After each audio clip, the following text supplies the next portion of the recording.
order before we go into closed session.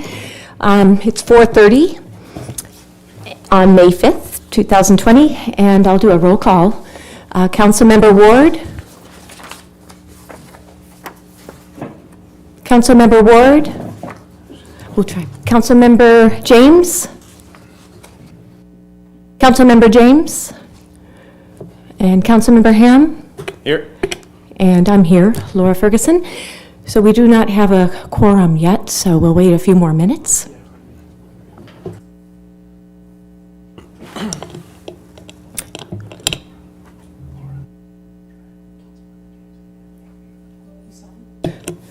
Okay, we'll try the roll call for Councilmember James.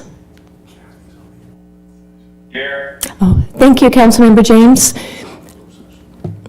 And we'll give Councilmember Ward a couple of minutes to call in. She's ready?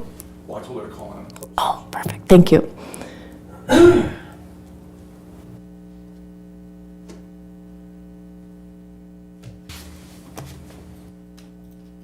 Councilmember Ward?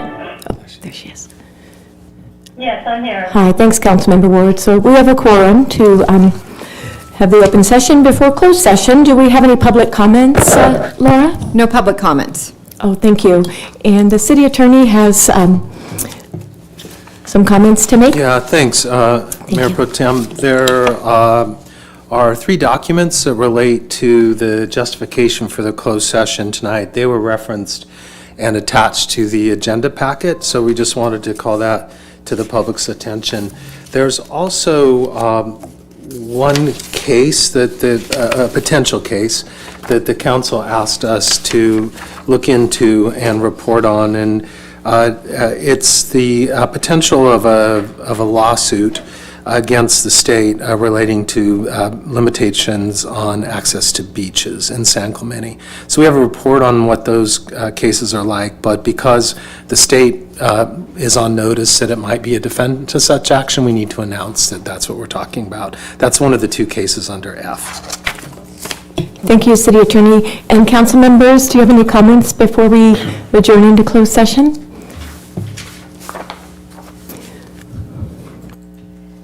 This is Councilmember Ward. I move that we go into closed session. Okay. Second. All right. I'll say ready to go to closed session. All in agreement? Aye. Any opposed? All right, we'll adjourn to closed session now at 4:33. Thank you.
All lines have been muted.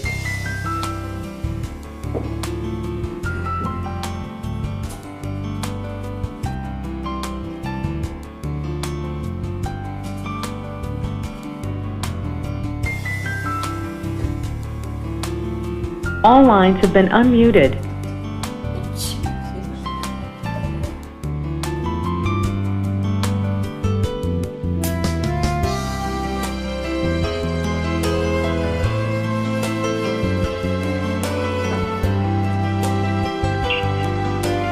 Brian, should I just leave this off? Is there going to be interference if I stay on?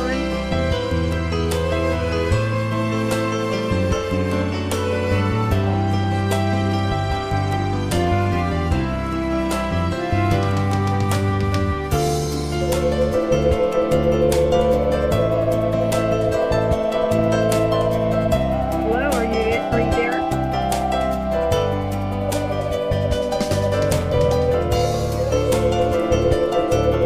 I can hear privacy, but I don't mute this thing.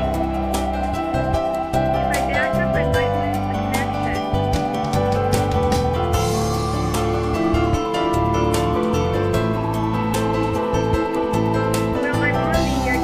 Well, I'm on the keyboard.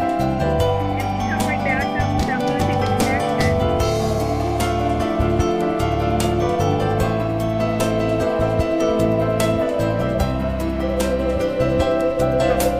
Good answer. All right, thank you.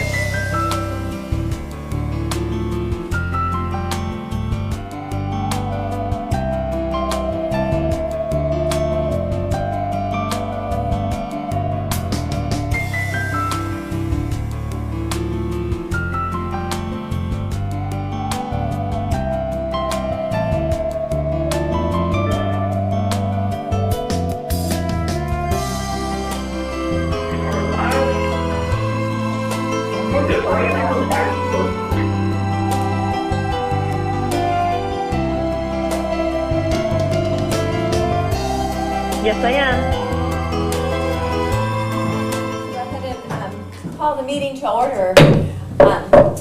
Councilmember Ham, would you like to lead us in the Pledge of Allegiance tonight? Sure, thank you. Great. Ready? Begin. I pledge allegiance to the flag of the United States of America and to the republic for which it stands, one nation, under God, indivisible, with liberty and justice for all. All right, thank you. We'll take a formal roll call. Councilmember Ward. Present? Councilmember James. Here. Councilmember Ham. Here. And Mayor Pro Tem Ferguson is here. So we have a quorum. All four of us are here. And before we get started, I just wanted to know from the city manager why we weren't able to videotape the meeting tonight. Bob, could you let us know? Because I know people have been eager to see their elected officials at the meeting, conduct their meeting and the business, and just wonder why we can't do the videotape for them. Sure, Mayor Pro Tem Ferguson, it's much like I told you in the email I sent you earlier today, that I have taken all of the actions that I deem are warranted as it relates to the COVID emergency. At this juncture, as it relates to council meetings, I would defer any further decisions relative to the meetings to the city council. Okay, I just was curious. I must have missed that email because I know we've missed each other a couple times today on the phone and the emails. But the videotaping, we videotape anyways with the static city seal behind us. And perhaps council, we can talk about changing that so that we can be videotaped again with the teleconference. I know about a month and a half ago, I participated in a council meeting, and I was here, and my fellow council members were on the phone, and it was videotaped just fine. So would the council members be open to doing that for future meetings? Mayor Pro Tem, this should be something that is brought up under council comments. I'm happy to do that. Well, okay, we'll keep that in front of your mind. Thank you so much. And we'll go ahead and get to the first item of business today. Item A is election of mayor. Do we have any nominations for mayor tonight? Mayor Pro Tem, I have a nomination. Yes, Councilmember James, please. You know, just allow me a few moments. Yes, sir. I've given a great deal of thought to the position of mayor. In these hard times, we should try to unify as a council for the people of San Clemente. We need to keep San Clemente safe and support our people and businesses during this time. And I'd like to offer our colleagues something to consider. I would very much like to nominate Mayor Pro Tem Ferguson to be mayor. But I would also, when we get into the election of Mayor Pro Tem, consider Councilmember Ham or Councilmember Ward to be Mayor Pro Tem if they will support Mayor Pro Tem Ferguson to be mayor. Thank you very much. So with that, I'm going to make a motion to nominate Laura Ferguson to be mayor of the city of San Clemente. Okay, thank you very much, Councilmember James. Do we have a second for that motion? Councilmember Ward, do we have a second? Okay. Councilmember Ward, do we have a second? Councilmember Ham? Hearing none. Thank you, Councilmember James, for the nomination. That motion fails. Do we have a substitute motion for who should be our mayor for the remainder term through December, first meeting in December? Do we have another motion for a mayor at this time?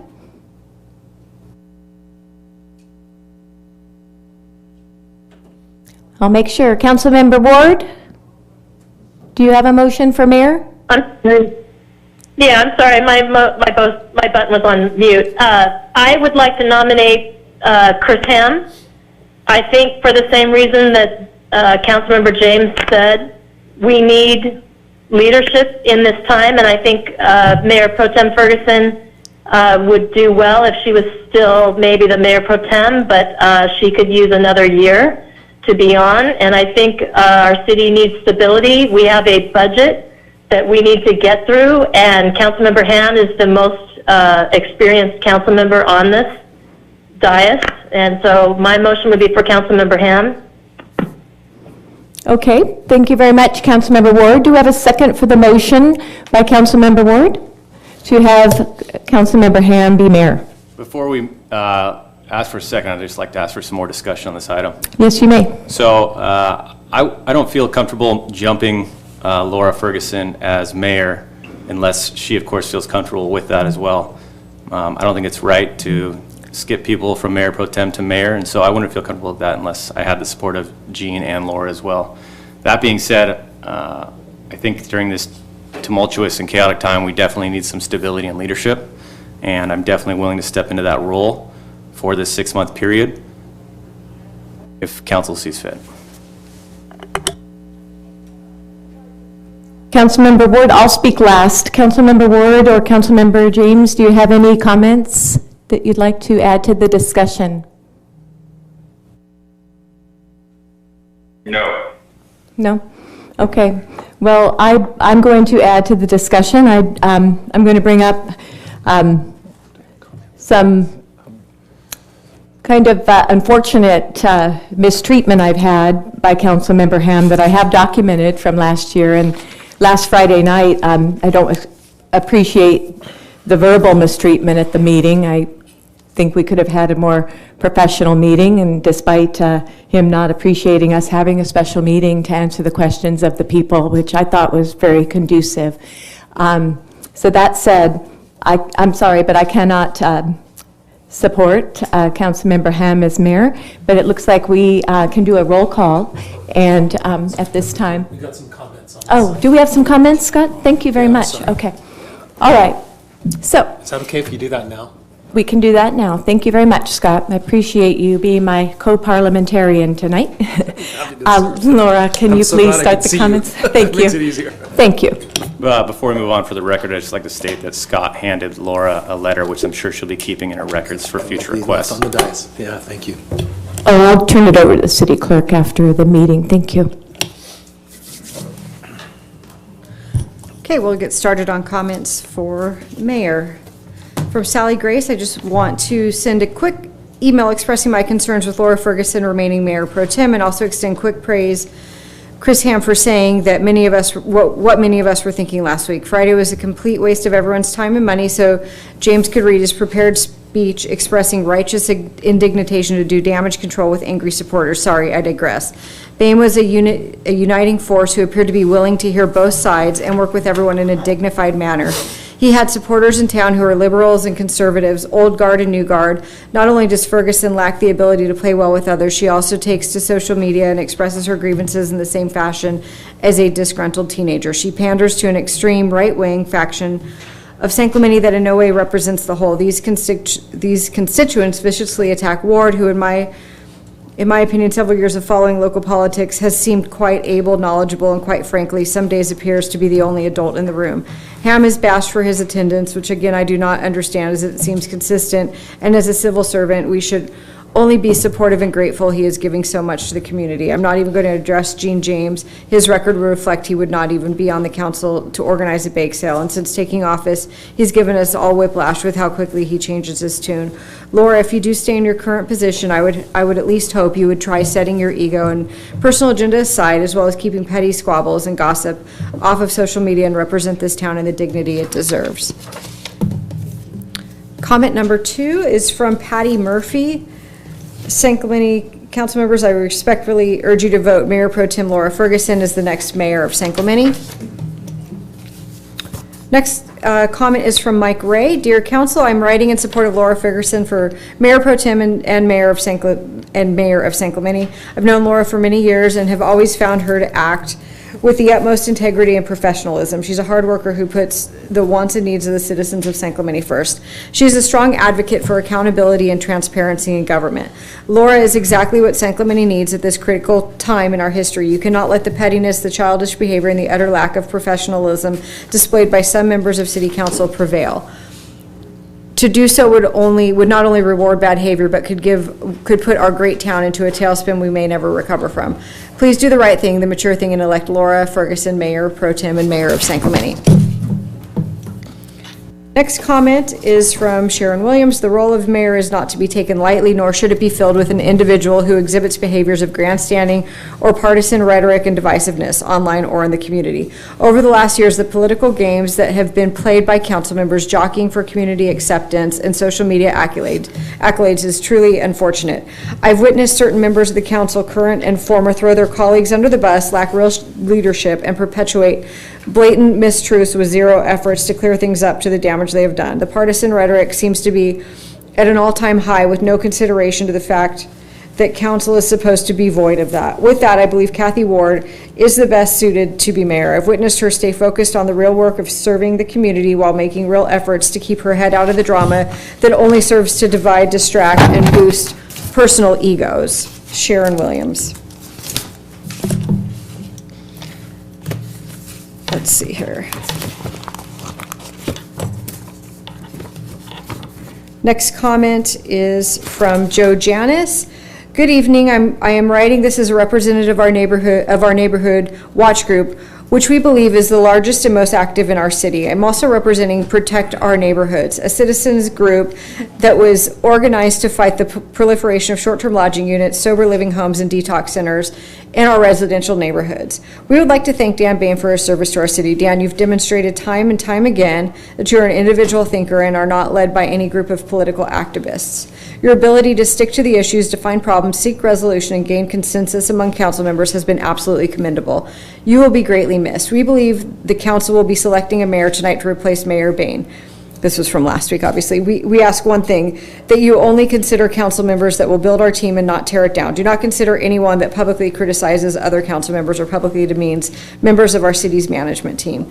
If we are led by this divisive style of leadership, we will drive good people out and not be able to bring qualified management candidates to our city. Keep in mind, the new mayor will be instrumental in hiring a new city manager. The fallout from the virus will be felt for a very long time. Tough budgetary times are ahead. We need a leader, not another critic. We have enough of them already. Do the right thing. Elect a gatherer, not a divider. That was from Joe Janis. And then we actually have 13 letters that just stated that they were in support of Mr. Janis's letter. So for the record, we've got 14 comments that state they support Mr. Janis's letter. Next email is from Ed Efron. Dear council members, I've been a homeowner and resident of San Clemente for over 20 years. Please note that I have read the attached letter from Joe Janis and agree completely with his concerns regarding the election of our next mayor. To Joe's credit, he's more diplomatic in his writing. To be clear, I strongly believe it would be a huge mistake to elect Laura Ferguson. Any other candidate would be less divisive and a better choice for mayor. Next is from Jody Giles. I 100% concur with Joe Janis's letter. I'm very concerned that Councilwoman Laura Ferguson should not be the mayor of our city. Her support of STLUs are not in line with our neighborhood. Next is from Karen Beaulieu. Regarding the appointment of mayor and mayor pro tem, I'd like to see Laura Ferguson be appointed to this position. I've personally known Laura for many years and observed how she digs deep into the issues and works towards representing the community as a whole fairly. Additionally, she knows the inner workings of the city as she spent 20 plus years as a public employee of the city of San Clemente. Finally, her educational background is perfectly aligned with the public position. Thank you for your time. Next comment is from Kathleen Mesh. I'm sorry, I'm not sure which item, A or B. I'm writing to ask about Laura Ferguson and the mayor pro tem position. If I read the information correctly, there appears to be some issue with who will be pro tem. My understanding was that she is in this position, but that is being deliberated in tonight's meeting. While speaking with many neighbors and our residents of our city, they are as confused as I am. I have only seen transparency and professionalism from her, even when treated disrespectfully at the most recent meeting. She always tries to put the city and its residents first. Isn't that what we want from the pro tem, and for that matter, the mayor? Thank you, Kathy Mesh. Next comment is from Bill Krudinger. I want to thank Mayor Pro Tem Ferguson for her service, and I support her continued service in that role. While the city, state, and world deal with an unprecedented pandemic, meeting the moment in our city calls for an experienced mayor that does her homework and respects the science. Please vote to appoint Councilwoman Kathy Ward as mayor. Her sober and thoughtful leadership will be greatly needed in the weeks and months ahead. Next comment is from Patty Murphy. Council members of San Clemente, I urge you to vote Councilmember Jean Jameson as the next mayor pro tem. And these are both for the next item. That's all I have for public comments. Great, thank you so much, Laura, for those comments. So do we have any more discussion amongst the members? We'll go ahead and vote. I'll do a roll call. Any other discussion? Would you have anything else to say? No? No, but before you vote, I was just going to second Kathy Ward. Okay. Pardon? Oh, I was seconding Kathy Ward's motion. Oh, okay, all right. Okay, so we have a motion on the table to nominate Councilmember Chris Ham to be mayor. And Councilmember Ham seconds that motion. We'll take a roll call. Councilmember James? No. Thank you very much. Councilmember Ward? Aye. Councilmember Ham? Aye, but like I said, if I don't have support, then I'm comfortable moving forward. Okay, and I'm a no. Mayor Pro Tem Ferguson, I'm a no, so that motion fails because it's tied 2-2. So we don't have a mayor appointed tonight. So let's go ahead and move on to the next item. Are you ready, Laura? I'll move on to the next item. We have the election of Mayor Pro Tem, and I have a couple of comments and questions actually I'd like to make. At the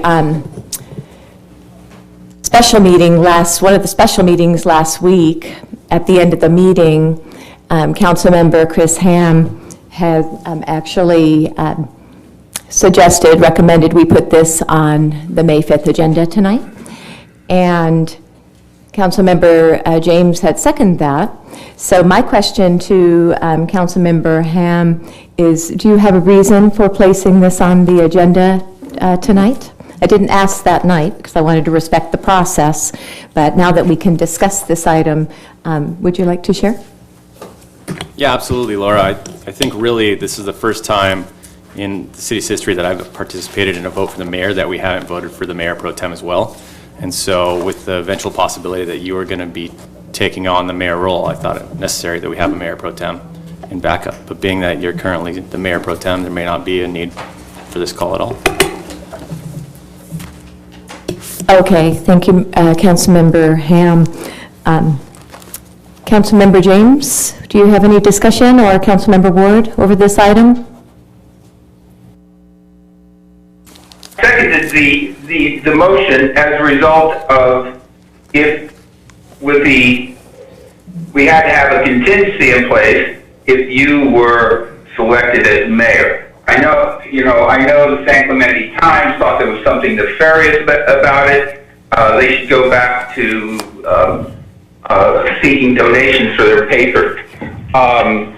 There was nothing nefarious about it. It was just we needed to have a vote for Mayor Pro Tem if we were going to have a vote for mayor.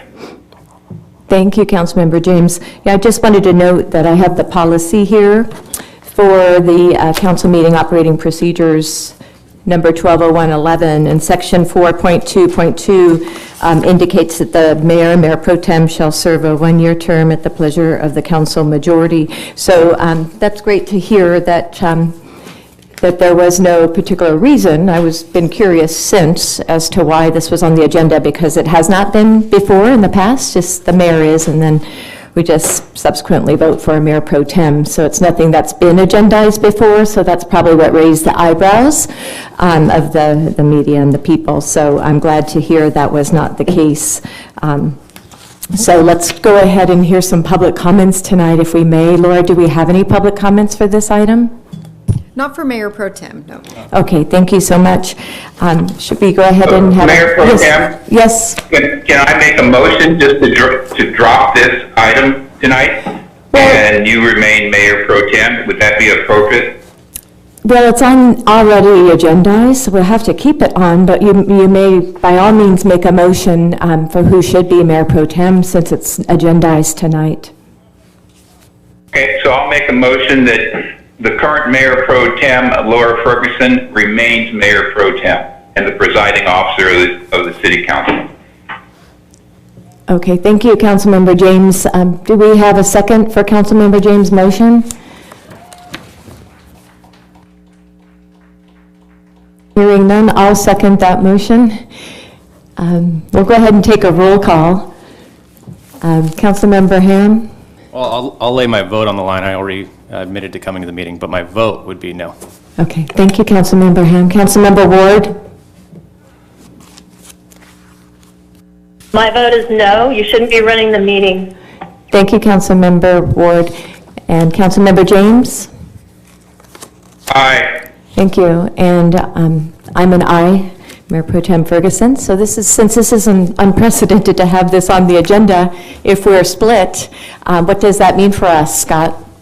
Well, I think, Madam Mayor Pro Tem, that the status, when there's a tie vote, the status quo before controls. And so, as you indicated earlier, the municipal code gives the office decision to the pleasure of the council, but it already voted on that. And so I think what would happen by default is the prior action would remain in effect. There's no need to table this. Okay. You just revert back to the status quo ante. Okay, thank you. Thanks for clarifying that.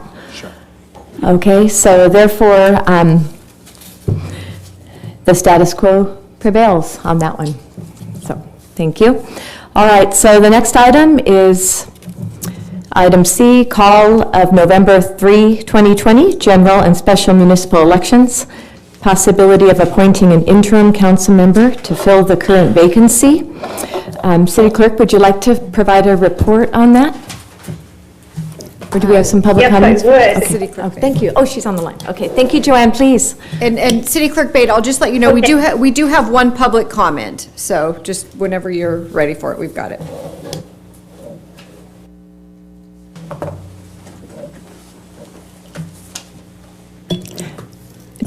Okay, did you want my report before comment? Sure, that'd be fine. Thank you. Okay. Members of the City Council, the next general municipal election in San Clemente will take place on Tuesday, November 3rd. At this election, voters will be asked to vote to fill 2 positions on the City Council for full 4-year terms, vote to fill 1 city treasurer for a full 4-year term, and vote to fill 1 city clerk for a full 4-year term. There will be 2 measures on the ballot asking if the city treasurer and city clerk shall be appointed, and I will explain how those measures relate to the election to fill the officers later in my presentation. Additionally, due to Dan Bain's resignation from the City Council on April 21st, a special municipal election to fill his unexpired term will take place concurrently with San Clemente's general municipal election. Voters will be asked to fill the vacancy created by Mr. Bain's resignation for a short 2-year term, which represents the time remaining on his unexpired term. Council directed in March of this year that 3 measures also appear on the general municipal election ballot of November 3rd. The first measure will ask if council service shall be limited to 2 consecutive 4-year terms, with the ability to again serve on the City Council after being off the City Council for no less than 2 years. The text of the measure as presently provided indicates that partial terms will not count toward the term limit ordinance. Consequently, a person could fill a partial term and then be eligible for election to 2 consecutive 4-year terms on the council. A person could not, however, serve 2 consecutive 4-year terms and then fill a partial term unless 2 years have passed from the end of the person's 2 consecutive 4-year terms and the beginning of the partial term. If the term limit measure passes, state law provides that it shall apply prospectively, meaning that it would apply starting with the 2 new 4-year council terms elected at the November 3rd election and going forward. So in other words, any of the current council members, you will not have your first term for purposes of this term limit ordinance until your next election. The other 2 ballot measures relate to whether the office of city treasurer shall be appointed and whether the office of city clerk shall be appointed.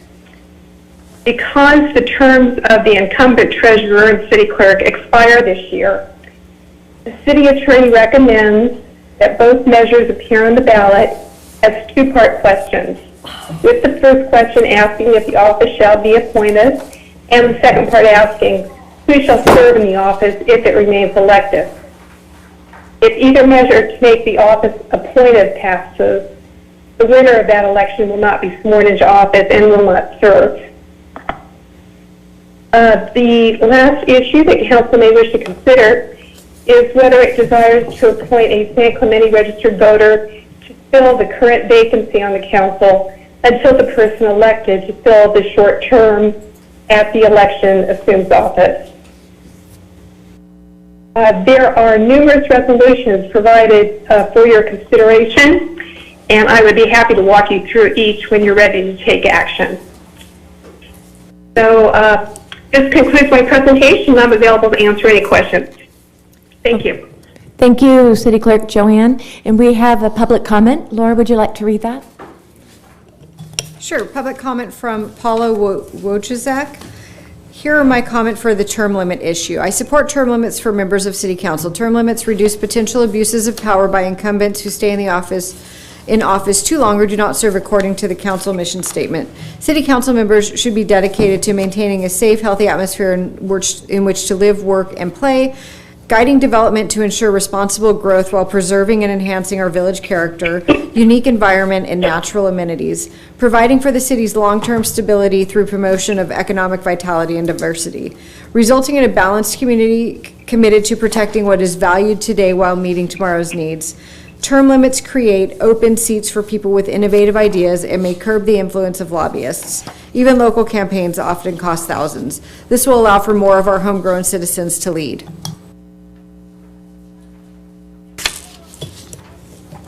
Thank you very much, Laura.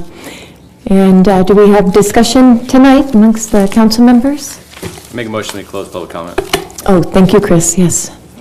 I'll second that. All right, thank you. Do we have a discussion on this item? Any of these items? There's quite a few here that have been included tonight. I just want to lodge my vote as an aye for that motion in second. Okay. And Councilmember Ham made a motion on these items. Do we have a second? He made a motion on, Oh, did he made a motion, I did not I hear that. didn't hear him either. Sorry, I made a motion to close public comment, and then I thought you seconded it, Laura. Oh, I did. Okay. Earlier, yeah. So then I'm calling for the vote of the motion in a second. Oh, okay, Yeah. okay. Everybody, let's go ahead and make a vote on this. Chris Ham said we need to vote on the closing the public comment. Councilmember Ward? Aye. Councilmember James? Closing? Closing Did the you say public closing comment, yeah. comment? Yes, we had one comment tonight on this item. Everything's coming in garbled here in this room. I think, close comment on what? On Just the public comment on got it, okay. on the Yeah, call of I'm November. so sorry, Oh, but it's okay. everything's coming in garbled to me. I know, it's Aye. challenging. Thank you so much. All right, Councilmember Ham? Aye. Okay, and I'm an aye, thank you. Okay, we can have a discussion on these items. There's many tonight. Thank you, City Clerk, again for describing these for us. We can go ahead and start. Do we have any discussion on the first item of calling the 2020 election? And let's see, we've got the resolution providing, did I skip over any here? Yeah, the report for the general election. Okay, so let's go ahead and discuss that. We're fine with the November 3, 2020 general and special municipal elections and the possibility of appointing an interim council member to fill the current vacancy. So let's have a discussion on that, please. I have a question. Councilmember Ham? Yes. Yeah, I have a question for Scott. So on number one, the bulk of the resolution, then there's a 1, 2, and 3. Scott, are you following me on the agenda? Are you talking about the agenda summary? Yes, sir. Okay. So then on number 1, 2, and 3, included in the adoption of the resolution is transitioning city clerk to an appointment position, transitioning city clerk to an appointive position, establishing term limits. So it's all 3 are included in that? In that sample, yes. So should we hold that one for the end and then make a determination on the other ones as we go down and then come back and finalize that first resolution? Do you mind if we ask Joanne how she envisioned the process Yes. playing out? She's thought it all through, Chris. Hi, Joanne, would you like to Were you share? planning? Yep.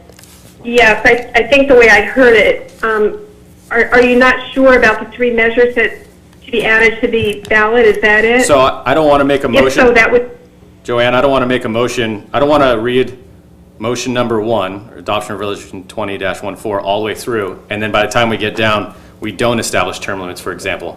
And now then we'd have to come back and reread a motion for number 1 and modify it at that point in time. So oh, okay, if you're not sure about the measures, I would suggest that you decide which measures you want on the ballot. Then when you adopt the resolution calling the election and the consolidation, if you want to take one out, you could do that. okay, so if that's what I figured was going to be the case, so I was going to make an easy motion to get a lot of these out of the way, so that way we can talk to the substantive issues here. So I'm going to read, just so council can follow along, numbers 2, 3, and number 4. Number 4 usually has a lot of discussion, but I'm hopeful to get support for it because we've done it every year after a lot of discussion. Ultimately, I think we all feel the same way, that if you're going to run a campaign and it's a tie vote, it shouldn't just go to a flip of a coin. There should be a runoff, and I recognize there's a cost to that, but it's not fair to the candidates nor the residents to do a flip of a coin to determine who the next leader of this community will be. So if there's no objection to that, I'm going to read 2, 3, and 4, and we can have a motion on that, and then we can start in substantive discussion. I would recommend that you not do 2, because that's a very important resolution. That's the one that you specifically have to indicate what the County of Orange is to put on the ballot. So you have to be done with 1 before you go to 2.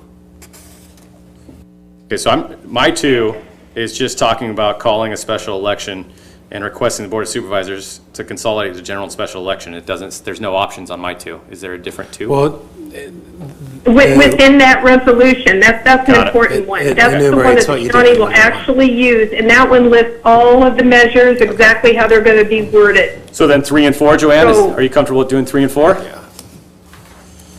Sure. Okay, so I move that we adopt resolution number 20-16 entitled Resolution of the City Council of the City of San Clemente, California, adopting regulations for candidates for elective office pertaining to candidate statements submitted to the voters at election to be held on Tuesday, November 3rd, 2020. And number 4, to adopt a resolution providing for a special election in the event of a tie vote. And that would be resolution number 20-17 entitled Resolution of the City Council of the City of San Clemente, California, providing for conduct of a special runoff election for elective offices in the event of a tie vote at a municipal election. Do we have a second? I'll second that, Councilmember Ward. Okay, we have a motion and a second for items, items 3, was it, and 4? Did I get those correct? Is that correct, Laura? Yes. Okay, good, 3 and 4. Okay, so let's do a roll call. Councilmember James? Aye. Okay, Councilmember Ward? Aye. Councilmember Ham? Yeah, I'll lodge my vote as an aye. Okay, and I'm an aye as well, so that passes unanimously. Thank you for making the motion, Councilmember Ham. Any further discussion we can take on the next item? Yeah, so I'll just keep talking since I got the floor. We'll go on number 5 if you'd like. Yep, exactly. So Okay. I'm not going to be supportive of going to appointed position for the city treasurer at this time. I think we should do that discussion with a full council, and I don't think it's upon us to make that decision. So I'm going to not be supporting moving to an appointed position for city treasurer. Thank you, Councilmember Ham. City Clerk Bade, are there any repercussions of delaying or continuing this item in terms of getting this on the ballot for the 2020 election if we did defer this to another meeting? Item 5, measure of You wouldn't gain much time. I would recommend that you try to adopt them now. The special meeting has to get called today, and that ends up splitting everything apart. What I would suggest, you could take a straw poll and see which measures you're supportive of having on the ballot, and then go ahead and make a motion on the resolution and see if it gets majority support. That would be my recommendation. So I make a motion, we take a straw poll to not move to a treasurer as appointed position. So an aye vote would be lodged as status quo. Okay, Councilmember I'll Ward? second that. Okay. Councilmember James? No. Okay, and I'm a no also, so that's fails. That motion fails. So then I'll go on to the next one, Okay, which is, I'm going to take a straw poll on not moving to an appointed position for city clerk. So an aye vote for that would be status quo. That's my motion. okay, thank you, Councilmember Ham. Councilmember Ward? I'll second that, and that's an aye. Councilmember James? No. Okay, and I'm a no, so that one fails. That motion fails. And then, My clarification from the city attorney on that, though, the motion was a negative, to not do the treasurer, to not do the clerk, and then it passed, or it failed. Do they stand on the resolution or not?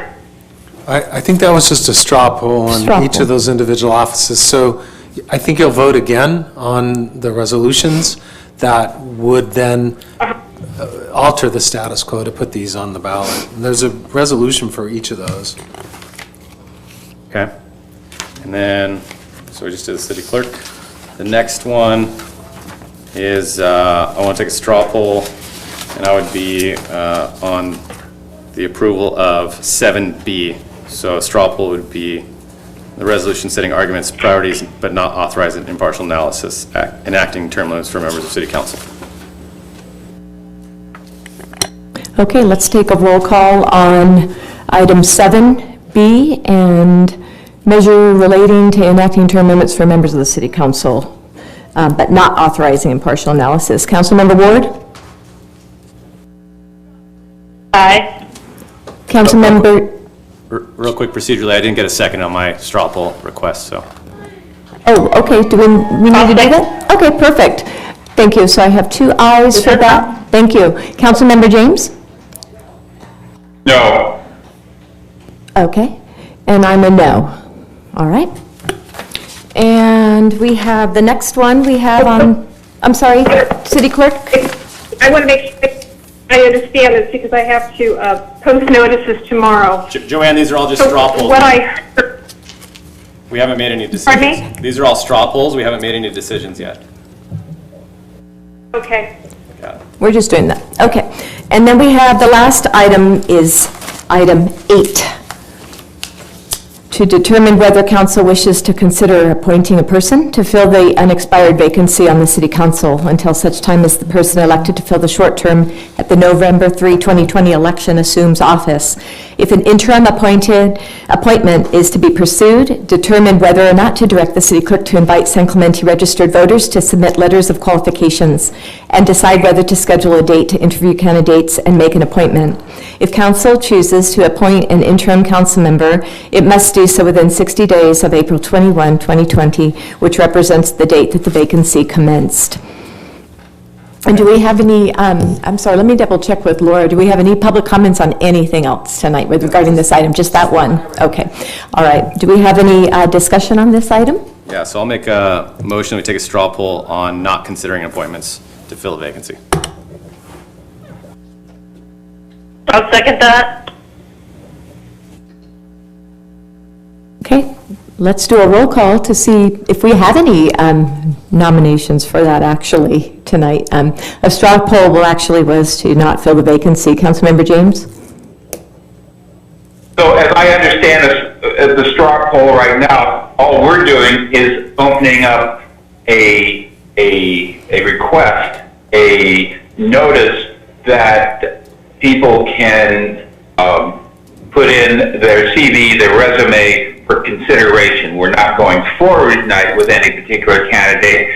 So if this is just opening up for consideration, I am a yes on moving forward with this, but I'm not too sure if there's a motion and whether it's yes or no. Okay. I want to proceed with candidates. Okay, let's have Councilmember Ham clarify that motion, because I heard not to fill this vacancy, so to have it remain vacant. Is that correct, Councilmember Ham? I'm confirming your position, Laura, that is correct. Okay, so, So Gene's lodging as a no vote for my straw poll. That's right. I am a no. okay, and I'm a no as well on that one. Okay, so let's go back to these items. And at this point, do we have any more discussion on these items at all before we go back Yeah. and actually, we do, you have some, Councilmember Ham? Based on the outcome of the straw poll, I was going to make a motion for number 1 and number 2. Okay.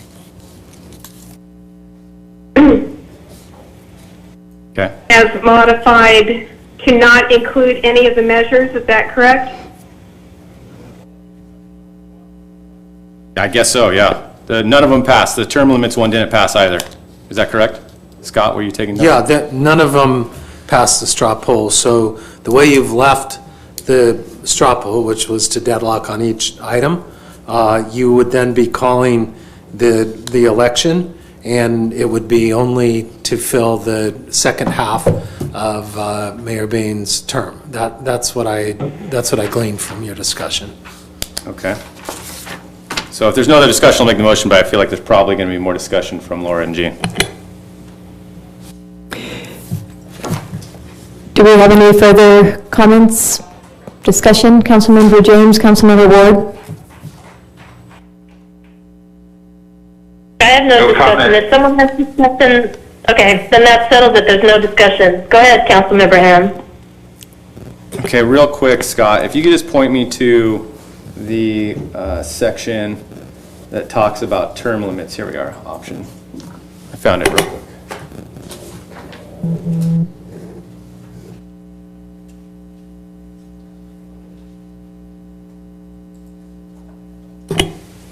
So I guess my only question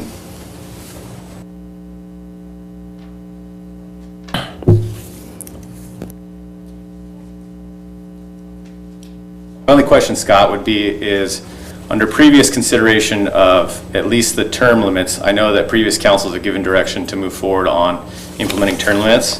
It's not outlined here in the staff report, but we have given that direction. I know we discussed it last year with a full council, and then I think even more recently we discussed putting it on the ballot. So if it failed this evening 2-2, would we fall back on previous discussion? No, because these are specific acts under the election code that you have to take to move that forward. Otherwise, it does not move forward. Okay.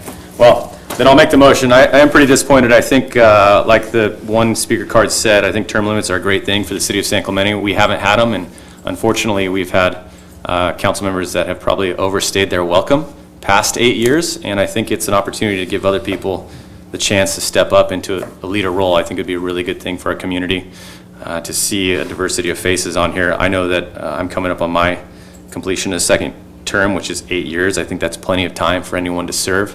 So I'm imploring one of the other two council members to reconsider that. And so with that, I'll make a motion including it, and hopefully you'll reconsider during the vote. So with that, I move that we adopt resolution number 20-14, entitled Resolution of the City Council of the City of San Clemente, California, calling for the holding of a general and special municipal election to be held on Tuesday, November 3rd, 2020, for the election of certain officers as required by the provisions of the laws of the state of California relating to general law cities, and for the submission to the voters of measures relating to establishing term limits for members of the city council. I'll second that. Thank you, Councilmember Ward, for seconding that. Let's do a roll call. Councilmember James?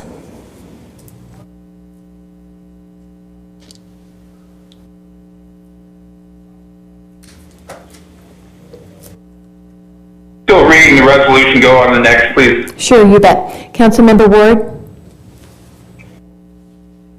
Aye. And Councilmember Ham? Yeah, I'm still here at the meeting, and I'm also lodging my vote as an aye. And I'm an aye. So we'll wait for Councilmember James. Aye. Okay, great, thank you. That motion passes unanimously, 4-0. Okay, I do have a question for you, Joanne, on this second one here. Do we have to make any modifications to number 2 because of the modifications we made to number 1?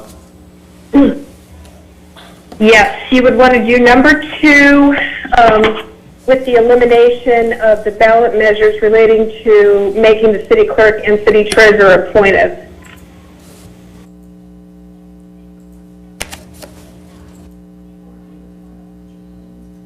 Why does it have those references in the motion? So, Mayor Pro Tem, Go do you ahead. wanna- No, Okay, it's yeah, fine. so Councilmember Ham, the second resolution just asks the county to act as your agent for the elections. So whatever you did with number 1 will drop automatically into that when Joanne sends that request over, if you pass it as item 2. It's clear to you, right? It's clear? Perfect. Okay, so then I make a motion that we adopt resolution 20-15, entitled Resolution of the City Council, the City of San Clemente, California, requesting the Board of Supervisors of the County of Orange to consolidate a general and special municipal election be held on November 3rd, 2020, with the presidential general election be held on the date pursuant to section 10403 of the Elections Code, and just to add clarification, we struck 1 and 2 from the previous Makes sense. resolution. That does it, thank you. I'll second your motion, thank you.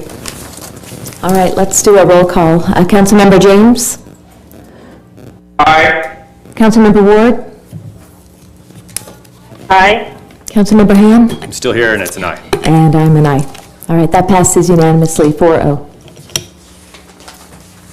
Okay, so I will amend those resolutions, and that will get rid of that two-part question. So now it will strictly ask who shall serve in those positions. Okay. So, let's see. Then you got candidate statements. That's, Joanne, it's number 3, candidate statements. We already did candidate statements. I think we now go to section 7 I beg your pardon. I think you did. on the station. You go to section 7. For this measure to be on the ballot, you can appoint a council subcommittee consisting of 1 or 2 of your members to submit an argument on behalf of the city council. If you want to do this, it guarantees that if I get more than one argument in favor of the measure, that the one that the council member submitted is the one that will be printed in the voter information guide.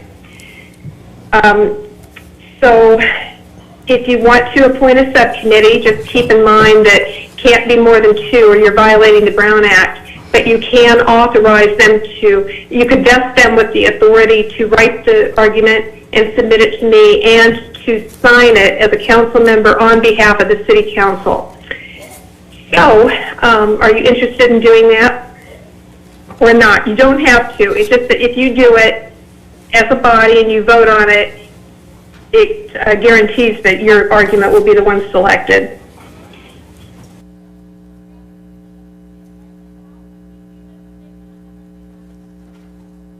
Council members, do you have any opinions on that?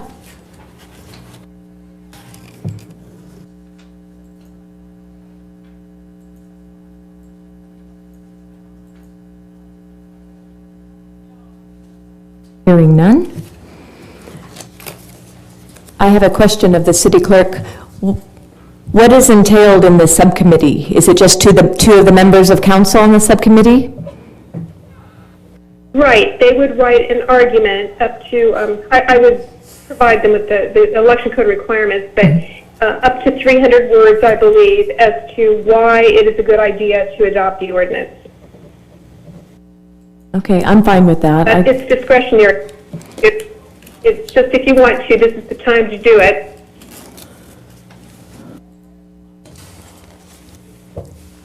Well, let's see if we have a second council member that would like to serve on that. I'm fine serving on that subcommittee. Do we have anyone else that would like to do that? Hearing none, we don't have a subcommittee, City Clerk. You can be the subcommittee all by yourself, Laura.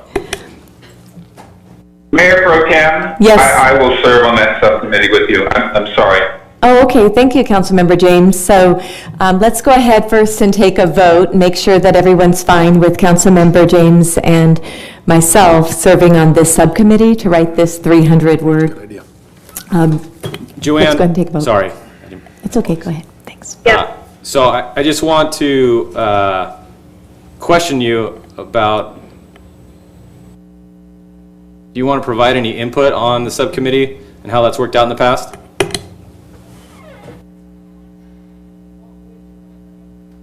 The way that we have you doing it today is a bit different than in the past. I was working with Jim Priest of DDK. He's an election expert, and this is the technique that he recommends happen.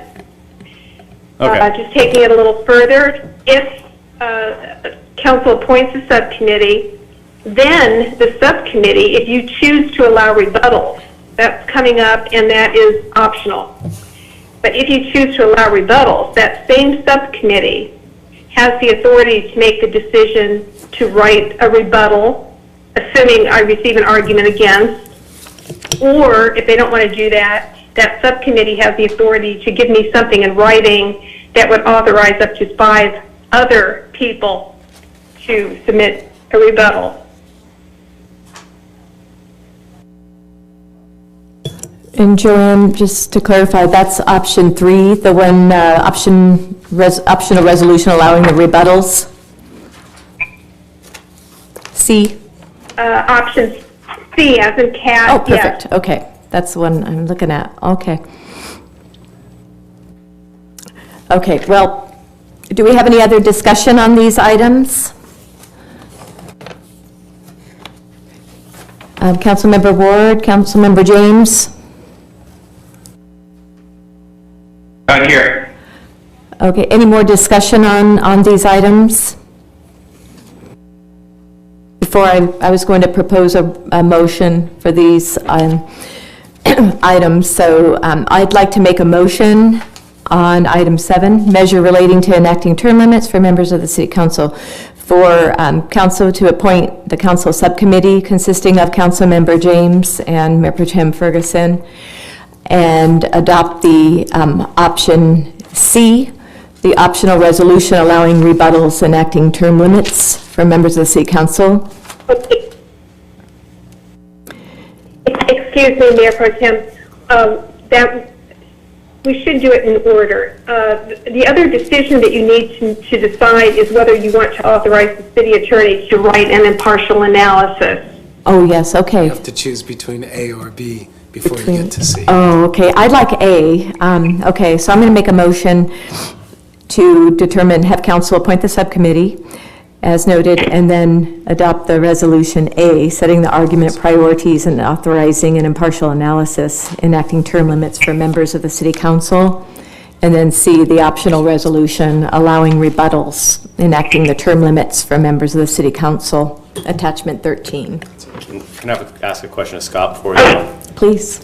What is the cost for us And to... you read the resolution. She has to read the whole resolution, but we're not there yet. Scott, what is the cost to have you write this? It's covered under our retainer, so it's part of the monthly payment. Okay, I'll continue reading that resolution then, for both of them. So for item 7A, the resolution setting the argument priorities and authorizing an impartial analysis. So resolution number 20-22, entitled Resolution of the City Council of the City of San Clemente, California, setting deadlines and priorities for filing written arguments regarding a city measure to enact term limits for members of the City Council, to be submitted to city voters at a general municipal election to be held on November 3, 2020, and directing the city attorney to prepare an impartial analysis. That's it, thank you. And Okay, and I will insert the names of Councilmember James and you as being authorized to write the argument on behalf of the council. Okay. thank you. And then should I proceed now, Joanne, to read item C? Yes, please. Okay. If desired, adopt resolution number 20-23 entitled A Resolution of the City Council of the City of San Clemente, California, providing for the filing of rebuttal arguments for or against a city measure to enact term limits for members of the City Council to be submitted to city voters at a general municipal election to be held on November 3, 2020. Do we have a second to that motion? Second. Thank you, Councilmember James. So we'll do a roll call. Councilmember Ham? I'm still here. Excuse me, I hate interrupting, but I don't think we ever got a second. At least I did not hear it. Councilmember James. The, I'm sorry, Councilmember. 2022. Councilmember James was my second to my motion. You keep bleeping out, I'm so sorry. Okay, thank you. I'm still here and I vote aye.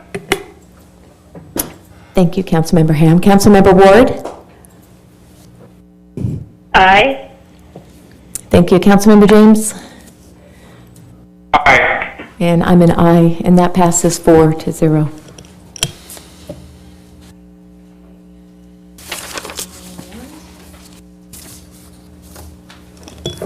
Okay, City Clerk? So there's, no, you're not going to discuss the vacancy? That, Yes, I'm just turning it over to you. I'm not so certain that not all members didn't want to. I know we were tied on that one, so we're not going to discuss that one. Okay. Would you like to add anything to that, City Clerk? The only thing I would add is for the public is that I will be posting a notice inviting arguments for that term limit ordinance. Tomorrow it will be on the city's website, and I will also post it at City Hall at 100 Presidio. So if anyone is interested in doing an argument, they should check that out soon, because arguments will be due on May 18th and the rebuttals will be due on May 28th. Okay, thank you for that, City Clerk. So I'm going to get clarification from you, City Clerk, regarding the appointing of a person to fill an unexpired vacancy. So in voting tonight, 2-2, right, 2-2, it dies. We don't appoint anyone at all? Well, no action is being taken. You have 60 days from April 21st to do this, but a 2-2 fails. So far, we're just at An impasse. no action. Is that correct? But the city attorney is the official parliamentarian, so I'll also refer to him. Thank you, City Clerk. That just means no nominations can come forward tonight, correct? Okay, I just want to clarify that. I'm sure people were curious in the public as well. Okay, thank you very much. Okay, so next we have special presentations. And we have toll road update. Do we have a toll road update? I'll take that over. So we don't have a homeless update or a toll road update today, Madam Pro Tem. Okay, thank you. Do we have any public comments on these items for special, under toll road or homeless issues? I have special comments for the homeless issue. Okay, thank you, Laura, please. Madam Mayor Pro Tem, could I just announce one thing that Oh, yes, I wanted please. to under the toll road? We learned last week that Senator Pat Bates' bill, SB 1373, is one of the very few bills that will be going to committee this session. And she has insisted that that progress to the Senate Transportation Committee, where as soon as hearings are scheduled, it will be heard. That legislation, which the city, of course, supports, it prohibits major thoroughfares passing through San Clemente open space. So for the members of the public who want to track that have relatives that live in the jurisdictions of members of that Transportation Committee, or want to give Senator Bates their accolades for carrying that, especially in a session that's so lean. We'll have that posted on the city's website when it goes to hearing, but it is progressing forward as she had intended it, and as this council had urged. Thank you, excellent update. Would you like to provide the comments, Laura? Yeah, I have public comments for the update on homeless issue. So first email comment is from Jackie Tranny. It's been my experience that the city council and city staff, as well as contracted social service providers, have fallen continually short in both desire to provide and actual delivery of the services needed by our unhoused neighbors. I would like to have detailed information provided by the city and the service providers with regard to their efforts and results. With regard to isolating the vulnerable during the pandemic, despite much lobbying by concerned community members, San Clemente has refused to participate in Project Room Key. Thanks to a local nonprofit not affiliated with the city, some of our unhoused, vulnerable population have received hotel rooms in which to isolate. These funds are about maxed out. There are many people still in need. Why are our contracted providers unable and willing to help despite promised federal and state funding? I look forward to transparency from the city with regard to this issue and how the special COVID-19 fund is being spent. Next comment is from Donna Vidrine. There are many homeless individuals living in San Clemente that are in need of a plan to address their needs and problems that offer support, hope, and a path forward. I ask you as city leadership to direct resources to provide immediate assistance to find local hotel rooms with follow-up case management and supportive services from service providers. Designate a location where service providers and nonprofits, including churches, will be able to work collaboratively to address the many and individual problems the homeless in San Clemente have. Access to benefits including mental health and medical care, prescriptions of medicine necessary to achieve and maintain health, assistance in obtaining a job such as a place of residence, and phone for communication. A room for safe shelter, support in defining and achieving a life plan. For the individuals and families that are living in their cars, what is the city's plan for safe parking overnight for those without a home? For some living and working in San Clemente, their car is their only home, and I ask you to provide safe overnight parking until a better solution is identified. San Clemente can do better. We can do better for our unsheltered and those needing our assistance together. What is your plan? How can we as a community work together? We are a city of 60,000 residents. Let's immediately provide emergency services for the homeless of San Clemente and engage the community in addressing this health and ethical crisis. There are resources owned by the city that can be tagged for homeless services. Leadership and management of homeless services in San Clemente is needed by our city leadership. Donna Vadreen. And that's all I have for public comments. Great, thank you very much, Laura, for providing those. Next, we have oral communications, part 1. Do we have any speaker cards? We do. Please. The first comment comes from Alan Hostetter. Dear Mayor Pro Tem Ferguson and members of council, we just experienced a relatively routine flu season. Had Dr. Fauci and Birx not falsely claimed the U.S. was headed for 2 million COVID-19 deaths based on flawed computer modeling and flawed science, we would never even have known COVID-19 was spreading amongst us. We would have developed herd immunity by now, and this so-called pandemic would be in our rearview mirror. The relatively low numbers of death has nothing to do with wearing masks, social distancing, and flattening the curve. Sweden did not shut down, and their death count did not spiral out of control. Several red states in our country did not shut down, and those death counts did not spiral out of control. Consider the one occupation that has the most interface on a daily basis with the general public, the grocery store checkout clerk. Grocery stores across the U.S. have been wide open since day one of the pandemic, bravely standing there doing their jobs every day as hundreds of people file past them, coughing, sneezing, handling groceries, and touching things all around them. Are the grocery store checkout clerks, if one of the group of people should be dropping like flies from this virus of mythical proportions, it is the grocery store checkout clerk. Has anyone heard of this happening? Of course not, because as the numbers continue to come in, we are confirming again and again this disease has acted not much differently than common influenza. With that said, San Clemente City Council, please immediately declare our city a sanctuary from the tyranny of Gavin Newsom. Tear down all these ridiculous and unconstitutional barriers and restrictions you have placed around our community and around our lives. Immediately put your entire business community and our workers back to work. Open up our beaches and public spaces. Up to this point, the actions you have taken and the decisions you have been making have been random, devoid of logic or reason, and just plain shameful. Councilmember Gene James recently showed great courage as he began to publicly rethink his position on your COVID-19 mitigation efforts. He is now leading the charge in the city to return your residents to normal, healthy, and prosperous lives. We thank him from the bottom of our hearts as his leadership on these important issues. It is not too late for the rest of you to do the same. Please do it quickly for all of our sake. Thank you for your time and attention to this email. Alan. Comment number 2 comes from Rick Loeffler. Thank you council members for continuing to meet under these difficult circumstances in order to make tough decisions to both preserve our citizen rights while ensuring our health and safety. I want to commend you for your quick and effective response to Governor Newsom's questionable decision to close our local beaches. The fact that the beaches will open from 6 a.m. to 10 a.m. for active use is a step in the right direction.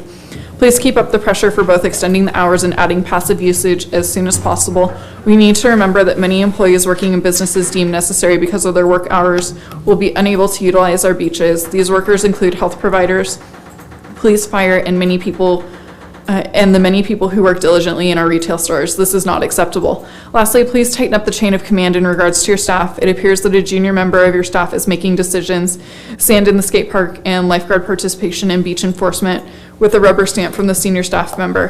Furthermore, it appears that these major decisions are made without even an email to council members before taking critical actions. We need leadership from senior staff, not passive compliance and deferral to less experienced staff members. Thank you, Laura, Kathy, Jean, and Chris for your continued hard work. Next comment comes from Hoyen Ip. First, thanks to the city for practicing transparency and made the decision to open session on Friday night. Today, I have a suggestion on buy local. Since the grocery stores are doing exceedingly well, can they give the restaurants a lift? Let's ask the stores if they could set a buy local section with food from local small restaurants. Bakeries, maybe they could slightly adjust the supply from factories outside the city. Seems everyone agrees a better local economy benefits everyone. To encourage a sense of local pride, we can have a sign, "Thank you from San Clemente City Council. Let me know how I can help. Thanks, Hoyen." Next comment comes from Michelle Brooks. City leaders, I have been super disappointed during recent council meetings to hear the tone and words used among certain city leaders. Our small beach town has been made enough of a laughingstock in national news for the dirt in the skate park debacle, the protest with hundreds of people with no regards to safe distance and wearing no masks, and now drama amongst our council in the absence of our mayor yet again. We don't need any more negative attention on our sweet village by the sea. Please, please, please take this opportunity to reach across the table and show your constituents you can put past differences aside. It is times like these when true leaders are born. We are looking to you to guide us through this. We do not need any more drama in this sweet little town. I hope you each take this to heart. Thank you for your efforts during a difficult period. My prayers and respect are with you. Thank you, Michelle. And next comment comes from Pete Wilkins. San Clemente City Council, last night was the 6th night in a row that our T Street Beach neighborhood has been under siege by crowds wishing to view the bioluminescence. No parking barricades are tossed aside, driveways are blocked, and noise carries on well into the early hours of the morning. Notwithstanding the above, by allowing this to continue, the city is not adhering to the commitments made regarding keeping the beach open for active use only and to not allowing large gatherings. Please take action at tonight's meeting to provide some relief. The ocean appears redder today than yesterday. Without some help from you, we're in for another rough night. Thank you, Pete and W. Wilkins. And that's all. Thank you very much. Do we have any other comments, Laura? No additional comments. No additional comments, okay. I'll make a motion to close the oral communications. Second that. Thank you, Councilmember Ham. And are all in agreement? Councilmember Ward, Councilmember James? Close the oral communications? Aye. Aye. Thank you. Aye. All right. I do have a we're in comment real agreement. quick, Laura. Yes, please, Councilmember Ham. I saw Chief of Police back there. Still back there? Do you mind? I have a question for him. Thanks, Eric.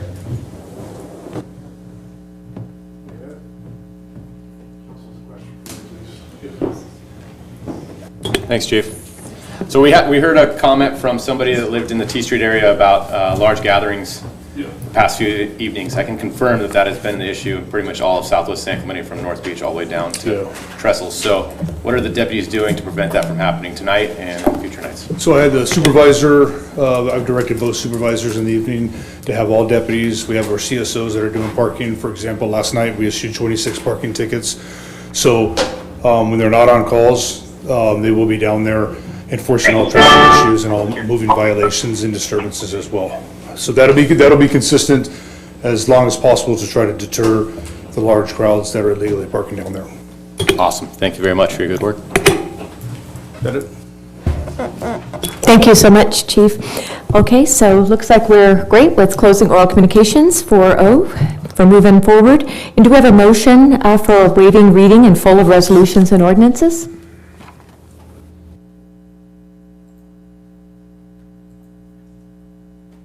Hearing none, I'll make a motion to waive reading in full of all resolutions and ordinances. Do we have a second? Thank you, Councilmember Ham. All right, are we good to move on? All right, thank you. All right, next item. I was a motion and Councilmember Ham was a second. On the vote. Oh, Councilmember James?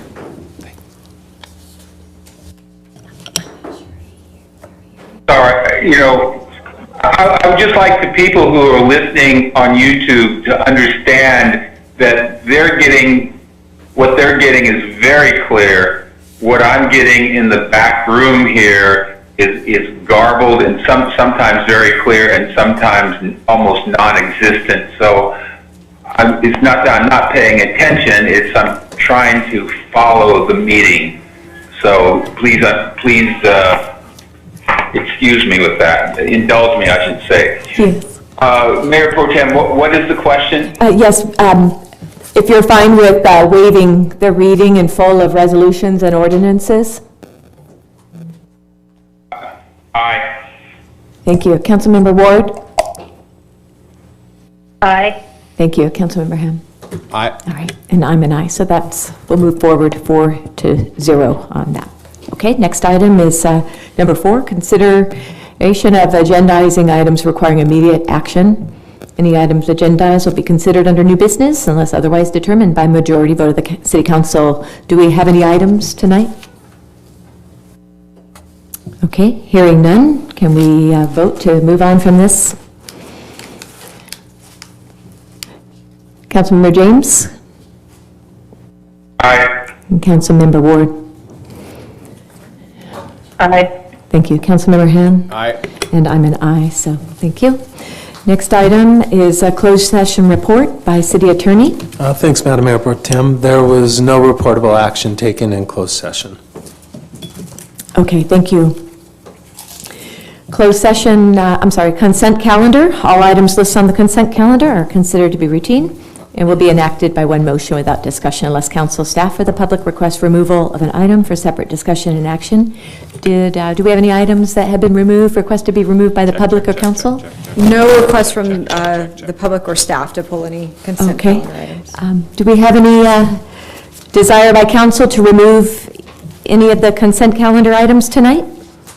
Or city council minutes or commission committee minutes? I make a motion that we move the consent calendar for approval. I'll second that. Second. Okay, thank you very much. So we'll take a vote on that. Councilmember James? Aye. Councilmember Ward? Aye. Councilmember Ham? Aye. And I'm an aye as well. That passes, motion passes 4-0. Okay.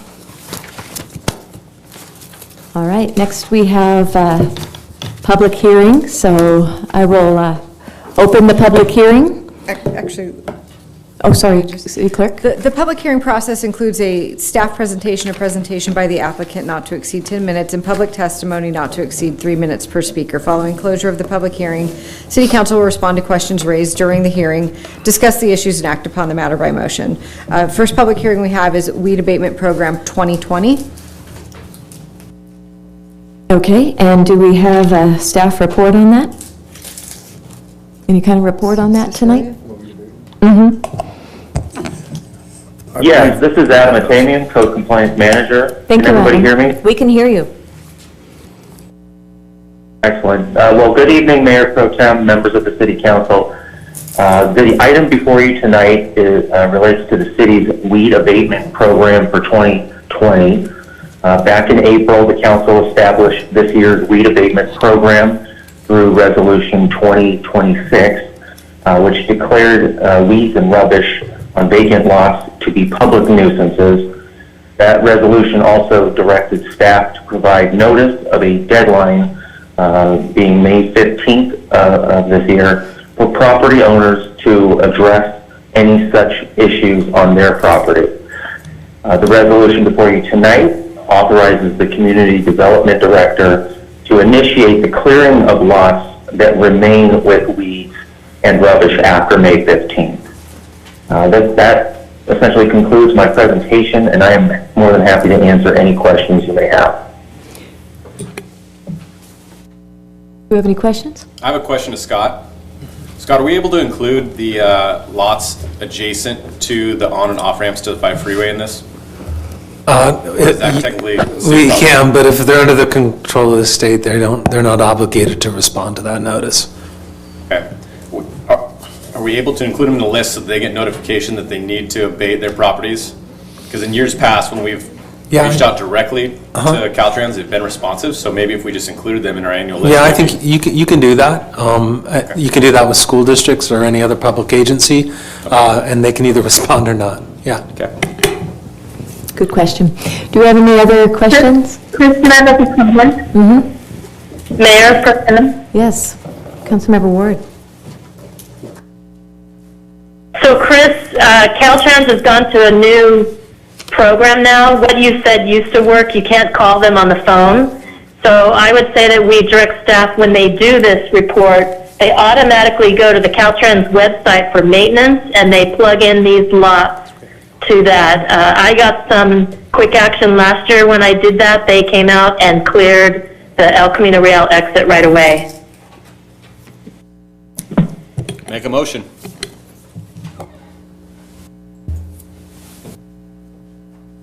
I'll second that. Okay, that's good. That's good. Okay, so we have a motion. I'll make a real motion. Okay. So I move that we adopt resolution number 20-33 entitled Resolution of the City Council of the City. Oh, yes. Close the public hearing. Okay. With that, what is that? Resolution of the City Council of the City of San Clemente, California, ordering the Director of Community Development to abate the nuisances by having weeds, rubbish, refuse, and dirt removed from vacant properties and unoccupied developed properties within the city and include the on and off ramps to the 5 freeway. Second. Okay, thank you. We'll do a roll call. Councilmember James? Aye. Councilmember Ward? First, I'd like to thank staff for an excellent report, and my vote is aye. Great. Councilmember Ham? Aye. And I'm an aye. That passes 4-0. Thank you. Okay. Next on the agenda is unfinished business. And our first item is an update on proposed changes to metered parking hours of operation. And we have a report. Do we have a report from the Community Development Director and Public Works Director Engineer regarding proposed changes to meter parking hours of operation? Yes, thank you, Mayor Pro Tem Ferguson and members of the City Council. This is Cecilia Gallardo-Daly, Community Development Director. At the request of the City Council, staff submitted a coastal development permit application to the California Coastal Commission to request changes to parking meter operations. Those changes include eliminating metered parking on Camino, Capistrano, and Avenida Calafia, and then changing the hours of operation for all other metered parking areas to 9 a.m. to 10 p.m. After submittal of the application to Coastal Commission, staff received feedback from Commission staff inquiring about the plan for the 2 parking areas that would become unmetered, as well as the city's public input process. For the metered parking areas on Camino Capistrano and Avenida Calafia, Coastal Commission staff asked if the metered parking would be replaced with any other time restrictions. And this is because Coastal staff identified that they have been supportive in the past of a 4-hour time limit on parking use in the coastal zone, but have generally opposed limitations on overnight parking. So city staff recommends City Council concurrence to implement a 4-hour time restriction in those 2 areas after the metered parking is removed. Additional public noticing has been done in the areas surrounding the proposed parking meter changes, including mailings to property owners within 300 feet and posting of signs in the parking meter areas. Any changes to the metered parking hours of operation require Coastal Commission approval of the city's coastal development permit application. And once that has been done, this item will come back to the City Council for implementation. At a subsequent public meeting, the City Council would need to consider and approve an ordinance to formalize the proposed parking meter changes into the municipal code. Staff recommends that the City Council direct staff to proceed with the CDP application process and confirm that existing metered parking areas on Camino Capistrano and Avenida Calafia would be replaced with free 4-hour parking. That concludes the staff presentation. I'm available for questions along with Tom Vonnegut, the Public Works Director. Thank you. Okay, thank you so much, Cecilia. I was curious, Laura, do we have any public comments on this item? We do have public comments, yes. Okay, can we go ahead and hear those first, please? Absolutely. Thank you. First comment is from Scott Anderson regarding parking meter hours. I'm in opposition to increased meter parking hours in the Pier Bowl. I'm a resident, and due to lack of street parking, we park in the street metered parking after 5 o'clock p.m. Increasing these hours will make it impossible for many Pier Bowl residents to park in these areas. Extending the hours will harm the Pier Bowl businesses for their evening business. They're already having tremendous business downturn with this virus. Do not harm the businesses.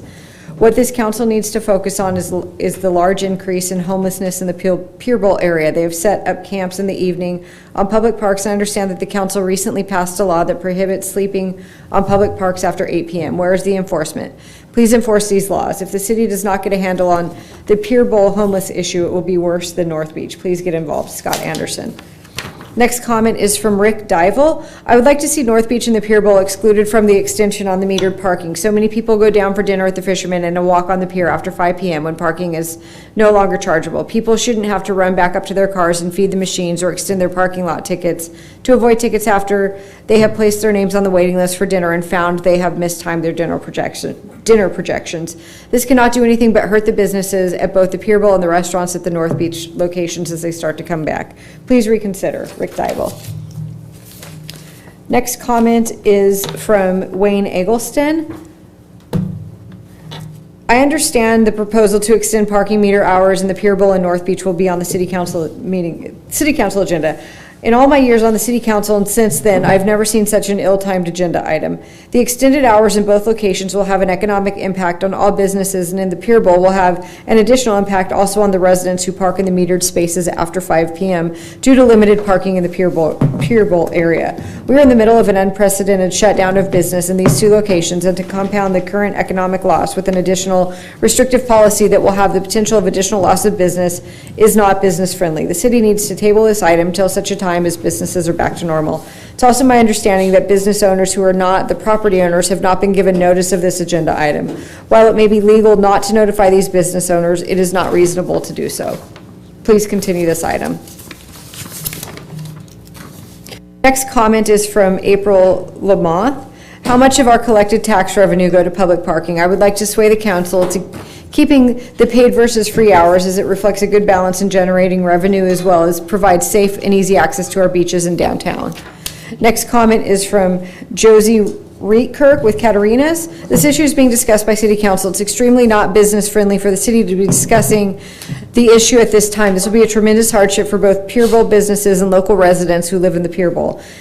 If this gets enacted, it will just further the perception that the city has no interest in small business. I'm very disappointed in our council. Next comment is from Brent Hunter. I would like to address one of the proposed changes in meter parking. Overall, I'm supportive of the recommendations being proposed. These changes will provide a small amount of added revenue, which will be desperately needed in the coming few years. My one concern is the proposed change for free 4-hour parking on Camino Capistrano. Prior to the pandemic, those approximately 30 meter spaces were seldom used. Now, as access to other beaches has largely been curtailed, these spaces are in fact being used significantly more than before. I live in the neighborhood and walk my dog along this area 2 to 3 times every day. Where I used to see maybe 1 or 2 cars a day, I'm now seeing 12 to 20 cars per day. Now that surfers and others have discovered Pochi Beach, they may be inclined to continue to return to this quiet little beach after the crisis has ended. However, once the pandemic is behind us, the city budget crisis is likely to linger on for several more years. My recommendation is to continue the metered parking along Camino Capistrano, at least for the next few years. I realize this is not going to balance the budget, but every 25 cents will help a little. Next comment is from Zachary Gilmer. Allowing free parking for 4 hours is a great idea. Also, extending the metered parking hours will generate revenue for the city. I would like to offer a consideration for our disabled, and that is to have disabled parking be free of charge. They have to deal with enough as it is. However, for now, please help keep all beach parking lots closed.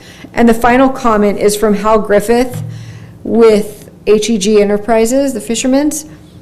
HEG Enterprises, Hal Griffin, DBA Fisherman's Restaurant and Bar, a tenant of the city, has been notified through community sources that on April 21st, 2020, the city had a council meeting in which the agenda item proposed changes to metered parking hours of operation for both Pier Bowl and North Beach were to be voted on. We understand the council tabled that item until a later meeting.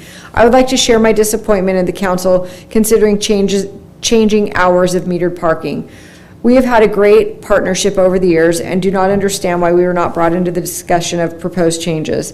We've never received an agenda report, email, or any correspondence outlining the city's intent. In all of our years here, this has never been the practice. When we originally signed our lease, the city provided parking for our guests. During all of our expansions, the city provided the necessary spaces for Coastal Commission and to cover the additional square footage. The point is, during our 39 years, the city has always provided reasonable parking for our evening patrons, either on the street or in the municipal lots.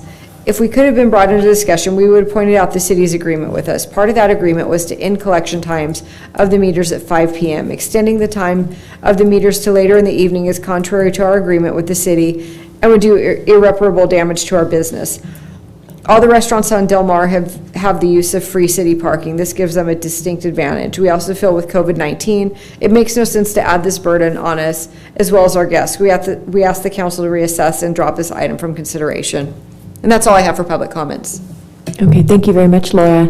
Council, we can go ahead and open discussion on this item. Do you have, would you like to get started, Councilmember Ham? Yeah, I'll make a motion to close public comments. Oh, thank you, I forgot that, thank you. I'll second that. Is everyone fine with closing public comment? Jean James, Councilmember James? Aye. Councilmember Ward? Thank you. Councilmember Ward? Okay. Councilmember Ham? Okay, Yes. I'm an aye. Thank you. We'll close public comment. Okay, would we like to have a discussion on this? I'll go Yep. last. Sorry, before we do, I'm just going to make an easy motion, which is the number 2. I'm going to make a motion that we confirm that existing meter parking areas on Camino Capistrano and Avenida Calafia would be replaced with free 4-hour parking. Do we have a second for Councilmember Ham's motion? I'll second that. Okay, let's take a vote. Councilmember James? Aye. Okay. Councilmember Ham? Aye. Councilmember Ward? Aye. And I'm a no, and that passes 3-1 for that item. Number 2, confirm that existing meter parking areas on Camino Capistrano and Avenida Calafia would be replaced with free 4-hour parking. Okay, so would you like to discuss the additional item on the metered parking? Yeah, I'm going to make a motion that we receive and file item number 1, and we add to the minutes the previous discussion of this item.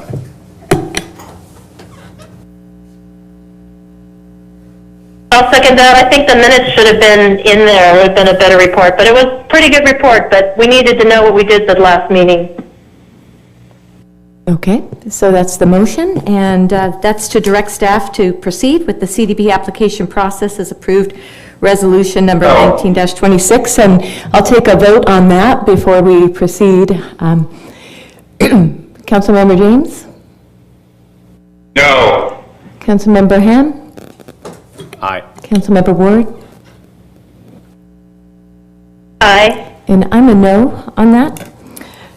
And I'd actually like to propose, well, first I'd like to note that in hindsight, when we approved moving forward with this in 2019, I can't remember the exact date, I'm sure it's in here, but regardless, in hindsight, I wish that I had suggested that we include an outreach component to businesses and to residents. And I know staff did what they needed to in accordance with our policies and the minimum, and sent notices to owners within 300 feet of the meter parking areas. But I've heard from several of the owners, business owners, that they didn't receive a letter, and that happens. It's not intentional, but that happens. So in hindsight, I'd like to give this more time. I'd like to delay this and get more input because of so many people not being aware of this happening. And I never want to move forward with something so significant when all of the businesses that have been so severely impacted, especially lately with the pandemic, haven't been had a chance to weigh in. So I would like to make a substitute motion to delay a decision on this pending city outreach and discussion with interested parties to address concerns numbered 1 through 5 that are in this agenda report. They're comments that have been collected by Coastal Commission in the city, particular concerns that folks have, and they're in the agenda report, so I won't read them, but so address those concerns, numbers 1 through 5, as provided to the City and Coastal Commission to delay this item and do those things. So do I have a second for that motion? Or Councilmember James, do you have some more discussion you'd like to share? Second. Okay, thank you very much. So we have a motion, we have a second to delay this decision. Do we have a vote? Yes, Councilmember Ward. Oh yes, I'm sorry. Would you like to contribute? Yes, please. Thank you. I have a question of staff. I believe, Cecilia, you're still on the phone. Yeah, this item was considered for a long time, and council looked at it, and I know you've been working with the Coastal Commission on it, and this report is just to send this to the Coastal Commission for approval within our LCP, is that correct?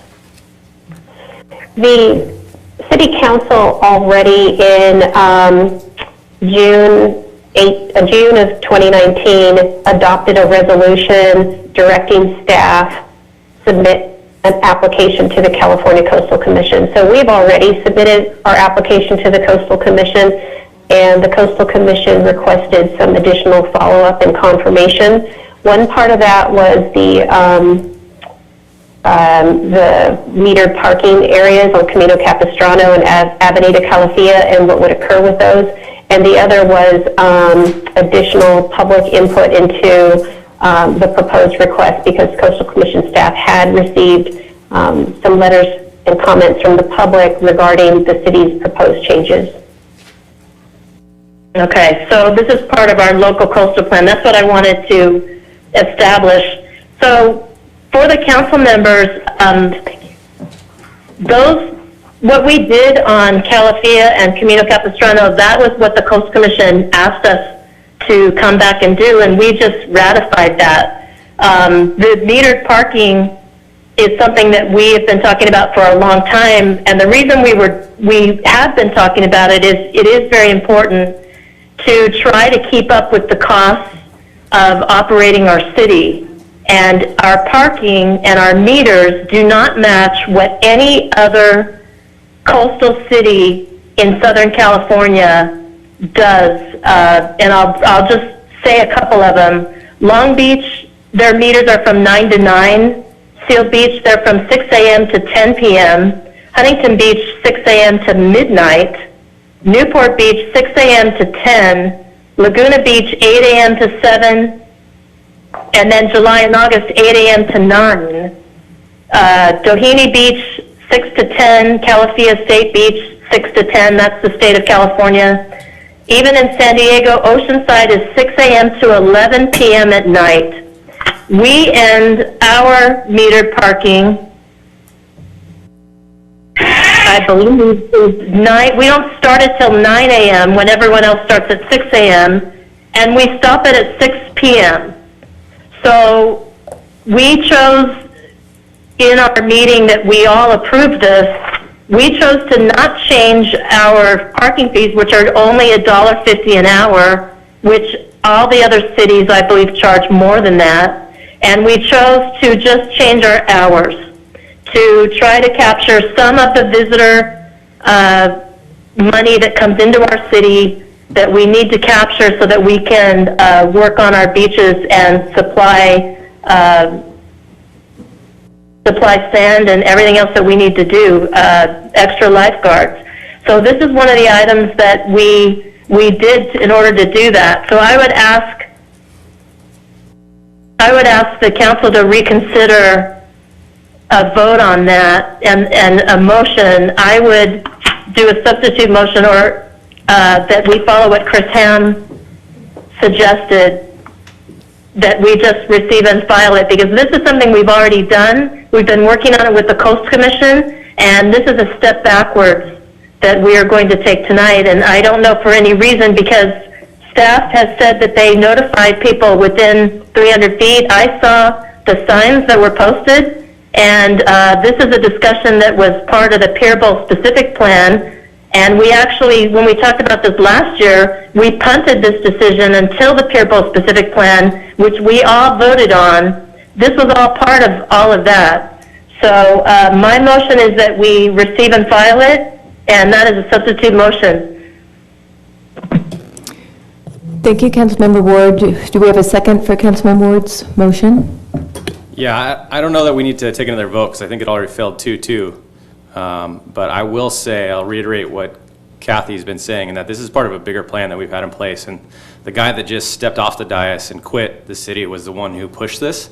And so in his honor, we should probably be continuing down the path of pursuing this. And I think, if I remember correctly, we directed staff to take the additional revenue that we see from this to increase parking capabilities, increase technology. We've already talked about this ad nauseum. And so it's my position that if we fail tonight on 2-2 on any motion, we go back to previous direction, which was to continue down this path. So with or without the support of all council, I think we fall back on previous direction, the majority of council, which is pursue this action.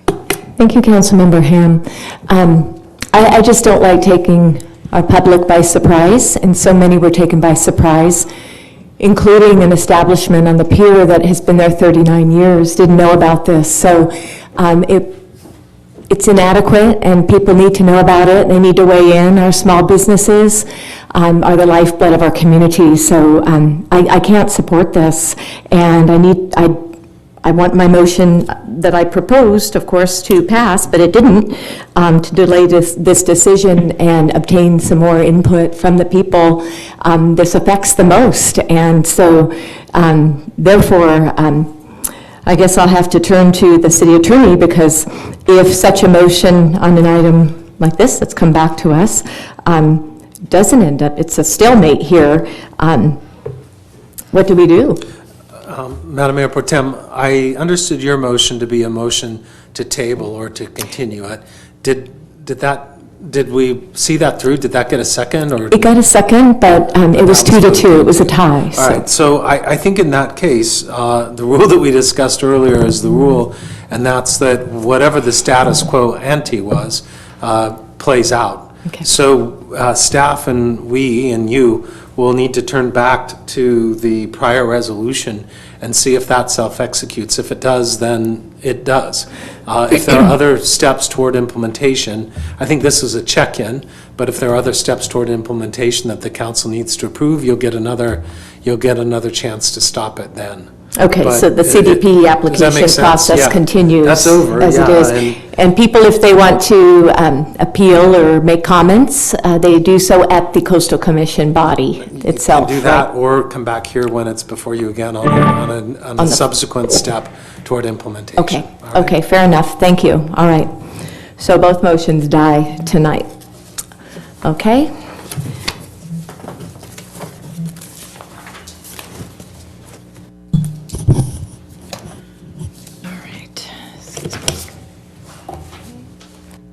All right, so we have new business, and we have Warrant Register. Do we have any public comments on that, Laura? No public comments. Okay, do we have a motion to approve the Warrant Register? It's under new business. I have a question. If you don't have any concerns with the warrant register and you don't think you're going to have any concerns moving forward, I'm willing to put that back on consent calendar. I removed it so that you wouldn't have to pull the item every evening. Oh, well, I don't have any concerns this week. I may next time, though, so do you want to leave it on here just to be safe, under new business? All right, so you moved it, okay? Did you make a motion to move the warrant register? Okay, and I'll second that, Councilmember Ham. Okay, so we'll take a vote. Councilmember James, on the warrant register? Aye. Thank you. Councilmember Ward? Aye. Oh, great, thank you. Councilmember Ward? Aye. Councilmember Ham? Aye. And I'm an aye, so that passes. Warrant register passes 4-0. And the next item on new business, we have proposed parking restriction and hotel motel parking program for alley east of South El Camino Real between East Avenida San Gabriel and East Avenida Magdalena. We have a report from the Public Works Director concerning proposed parking restriction and hotel motel parking program for alley east of South El Camino Real between East Avenida San Gabriel and East Avenida Magdalena. Staff, would you like to proceed with the report? Yes, thank you, Mayor Pro Tem Ferguson. This is Public Works Director Tom Vonnegut, and I do have Nestor Mangoheg, Senior Civil Engineer, on the line. He did the legwork in case, depending on the nature of any questions your council may have. Just a brief overview. This item came to you first in January of this year based on a request from a business owner and concerns about overnight and longer-term parking in the alley paralleling South El Camino Real between Avenida San Gabriel and Avenida Magdalena. At that time, staff, in conjunction and coordination with the business owner, had proposed implementing a limited overnight parking restriction. In other words, no parking from 2 a.m. to 5 a.m., consistent with other city lots, which it was agreed would take care of the issue at hand by effectively prohibiting overnight or long-term parking. At that time, based on the noticing that we did, several motel owners, 5 in the area, provided comment to your council and expressed concern that that would preclude them from occasionally using parking in the alley for overflow overnight guests. So your council directed staff to work on a solution and come back. We did that and attempted to schedule the item in April. Of course, that was a heavy agenda, so it was pushed till tonight. And we did work with the motel owners to come up with a solution based on similar situations in other cities, essentially a permit parking program. And as indicated in the report, we set some parameters, and the intent would be to allow some limited guest parking. The owners understand they need to make use of their on-site parking first, and that there would be a modest fee, and that was based and modeled off similar agreements in the area to come up to a valuation of what that fee would be. In this case, it's about 55 cents per permit. It would be as needed, and we would memorialize the details that your council would approve at one of the next meetings by simple agreements with the motel owners.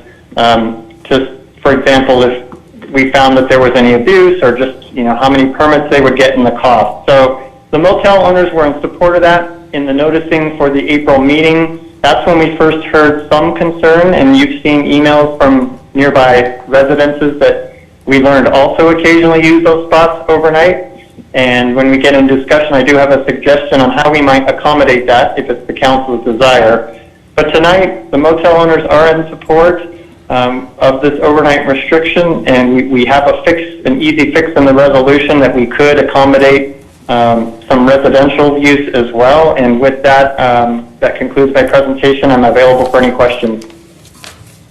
Okay, thank you, Mr. Vonnegut. Do we have any comments, public comments on this item? We do? We do Can have we go public ahead and hear comments. those? Thank you. Thank you, Megan and Laura. Okay, first comment comes from Patty Barker. Dear council members, I'm writing to you in opposition of the proposed resolution concerning the prohibition of parking between 2 a.m. and 5 a.m. in sections of the city. I urge you to vote against such an action given the following considerations. This type of restriction negatively impacts a specific vulnerable group, those experiencing homelessness. Many people experiencing homelessness in San Clemente are in fact residents of San Clemente. People experiencing homelessness rely on sleeping in their vehicles for safety and security, especially women with children. The economy has been and continues to be negatively impacted by the global pandemic, resulting in business closures, loss of jobs and income, residents struggling to pay their mortgage payments or rent fees. The potential that many residents facing the possibility of homelessness for the first time in their lives is greatly increased due to the current economic fallout. This puts more local people on the streets, and having a vehicle for security and safety and remaining in San Clemente could make the difference between life and death. In summary, the proposed prohibition appears to be particularly cruel during the current global health crisis. Such a prohibition pushes vulnerable residents into other jurisdictions and makes them someone else's problem. It's more accurately described as inhumane and extremely inappropriate at this time. I urge you to please vote against this prohibition. As a minimum, it ought to be postponed indefinitely or until such a time that the pandemic is over and the economy has improved. This proposal actually creates a problem for residents in other neighboring municipalities. Do the right thing and vote against this unnecessary proposal. And next comment comes from William Krutner. Laura, creating a system jointly administered by the city and local businesses to manage this minor issue seems like an imposition of an unnecessary burden and likely source of frustration for local hotels, visitors, and city staff, especially when there are matters of much greater seriousness before the council that would benefit from discussion and action. The risk of this causing a potentially costly nuisance for hotel guests is very high. Hotel staff may forget to issue passes, or they may run out of passes and have to wait for them to be replenished. Visitors may not display the tags correctly, visitors won't know about the restrictions, and if they have visited before and used the overflow area, they may be taken by surprise. Signs about restrictions might be missed as they park late at night.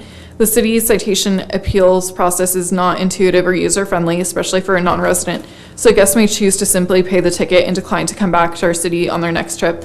There are lots of other beach towns in the area. Staff and city attorney time are better used for other priorities rather than this unnecessary measure. Please vote no on item 9B.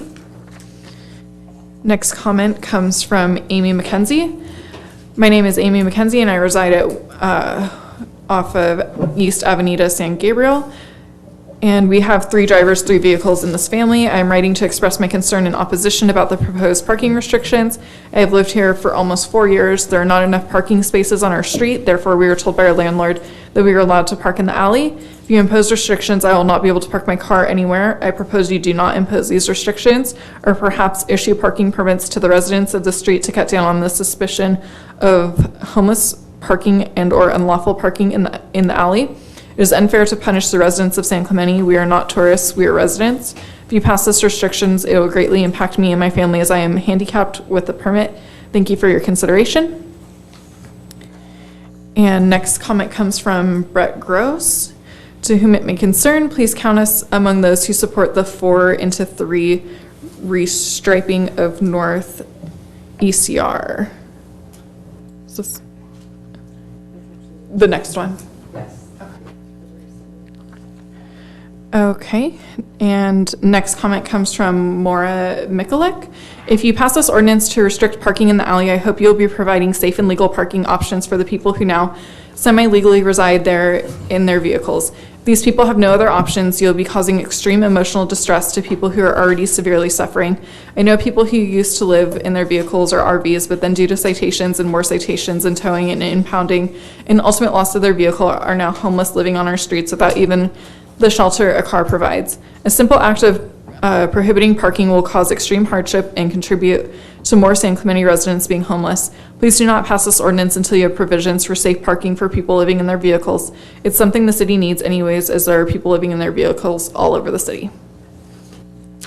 Next comment comes from Jackie Traney. Good evening, council members and city staff. Regarding item 9B, please do not restrict parking between the hours of 2 a.m. and 5 a.m. for parking spaces located in the alley east of South El Camino Real, between East Avenida San Gabriel and East Avenida Magdalena. This is one of the only places where people who live in vehicles can now safely park. Passing this item will add to the harassment and emotional upset of already vulnerable people and greatly increase their likelihood of becoming completely without shelter, thus adding to San Clemente Street homeless population. It is all too common occurrence in our state that when homeless people get cited for unlawful parking and their vehicles are towed, they lose their last bit of shelter due to an inability to pay for impound fees and citations. Do you really want to contribute to this result? I challenge you to make clear why you think this parking restriction is a good idea. If you do restrict parking in this area, the right and moral thing to do is to provide another area in the city for safe parking for people who are stuck living in their cars. I look forward to working with the city for positive solutions to the issue of homelessness. And last comment is from Jonathan Boardman. To whom it may concern, I have called East Avenida San Gabriel my home since 2004 when I was 6 years old. I've grown up in San Clemente. I've gone to school here. I got my license at our DMV. I've been to countless town festivals, from the yearly car show in June to Ocean Festival in July to putting on the Glitz in December every year. San Clemente is my hometown, and San Gabriel is the street I've been able to call my own. Having grown up on the street, I have firsthand seen quite a bit of change both for the neighborhood and for our town. Homelessness, as it is not only our town, county, state, and nation, has skyrocketed. It's particularly noticeable in our neighborhood, situated mere blocks away from both the county border and an area of no man's land between us and Oceanside. On one side of our street is a 7-Eleven. Further down our street is the liquor store. Next to us, an alleyway. Since the temporary closure of San Clemente State Beach camping grounds due to the COVID-19 pandemic, this alleyway has seen a spike in vagrants sleeping overnight in their cars and RVs. Debris is left about all over, and it appears drug activity is also spiked. We no longer feel that it is safe to walk down this alley in broad daylight, let alone in the evening. Despite this, I am outraged at the proposed parking limitations that has been presented. East Avenue San Gabriel has 24 public parking spots along the street. On our side of the street, there are 6 apartment buildings. Each of the apartments has about 4 units. On each of these properties is 4 garages and a driveway for each of the units. Our apartment building at the very bottom of the hill on San Gabriel has 2 bedrooms per unit. We are a 3-person family and have 3 cars, so the absolute maximum number of vehicles we can have at one time within our apartment building is 2. On the other side of the street, there are 9 private homes with their own driveways. Many residents, both from the north, 9 private homes, and the south, 6 apartment buildings, must park along San Gabriel because they do not have enough room for their vehicles on their properties. East Avenida San Gabriel is also used heavily for non-residents. Each summer on the corner of El Camino Real and East Avenida San Gabriel, Pedro's Taco sees heavy traffic throughout the entire season. While they have their own parking lot for the employees and patrons, San Gabriel becomes a site for overflow, which happens almost daily. Across the street from Pedro's Tacos is La Ventura Event Center. Again, they have their own designated parking lot and a section of the alleyway for their patrons. Despite this, when they host a large event, many of those attending will choose to park in the 24-hour parking spaces on San Gabriel. The residents of East Avenida San Gabriel have not only contended with their neighbors for parking, but for those who are utilizing local businesses as well. We must be able to park in the alley. Our street leads up to a large hill that ends in a four-way junction. Avenida San Pablo and East Avenida San Gabriel have little to no parking at the top of this hill, as they are both situated in residential zones. The only parking near El Camino Real, other than the alley, is either commercial or residential, with once again little to no parking as is. Even if we were to park on, say, West Avenida San Gabriel or West Avenida Junipero, we would have to cross a major street just to return to our homes, not to mention that our cars would just take up space that the residents of those streets would normally use. And that's all the time.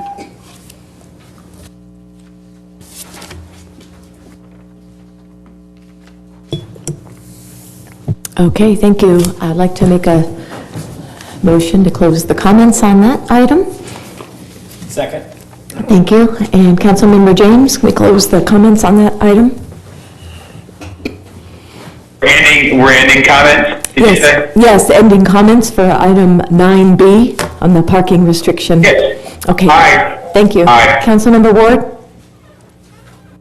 Aye. Councilmember Ham? Aye. And I'm an aye, so that passes 4-0. Moving forward to discussion on that. Do we have any discussion amongst council members on this item?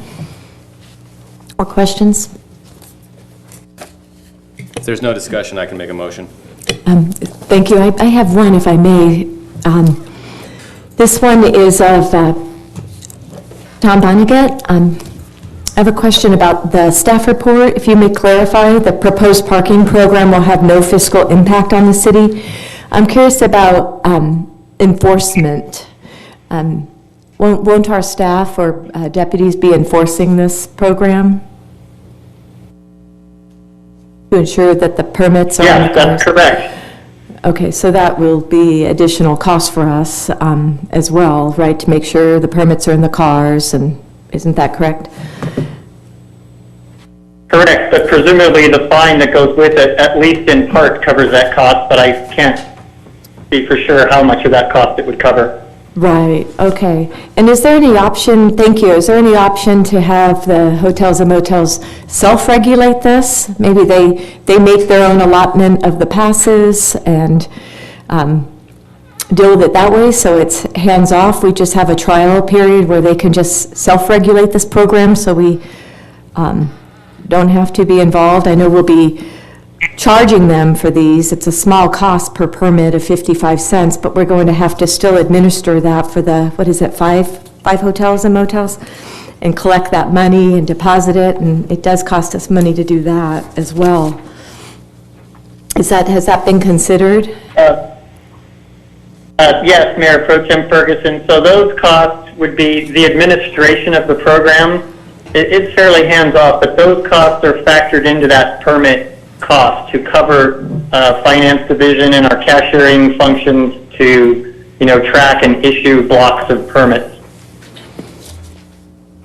Okay, and we heard some comments tonight about the impacts to the residential area there as well.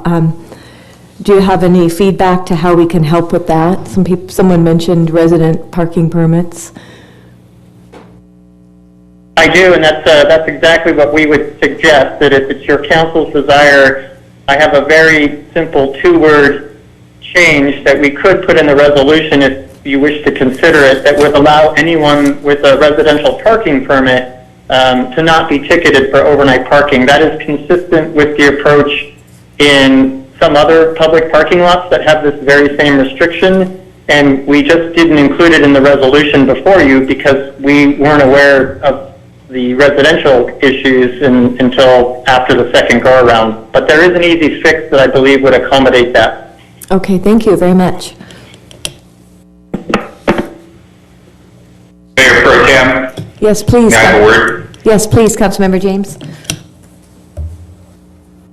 I drive by that alley Sally probably as much or more than anyone. And I will tell you, there's trash down there, there's broken down cars, there are broken down creepy RVs. It is an eyesore, it is blight, and I am going to gleefully vote in favor of this resolution. This staff recommendation. Thank you, Councilmember James. And Councilmember Ward, do you have some comments? I would like to thank staff for the resolution that they came up with. We went to make this lot comparable to all of our other lots that we don't allow any overnight parking.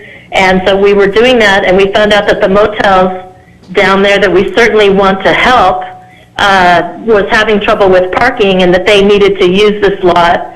And you came up with a parking permit program that satisfies that. Now it sounds like you've come up with something that at least some of the residents that can justify using the lot could be exempt from it. So with that, I'll make a motion if anyone wants me to.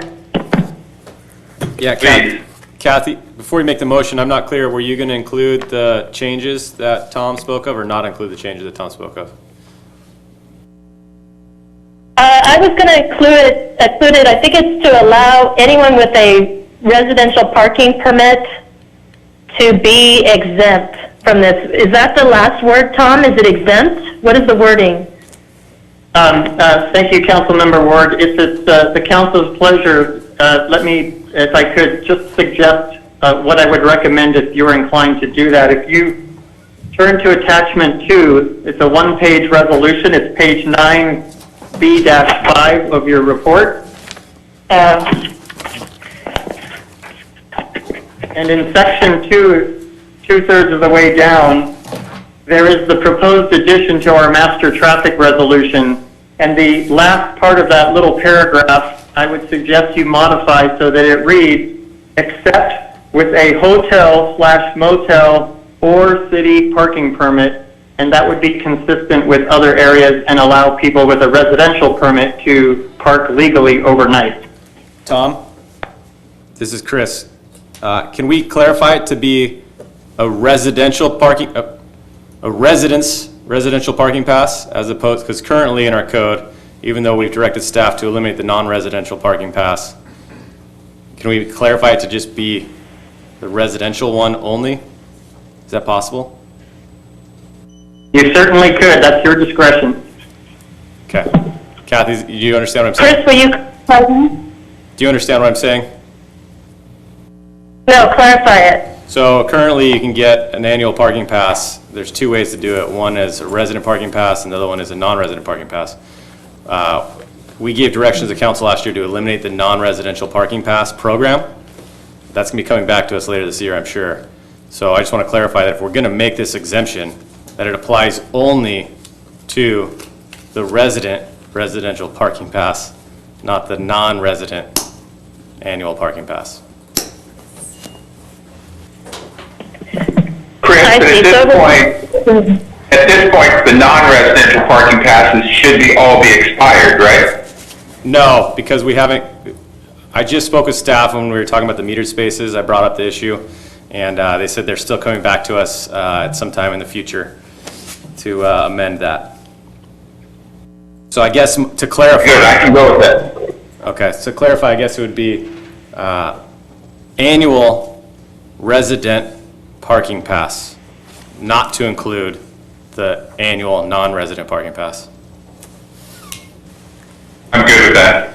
Okay, so I'll make the motion since I'm talking about it. I'll just do it.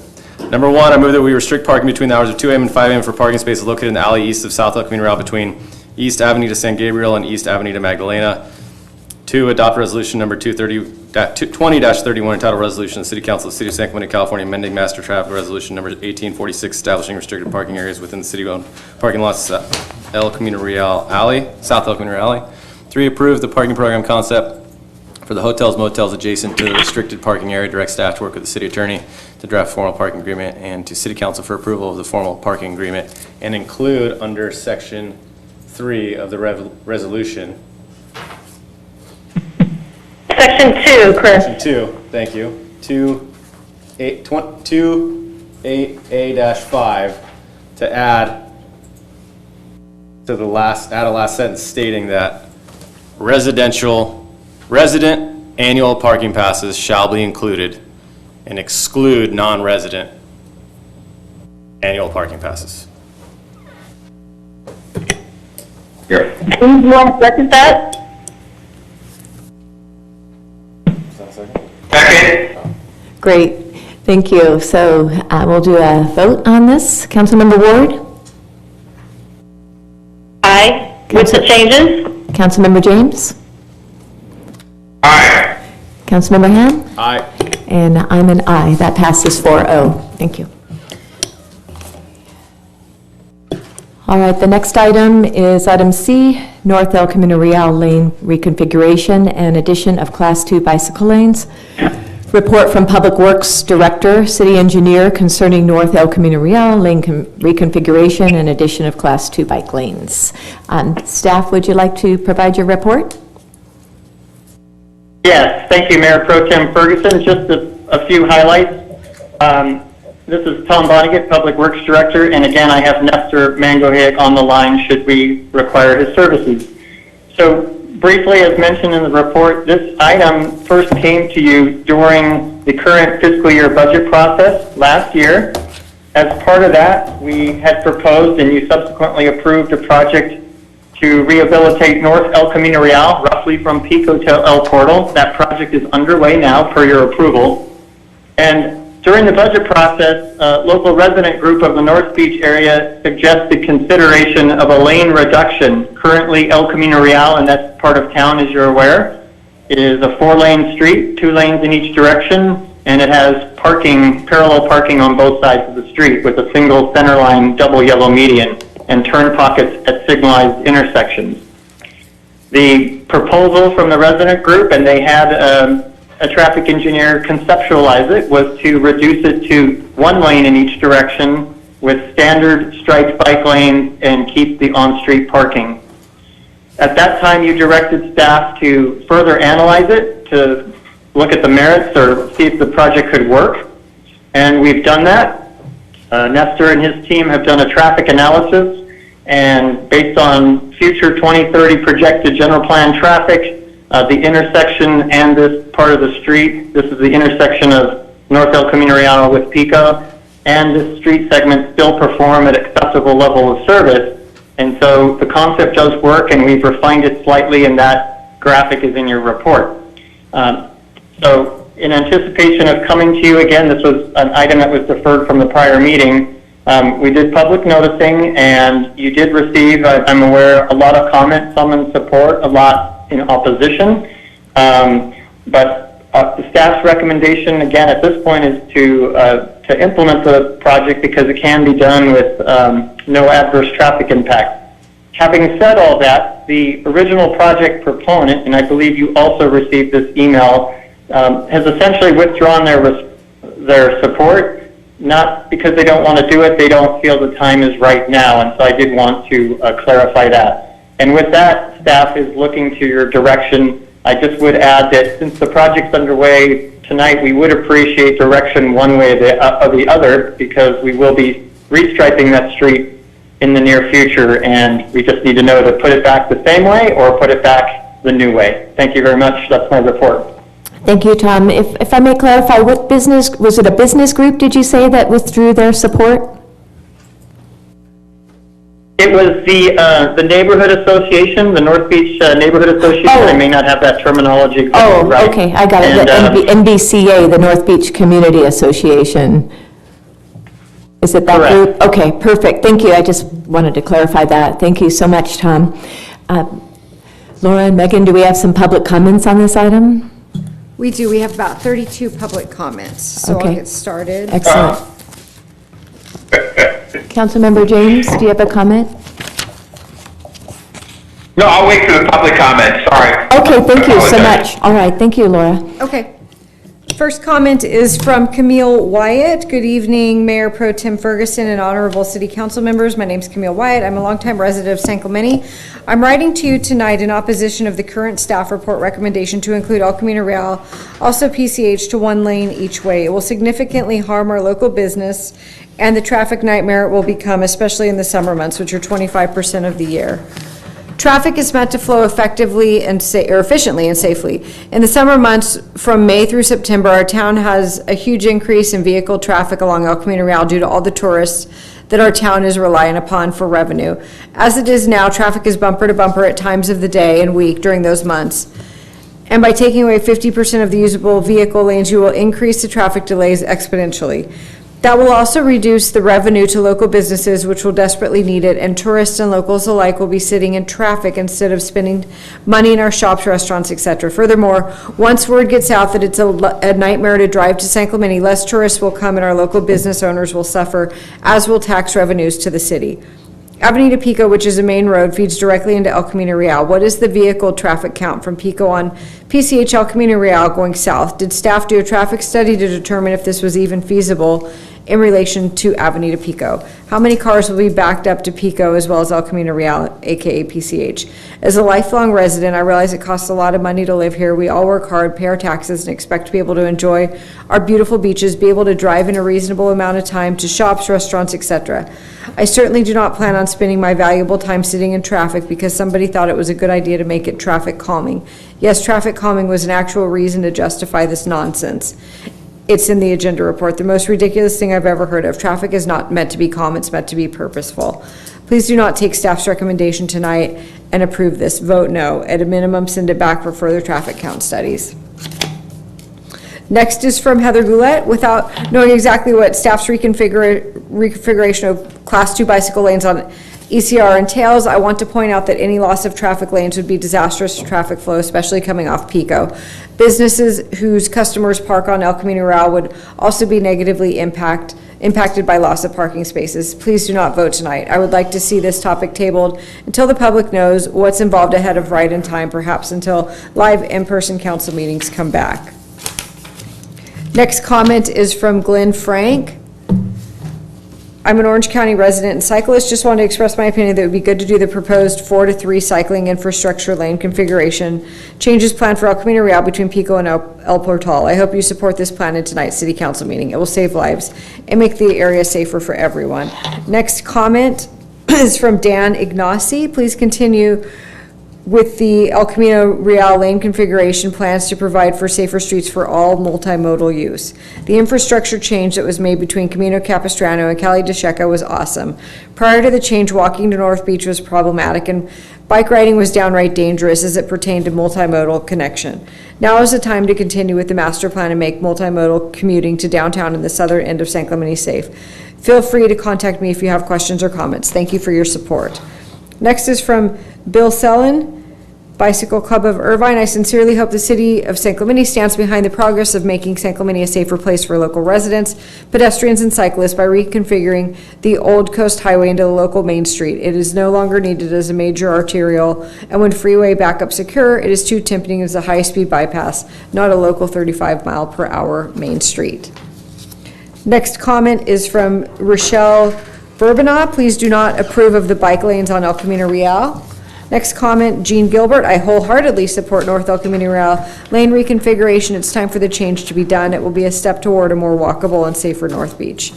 Next comment is from Tracy Drolinsky. Please approve the North El Camino Real lane configuration at tonight's meeting. This 4-to-3 conversion will add long-needed bike lanes to El Camino Real, essentially continuing the 2-lane configuration installed 2 years ago from Arco Station to Pico. The design will add a center left turn lane all the way from Pico to El Portal, reducing head-on collision potential. It will allow safe and convenient left turns into businesses like SWAC, Cafe Ray, Benjamin Moore Paint Store, and the Boys and Girls Club. Bike lanes will be added, increasing passing distance between motorists and cyclists along the popular Pacific Coast bike route. Local residents deserve a quieter, safer main street through San Clemente, safer for all users, drivers, bicyclists, and pedestrians. That's why this project deserves your support. Thank you for your time. Next comment, Michael Metcalf. The proposed ECR reconfiguration will not increase traffic congestion. I support the El Camino Real reconfiguration. Next is from Pete Gerard. I support North El Camino Real Lane reconfiguration. Thanks for letting cyclists weigh in.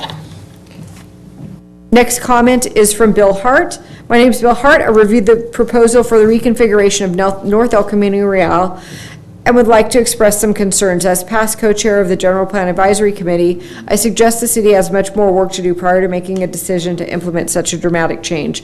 To remind you, the GPAC was tasked with providing community guidance on the initial draft of the Centennial General Plan.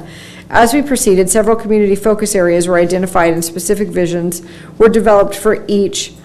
The process involved public meetings, special community input sessions, and GPAC deliberations specific to those areas. After GPAC's work was done, the general plan was further refined by the Planning Commission prior to final changes and ultimate adoption by the City Council. GPAC addressed and recommended visions for 2 focus areas in immediate vicinity of North El Camino Real. One was the Los Molinos district and the other was North Beach. Both were incorporated into the general plan land use element, section 8. Simply put, I do not recall any consideration of a single lane capacity reduction and or traffic calming along North El Camino Real. The staff report before you refers to input from a group of North Beach residents. I have tremendous respect for the extensive ongoing involvement of the North Beach community, and I do not wish to disparage their ideas. However, I'd like to recommend you also consider the multi-year general plan process, which also incorporated extensive North Beach community input. Should you wish to consider converting North El Camino from one of the city's most traveled thoroughfares to a single-lane street, I recommend the process involve at least as much deliberation and input as we put into the formulation of the city's Centennial General Plan. Next comment is from Stacy Klein. I'm emailing to say I support North El Camino Real lane configuration. Called a 4-to-3 conversion, this project will add long-needed bike lanes to El Camino, essentially continuing the 2-lane configuration installed 2 years ago from Arco to Pico. This design will add a center left turn all the way from Pico to El Portal, reducing head-on collision potential. It will allow safe and convenient left turns into businesses like SWAC, Cafe Ray, Benjamin Moore Paint Store, and the Boys and Girls Club. Bike lanes will be added, increasing passing distance between motorists and cyclists along the popular Pacific Coast route. Opponents of this plan will create congestion. Opponents insist this plan will create congestion and increase travel times for drivers, but there's absolutely no research to support this claim. Just the contrary. Traffic counts prove the volume of cars in El Camino Real does not require a 4-lane arterial highway through town. El Camino Real was paved as a 4-lane road in the 30s when it was called the Coast Road and was the only connection between San Clemente and San Diego. Today, ECR is a local street serving local residents. Local residents deserve a quieter, safer Main Street through San Clemente, safe for all users, drivers, bicyclists, and pedestrians. That's why this project deserves your support. Next comment is from Brian Cox, Vice President of Operations, Jack's Bicycle Center.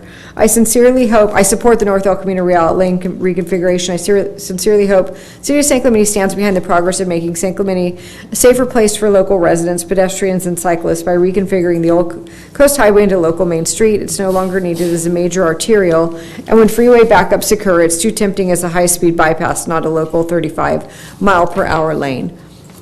Next comment, Laurel Matos, support for North El Camino Real Lane. I am emailing to express support for the 4-to-3 road configuration on El Camino Real. I live off El Camino Real and believe it is greatly beneficial for road safety.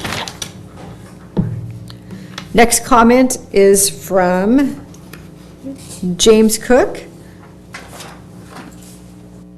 I hope everyone will encourage the City Council to approve this improvement to keep bringing a greater value to our community. I support North El Camino Real lane reconfiguration. Next comment.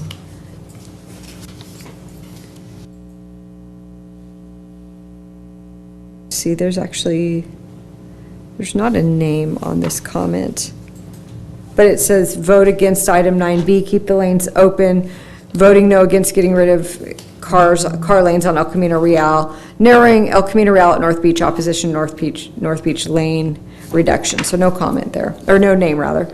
Next comment is from Mike Matos. I support North El Camino Real lane reconfiguration. My wife and I live at 113 Avenida de la Grula in North Beach, San Clemente. Our house is a half block off of North El Camino Real, the major artery street that we take to get pretty much everywhere. We would like to get on record as saying that my wife and I fully support the plan to reconfigure North El Camino Real from 4 lanes to a modified 3. This should actually help the flow of traffic by allowing a dedicated left turn lane as well as provide a much-needed safety lane for bikers, an important consideration with the growing popularity of electric bikes in San Clemente. Thank you for your service, Mike Matos. Next comment is from Anita Matos. Please continue with the 4-3 road configuration for the safety of motorists and cyclists on El Camino Real. The road from Pico del Portal is dangerous for turning in and out of businesses and side streets because the curve in the road makes it difficult to plan for fast-moving cars coming around the corner and or down the hill. I live on Avenida de la Grula, and I have been narrowly missed by vehicles behind me when I've stopped in the left turn lane to turn onto my street across traffic. I always signal very early. It's extremely dangerous, and a center turn lane would give me a safe place to wait and would prevent cars from barreling down on me. It's an extreme safety issue in the current setup. Thank you, Anita Matos. Next comment is from Mike Wilkinson. I support North El Camino Real lane reconfiguration. The city of San Clemente has an opportunity to make the Old Coast Highway into a road that serves all users, whether they are in a car or on foot. The 4-3 conversion will enhance safety for everyone and will add to the appeal of the city and local businesses. I urge the city to support this effort. Next comment is from Gary Hedrick. I just want to state that the San Clemente Green is in support of lane reconfiguration proposed for North El Camino Real being considered tonight. Next comment, Kelly Payne. I support North Beach El Camino Real lane reconfiguration. I believe this will be a beneficial improvement. Next is from Robert and Joyce Fisher. We do not want El Camino Real made into single lanes. We are most unhappy with the single lanes for Camino Capistrano to Pico. Very dangerous, cars hardly fit in the lanes. The part you are considering is curved and surely will cause accidents. Why do you need such large bike lanes? Does the city receive money from the state if they do this? Who decides to change the streets? Next is from Patty Murphy. I oppose item 9B, reducing El Camino Real to 1 lane to accommodate a bike lane through our town will restrict the flow of traffic, causing unreasonable delays on surface streets. Please vote no. Next comment, Jeff Neubauer. Council, I wish to express my concern for some of the items on tonight's agenda. North El Camino Real, can we delay this vote? I feel there are more important items that should be resolved first, like the landslide on PCH that covers the sidewalk. That's available for an ADA access lawsuit. Completing the repairs on the beach trail, let's get the city ready for business when it's allowed. Next comment is from Robert Denault. We just heard today about the North El Camino Real bike lane reconfiguration. My office is located at 535 North El Camino Real. My window looks down on El Camino Real. We built our existing building in 2002, and it surprised me how much traffic has increased in front of our building during that period. I can tell when the freeway is clogged because I will see bumper-to-bumper traffic with 4 lanes.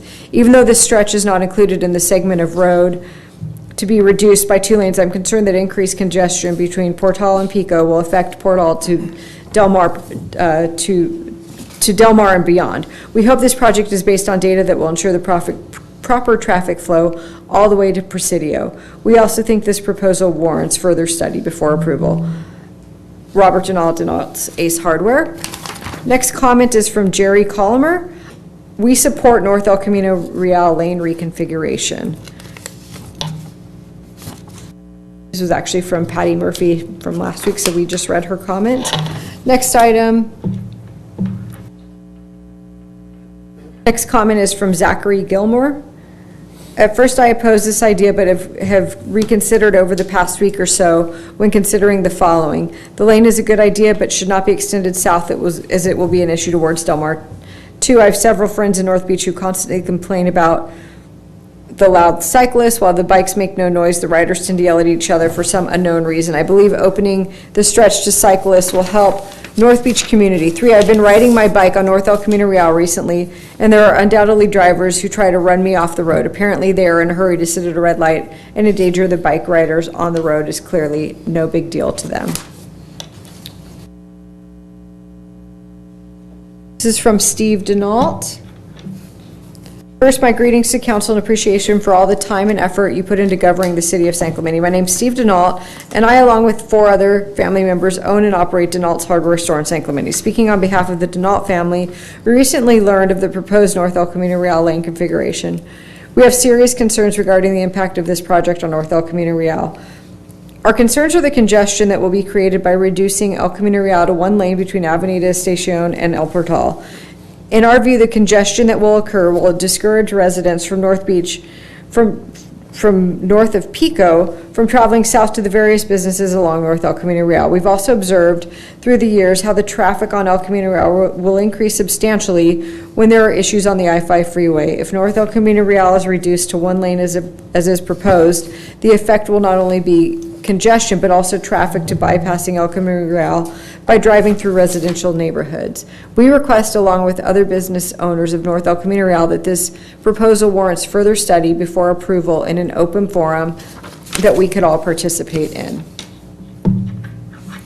Next comment is from Jim Dahl. It's come to my attention that item 9C on the agenda requires North El Camino Real between Avenida Pico and El Portal will be reduced to 2 traffic lanes in a Class 1 bicycle lane. This would restrict traffic and cause a public safety hazard and reduce traffic throughput by removing these lanes. This area is heavily traveled with commercial, light, industrial, and residential traffic. The roadway is highly traveled by fire engines and police vehicles and buses every day. Along with numerous incidents on the I-5, this roadway is a vital alternate route to the freeway many times a year. We already have a bike lane that parallels El Camino Real through the residential neighborhoods that is much more safe and goes all the way to the South City. I would hope that the City Council would not adopt this plan for El Camino Real. Thank you. A couple more comments. From Todd Sinclair, North El Camino Real lane reconfiguration. I would like to comment on the above issue. Reducing these lanes in 2020 may seem reasonable. When the Miramar Theater is completed within the next 3 years and North Beach becomes very active and viable, traffic will increase to the point that 4 lanes be needed. Currently, North Beach and the beach are not that active, but when additional development occurs in the Rancho Mission Viejo neighborhood, this area will be flooded with a lot of traffic. Additionally, bicycle lanes will be altered to the point that bicycles will continue up the street into 4 lanes into a very congested business districts, created very dangerous conditions for both cars and bicycles. Please consider long-term and not short-term for reducing lanes. This has happened in other cities, and the results have resulted in dangerous traffic conditions. Please do not reduce traffic lanes now, as there have been no long-term studies when North Beach becomes more active. And we have just 2 comments left. Brett Gross, please count us among those who support the 4 and 3 restriping of North El Camino Real, like the lane change on El Camino Real from Pico to Camino Capistrano. Safety and accessibility can be increased without an adverse effect on more vehicle traffic. As a resident of San Clemente since 1964, yes, 56 years, I've seen our town grow and change. As active seniors who enjoy bicycling, we see the proposed El Camino Real lane reconfiguration as a bold move which will encourage present residents and future generations to enjoy our year-round weather and be more active and healthier. Staff's next comment is from Brad Malamud. Staff's comment that there will be no traffic impact is not correct. Instead, staff only found the impact will be acceptable. What does acceptable even mean? It will back up traffic, but staff thinks that is okay. Parking and right turns will severely delay and back up traffic. And my final comment is from Wendy Shrove. The reduction in lanes on North El Camino Real has caused constant traffic problems at the intersection of El Camino Real and Camino Capistrano and is a special nightmare during the summer. Please do not continue this on El Camino Real south of Estacion. We need those traffic lanes, please. Okay, I'll make a motion to close public comment on this item. Second. Thank you, Councilmember Ham. Let's go ahead and vote. Councilmember James, we're going to close comment on this item. Are you good with that? Aye. Thank you. Councilmember Ward? Aye. Councilmember Ham? Aye. And I'm an aye. Okay. Comment on that item closes on 4-0, and we can open it up to some discussion amongst the council members. Madam Mayor Pro Tem, is Director Vonnegut still there? Yes, he is. Yes, sir. Have we looked, the NBCA has withdrawn their support or their recommendation. Have we looked at any other calming features that could be added to the roadway? No, we have not, Councilmember James. We were following the direction of the council to evaluate this specific plan since it was a resident initiative. that came up during the budget. We didn't propose to start this. We were trying to respond to them on their very specific lane reduction concept. Okay. Sir, that's the only question I have for you. Thank you. This is Chris Ham. Tom, I have a couple questions. The first one is, will this plan be impacting parking in a negative way? No, the on-street parallel parking stays the same, and no parking spaces get removed as part of this lane reduction. We're simply taking out 2 lanes to make a center lane and bike lanes, but the on-street parking stays as is. Okay. And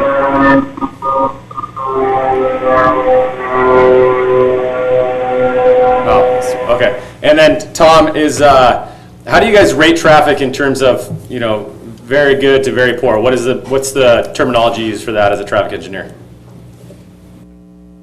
So I'll give high level, and we'll see if we need Nestor to chime in. But if you recall, it's generally level of service or intersection capacity, and the general plan used to have, and to some extent still does for intersections, it has rating criteria that tells you if it performs very well with no delay to very poorly with significant, untenable delays.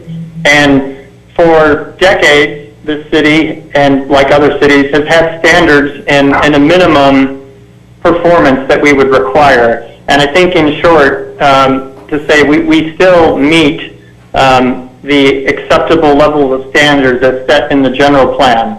It is true, and I think I did say that, I didn't say there wouldn't be any impact. If I did, that's not correct, that there wouldn't be a significant, because even with the proposed change, we meet the level of service standards that are already prescribed in the general plan. But we rate it that way based on how free-flowing it is. And so we still meet the standards that have been set out before and approved in other processes. Okay. Do we build our arterials to the standard to apply when the I-5 freeway is completely cut off? No, we don't, because those are, unusual one-off events, and everything, goes to heck in a handbasket when that happens. We all see that and we get that. We look at traffic under typically normal conditions, quote unquote, and study that and compare current and future traffic volumes, and that's how we make our assessment, not what could happen for these, one-off cases that may happen once in whatever. That's not how we, size roadways, so to speak. Got it. So I'll just make my last parting comments here and say I'm going to support this item. This is very similar in my eyes to the North El Camino Real change we took a couple years ago that ended up being one of the best things for our community. Traffic calming is not just about slowing the traffic down, it's also an assistance to the businesses. So I met multiple times last year with the new business in North Beach, which is Schwack, and they represented to me serious concerns about people doing 40 miles an hour down the street, and known customers that are theirs from Dana Point that are now coming to their San Clemente location can't find the location because they're going too fast. So I know that change is difficult. I know that we're all used to San Clemente being 2 lanes in each direction and feeling like a freeway, because ultimately, when it was designed in 1929, it was the freeway. Now we have the 5 freeway. It's literally a couple thousand feet east of El Camino Real, and if you need to go that fast through town, please feel free to use it. But El Camino Real shouldn't be used as a 4-lane highway through the middle of San Clemente. This is not only going to be good for the businesses, but it's going to create a more walkable community for North Beach, which I think ultimately we all want. And so while we talk about bike lanes and there's concerns about bikes, for me the motivation isn't to create more bike lanes. The motivation is to create a more walkable, more enjoyable community, something that will bring community not only to the residents but also the businesses. And I hope I can get support for this item. If I can, I just want to reiterate that I think we gave prior council direction and there was staff majority support for this moving forward. So if this deadlocks 2-2, I think we still need to move forward on it, being that the past council gave direction for this. And I will also reiterate that the guy who quit is the one who brought this one up and supported it. So in his honor, I'm going to push it forward. So, Mayor Pro Tem. Yeah, please. I took time out of my schedule, and I spoke with no less than 7 businesses. And Dewey's, Shade Tree, Russell Fisher, Denalt's. There is a large contingent of businesses who are adamantly opposed to this. And I would also say, if we vote this down this evening, it would be totally inappropriate to suggest that it goes forward. I would be incredibly shocked if we would do something like that. Thank you, Councilmember Now, Jones. I have one other question, and that's for the city clerk or the assistant city clerk. We had public comments from the last regular meeting. Did we read those this evening, or did we not read those this evening? We did. For every item that was continued from the last meeting, we carried those comments over. Okay. Thank you. Thank you. Councilmember Ward, do you have some comments? Yes, I do. Thank you, Mayor Pro Tem. First, I would say to Councilmember James that the businesses that you mentioned, specifically Denalt's, is not in this particular area. They're way far away from El Portal, and they would have, I believe, no impact from this. It is true that we've been talking about this for a long time, going back years, where we have been trying to fix North Beach because our residents told us that they wanted that blight changed. I've done a lot of work with the North Beach group, and it is true we did get a letter from Tyler saying that he couldn't speak for everyone else, and he didn't want it taken that the North Beach group had said that they were for this. But I can tell you that all the years that we've been working on North Beach, and we did traffic calming in the Boca de la Playa area, which was overwhelmingly supported by them. And we did it in response to the fact that people were using the streets as they were going too fast on them. And it was unsafe for pedestrians, and they couldn't even cross Boca de la Playa without almost being hit. This is a great opportunity for North Beach.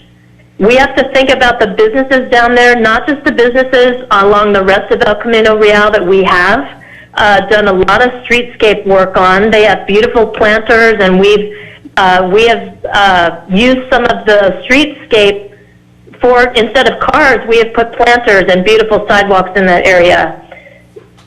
North Beach has an opportunity to be more pedestrian friendly, to allow people to buy some of these empty buildings that are down there or build new ones. It is completely in line with our Centennial General Plan. If you look at the Bicycle Pedestrian Master Plan, that's just one of the elements of it, that's where we talk about multimodal and complete streets.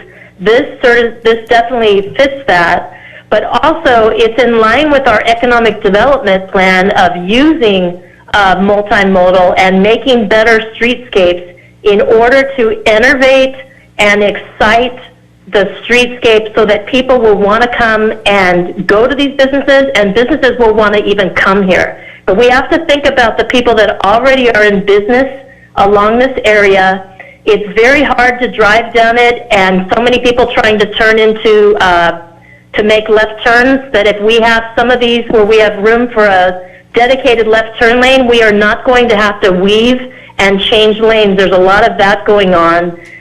Right now, I think this is just such an opportunity for North Beach, and I just don't think we can pass it up. It's everything we've been working on for so many years, and I do not believe that the North Beach Association is against this plan. They want North Beach to be somewhere that they can live and walk to businesses and be safe, and that's what this plan does. And I would also add that if we were going to change the levels of service and we were not going to be within those guidelines, we could not do this project. And that's why we told staff to look at it, and they did, and we have expert staff on this, and I think that this is going to be a great plan. So I would ask Councilmember James to please reconsider and think about this, because we've got to fix North Beach and make it match the rest of our city. Thank you. I have a couple of questions for staff. Thank you, Councilmember Ward. Tom, could you please respond to a speaker comment tonight that this project wasn't identified in the general plan, in the North Beach specific plan within the general plan? Could you please respond to that? Yeah, I don't know if it was specifically identified in the general plan. I became aware of the concept when the citizens group proposed it during the budget process. It may be consistent with goals, but I can't speak to if it's actually listed in the general plan.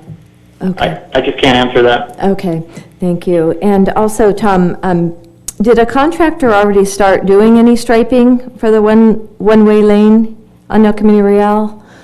I heard some comments from residents. No? Okay. No, we would not do that without your express direction. The contractor has already been removing striping, and that's part of the project. We would be doing that anyway, but we have not started replacing any striping, and we certainly wouldn't do that until we knew the outcome of your specific direction. Oh, okay. Thanks for clarifying that. I have a concern with the North Beach Community Association withdrawing it's the letter of support, because the NBCA isn't just made up of businesses, it's made up of residents too, and they've done a great job coordinating with the city and bringing North Beach to life, and still are at it with their board, and they do an excellent job. I'd like to see talk to them more and see what they have to say as a actual board and their communities, maybe their group, I don't know. So that's concerning to me that they withdrew their letter. But just all the comments I heard tonight, and then looking at the plans, just, it's a very popular high traffic area there. Yes, it is, but you remove a vehicular lane and then you're going to even have more traffic. I mean, I can't support this tonight. Again, I want to listen to the voice of the people, and the majority of the people we've heard from, and then this group, the NBCA there, that actually lives there and runs businesses there, we don't just have complete buy-in, so I can't support this tonight. So 2 comments. One, I'll just say that we're talking about paint. So we have a tremendous opportunity here for very little cost. We're not talking about doing bulb outs or any other serious traffic calming measures. These are very similar comments to what we heard when we did the bulb outs along El Camino Real in the downtown area about people concerned about what are these huge sidewalks coming out into the street. And I think everybody would say that, looking back, that was probably a good thing that we did to calm the traffic through that area, and it wasn't necessary to have 4 wide open lanes through there. That being said, Scott, I'm going to ask for your direction, being that we did give previous direction on this. Where do we stand if it does come down to a 2-2? Well, I don't know, and I think if it looks like it's shaping up that way, I would suggest that you continue this item. I think that's where you were going, Mayor Pro Tem, maybe to consult with the stakeholders, but more importantly, from a legal perspective, to see where this does stand in terms of general plan consistency, because I think you want to know that.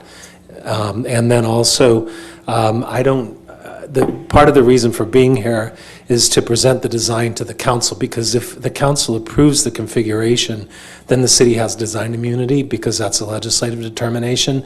I don't know what the default leads you to. I'm sorry, but that's probably something that we in Public Works and management would want to think about and then report back to you. Does that satisfy your question? Can I ask a question to staff? Oh, go ahead. Yes, Councilmember Ward.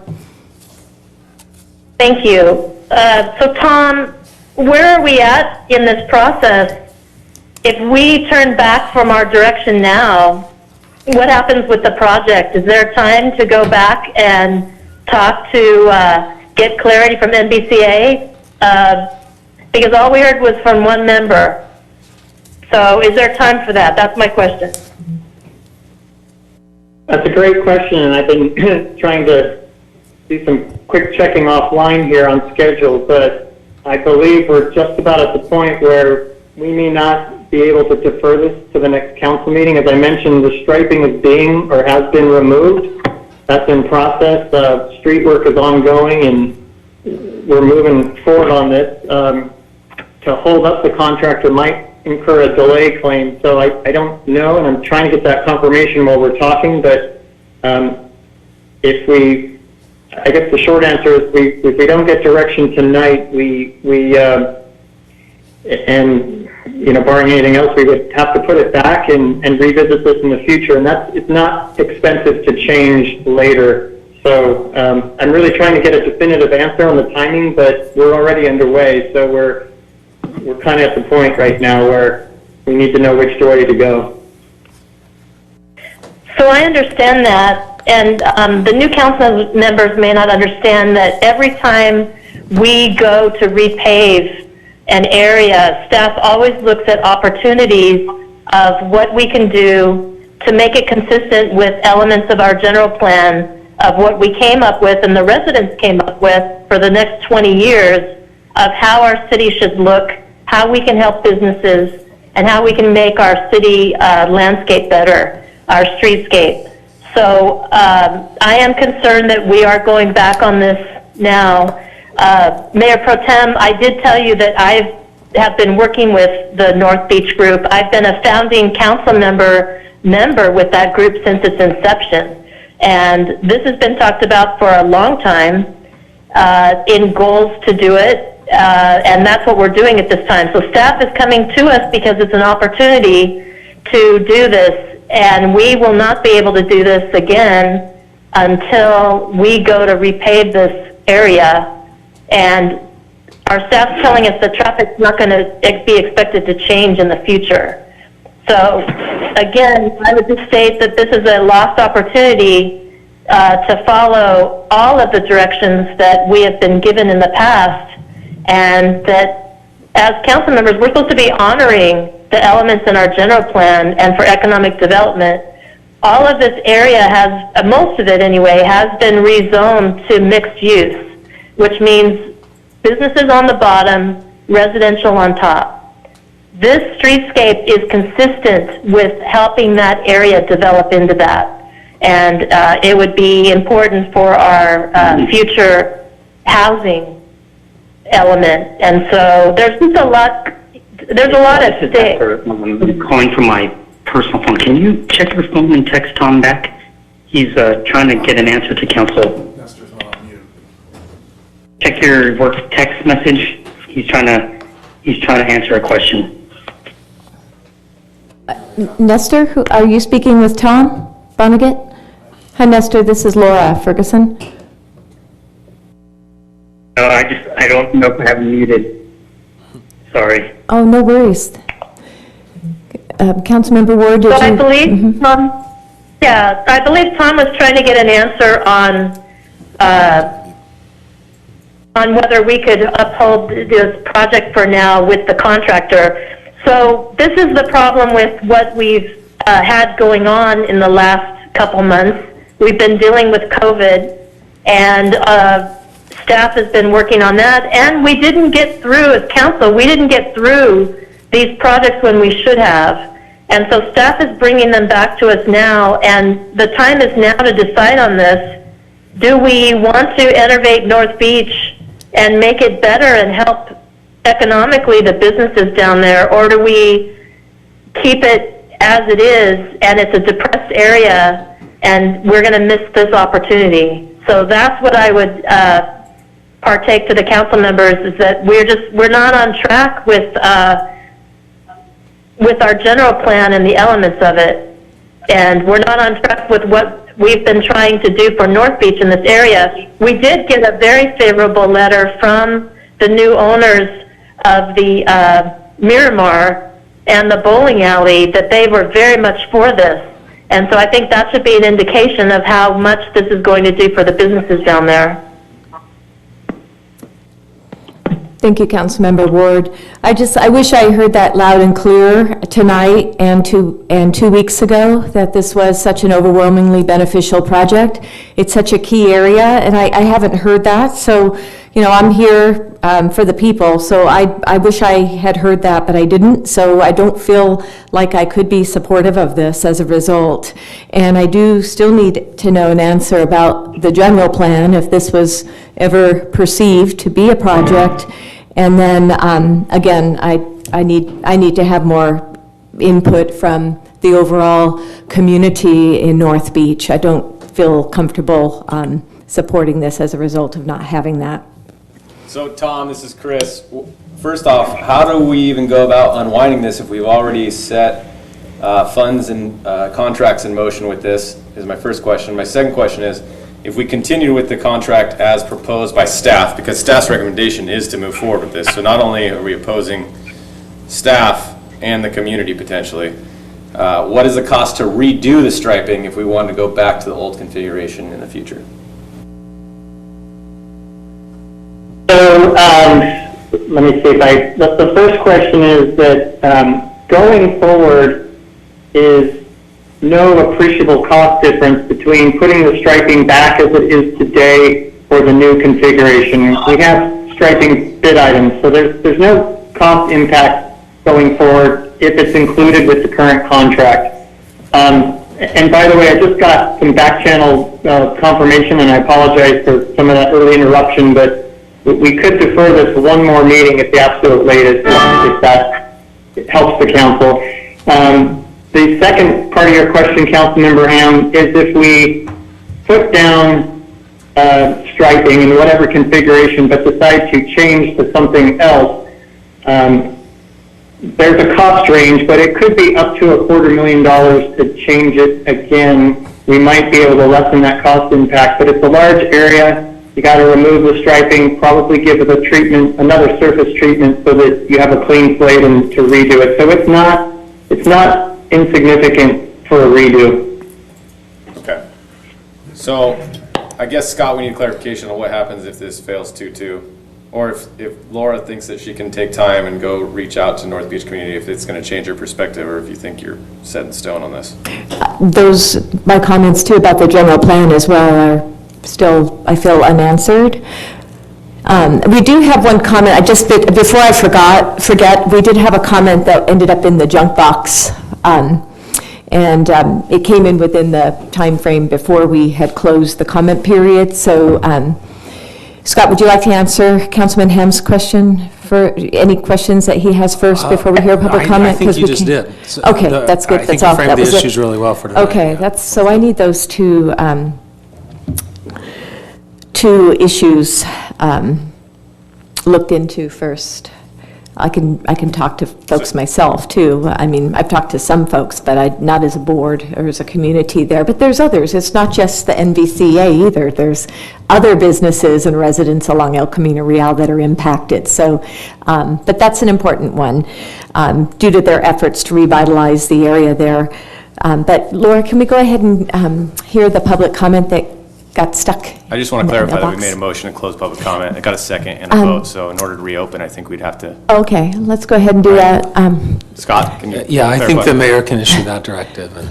Great, thank you very much, City Attorney. So Okay. I just need clarity then, what's the point of a motion and a second and a vote? Well, you don't have to do that every time. You can do that by motion or just by directive of the presiding officer. In this case, I think the Brown Act requires that you hear this because it came in before you made that motion. It was just by error that we didn't get to it. Okay. Yeah. Thanks. Great, Thanks. Okay, this final comment is from Alex Haynes, Junior Council members, resident since 1964, and an owner of a business that has been serving the citizens for nearly 70 years. El Camino Real is the only road other than I-5 that traverses the city. We've noted lawsuits with toll roads and freeway widening to assure being able to travel at times of crisis. It is ironic this measure serves to take away important lanes of traffic for the purpose to calm traffic. Surely there are other measures available than taking away a lane in each direction. Even adding a turn lane, those are not a passing lane. I see first responders use North El Camino Real regularly. This would be compromised. Cutting down lanes would lead to traffic jams and folks using residential streets as workarounds, not to mention what the trolley and bus blockage would cause. Bike riders would be better served by using safer residential routes. Please note that 2 lanes are on Hermosa, which become 2 lanes on Pico, with 2 lanes turning into El Camino Real and PCH joining El Camino Real as residential streets feeding in. Those 4+ alternatives would feed to 1 lane each. How could this be? I think it's important to get out there. I walked the North El Camino Real this AM and saw a straw poll of 9 storefront businesses in North in North Beach. They all oppose the new lane configuration. I would suspect that there are more, but I had to get back to work. These owners do not want to reduce lanes on El Camino Real. Many were taken off guard. This was even being proposed. While I suspect what Tyler Johnson is trying to do, he obviously does not speak for all of the North Beach businesses. We had a good conversation about both our perspectives. We can agree North Beach has much room to improve for pedestrian walkability and safety. I hope the city engages businesses and residences here in North Beach area to find solutions. However, removing 2 lanes from the only citywide thoroughfare other than the I-5 is folly and a danger to public safety and the region's economic viability. Great, thank you, Laura. Okay, do we have a motion for this item? Revised motion? Do you want to? I'll make a motion if no one has one. I just want to clarify that if we give you an additional 2 weeks, you think you'll be able to gather some additional information on this? Well, yes, I could. Of course, one of those components is for staff to look into the general plan and the North Beach specific plan. Tom and I and Cecilia can undertake that. And maybe send that to just the full council so we're fully aware of that. And then I can reach out to the folks in North Beach. So I'm happy to do that, get some feedback. And it sounds like Councilmember Ward already has. And I met with a couple last weekend, but I need to do more. Mayor Pro Tem. Yes, Councilmember James, please. I don't understand why we're not just doing an up and down vote right now. Yes or no? Well, I don't understand that, but if you want to continue it, I have a list of at least 8 businesses that I would like for you to go and talk to. Okay, that'd be great. And maybe even within this meeting, we could get an answer on the general plan, for the North Beach specific plan. Do you think we could do that, Tom or Nestor? We could vote on this, once we get this information. I'm actually looking at that document as we speak. Okay, thank you. No, Mayor Pro Tem. Mayor, hold on one second, Jean, I'm sorry. Mayor Pro Tem, I want to clarify one of my comments because I think you took it other than how I meant it. Okay. I did not say this project is in the specific plan for North Beach. This project is consistent with specific plans of the general plan. I'm sorry, it's not even specific plans, it's elements of the general plan. I'm saying the wrong word. Okay. There are certain elements to our general plan. One of them is the bicycle and pedestrian master plan, and that is to make all of our streets, it's a citywide mandate or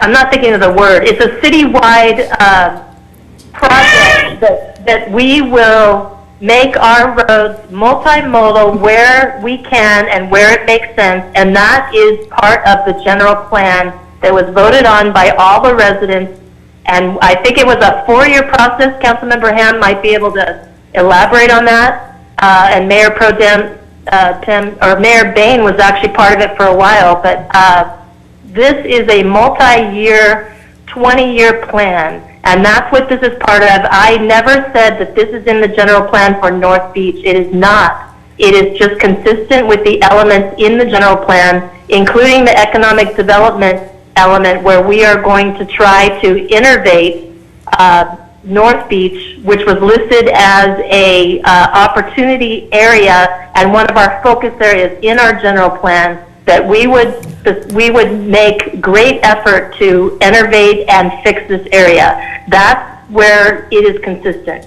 Okay, thank you. So I just wanted to clarify that.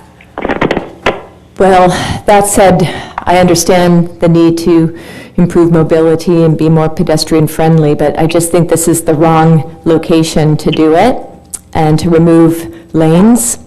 It will increase traffic and public safety. I think the safety of people, of drivers and pedestrians, I don't see it having the outcome that we anticipate. So thank you for clarifying all that, though, Councilmember Ward. I appreciate it. But again, yes, Councilmember James. Mayor Pro Tem. Please. May we have an up and down vote on this? Yeah, why don't you make a motion, please, Councilmember James, if you'd like? I make a motion that we have an up and down vote on this at this time. Okay, what would you like to propose in your motion? That we vote yes or no on, I'm pulling it up.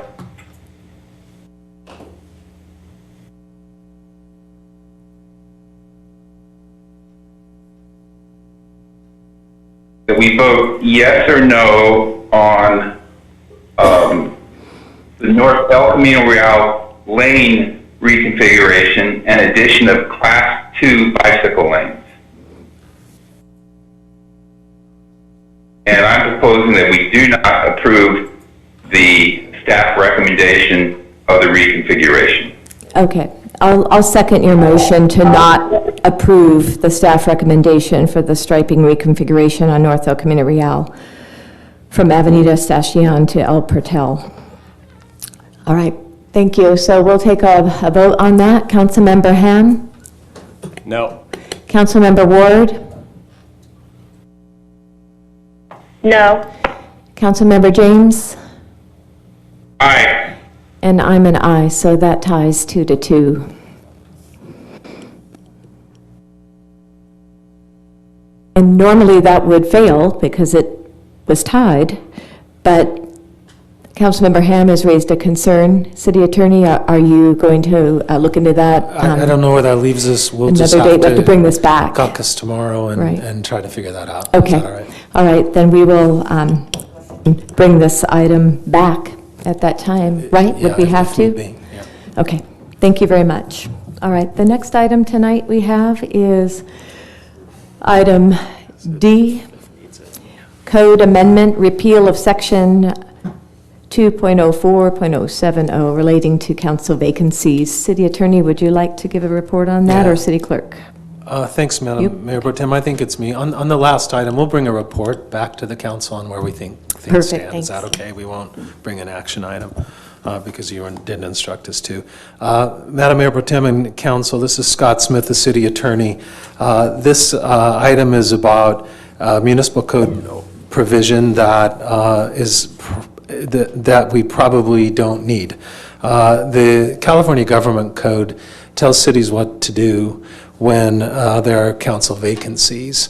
The council can never appoint for more than half of a term of a vacated seat, but it does have the opportunity when to appoint for half of the remaining term of a seat that's vacated. So to illustrate, this evening, the council only had one option for the remainder of Councilmember Bain's seat because it was more than 2 years, so you called an election for that.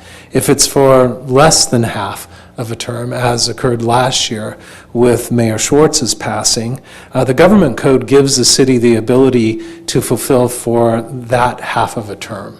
Unfortunately, however, our municipal code, for whatever reason, limits the council to calling an election in that vacancy as soon as it possibly can, even for half of a term. So what happens in odd-numbered years is where the government code allows you to appoint for until the next regular municipal election. Our municipal code, if you remember, when we struggled with this last year, calls that into question and suggests that you have to spend the money and effort to call an election in an odd-numbered year, even though the government code might let you make that appointment. And in the case of last year, this meant that the council had no choice but to spend about $100,000 on a special election. You may have done that anyway, and that might have been advisable, but the government code gives you the option to decide whether to appoint for that half term or not. What this ordinance does, and you might remember how much we struggled trying to figure out where that came from or how. We weren't even sure that it was legal because it limits it allowed a prior council to limit your options that are available to you under the government code.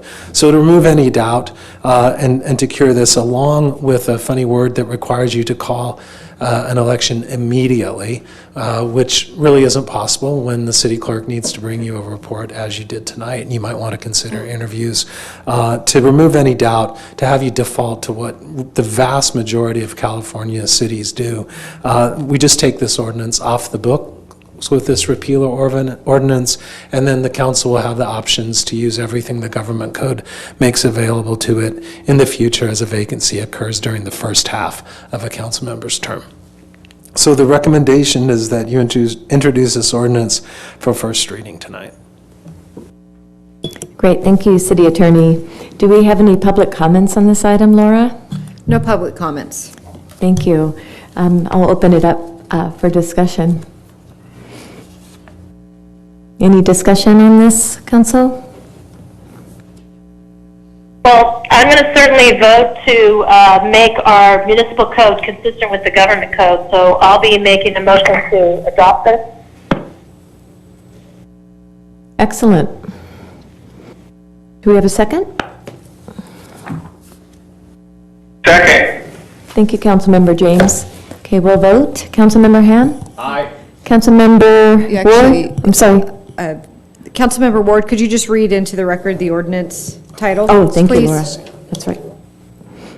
Yes, I will. I was waiting for the vote. So I'll move that we adopt staff's recommendation, introduce ordinance number 1700, entitled an ordinance of the City Council of the City of San Clemente, repealing Municipal Code Section 2.04.070 relating to council vacancies. Okay, thank you. And second by Councilmember James. You still second? That's correct. Okay, thank you. Second. Okay, thank you very much. We'll vote on Councilmember Han. Aye. Councilmember Ward. Aye. Councilmember James. Aye. And I'm an aye, so that passes 4-0, unanimous. Okay, the next item is item E, budgetary and economic impacts of COVID-19. We have a report from the assistant manager concerning budgetary and economic impacts of COVID-19. Thank you, Mayor Pro Tem Ferguson. Council members, Eric Sund, Assistant City Manager. I'll give a brief introduction, and I also have the city's financial officer, Jake Ron, to provide some additional backup as well. And so we wanted to provide an update as it relates to the budget for fiscal year 1920 with regards to the economic impacts of COVID, which I think it's important to note. We know there's going to be impacts, but we're still having a hard time forecasting or identifying those specific impacts. We have had a meeting with our sales tax advisor, and they indicated that they too are still waiting to really understand the true impacts. Keeping in mind, sales tax is reported in the arrears on a quarterly basis, and the quarter that they reported on is not really, it ended in March, and COVID kind of started in the middle of March, March 16th, March 17th. So our next quarterly report will be able to provide a better picture for us from our sales tax perspective. But I think it's important to note, and I've been consistent with this message, our revenue structure is a very unique, and in this particular case, a good revenue structure. 53% of our revenue is based on property taxes. And as of last week with the County of Orange, we did receive an update that about 97% of the property taxes for that period had been received. So there was a good amount of people paying their property taxes. Obviously, with our revenue structure, we also have sales tax, which is about 13 to 15%. And then we have TOT, which is even a lesser percentage. And so we're not significantly dependent on sales tax or TOT in order to manage our revenue and our budget. But we have predicted that we'll be seeing about $2.5 million in lower revenues for fiscal year 1920. However, based on cost mitigations that the city's put into place, we're going to be able to balance the fiscal year 1920 budget. I will touch on those mitigation actions that the city has taken on. So currently, we're freezing and funding all currently vacant or unfilled positions. We're reducing the limit and limiting the scheduling of part-time hourly positions. We're reducing travel and training budget. That'll be coming in our forthcoming proposed budget for fiscal year 2020-21. We're reducing capital improvement commitments that will also be reflected in our proposed budget in the next fiscal year. And we're also reassessing funding provided to non-city entities for potential delay, reduction, or cancellation. And then, as you're already aware, Council took action on reactivating the Disaster Relief Fund and providing funding of $500,000 to assist in protecting San Clemente citizens and staff. With regards to that, I'll give a quick update. Thus far, we've spent about $62,000 out of that $500,000 fund. There may be other charges that have not been booked into our financial system that are forthcoming, but as of today, and I'll give you kind of a picture of those charges with regards to that. So we have, padlocks, fire station repair. As you're aware, our care ambulance unit is now deployed out of our old 100 Presidio location, so we had to do some improvements to be able to house them there that we generated out of this COVID fund. We've had a number of additional deep cleaning and disinfectant charges by our janitorial contracts as it relates to cleaning certain facilities, both for the employees and the public. We've also purchased respirator supplies, we've purchased sanitizer, gloves for our field staff, barricades for closure related to parking lots and so forth, caution tape, additional gloves, and those types of expenditures. And all of these are being tracked because we will be submitting them for reimbursement for the COVID-related transactions. Now, going back to the report, we are going to be coming back to you at the second meeting in May with our quarterly budget update, as we would normally do. So we'll provide some additional detail with regards to revenue and expenditures. But I think it's safe to say, and we can say with confidence, that we'll be able to close out the current fiscal year with very little impacts based on these measures that we've put into place, and to a degree commending the council for adopting a budget with conservative estimates that were not overreaching as it relates to revenues. And that's also been beneficial to the city of San Clemente on an ongoing basis. I'll let Jake take over, and Jake, if you would just touch a little bit on our emergency reserve and a little bit of what we can anticipate as part of our proposed budget presentation that'll be forthcoming in May for fiscal year 2020-21. All right, this is Jake Ron, the Financial Services Officer for the City of San Clemente. Just to kind of comment on what Eric touched on, to give you a brief recap, the $2.5 million represents about 3 to 4% of the adopted general fund budget. And as you may recall, usually we end the year with higher revenues of about 1.5 to 2%, and then lower costs of about 2 to 3%. So we're going to be coming in at a much tighter operating position for this fiscal year.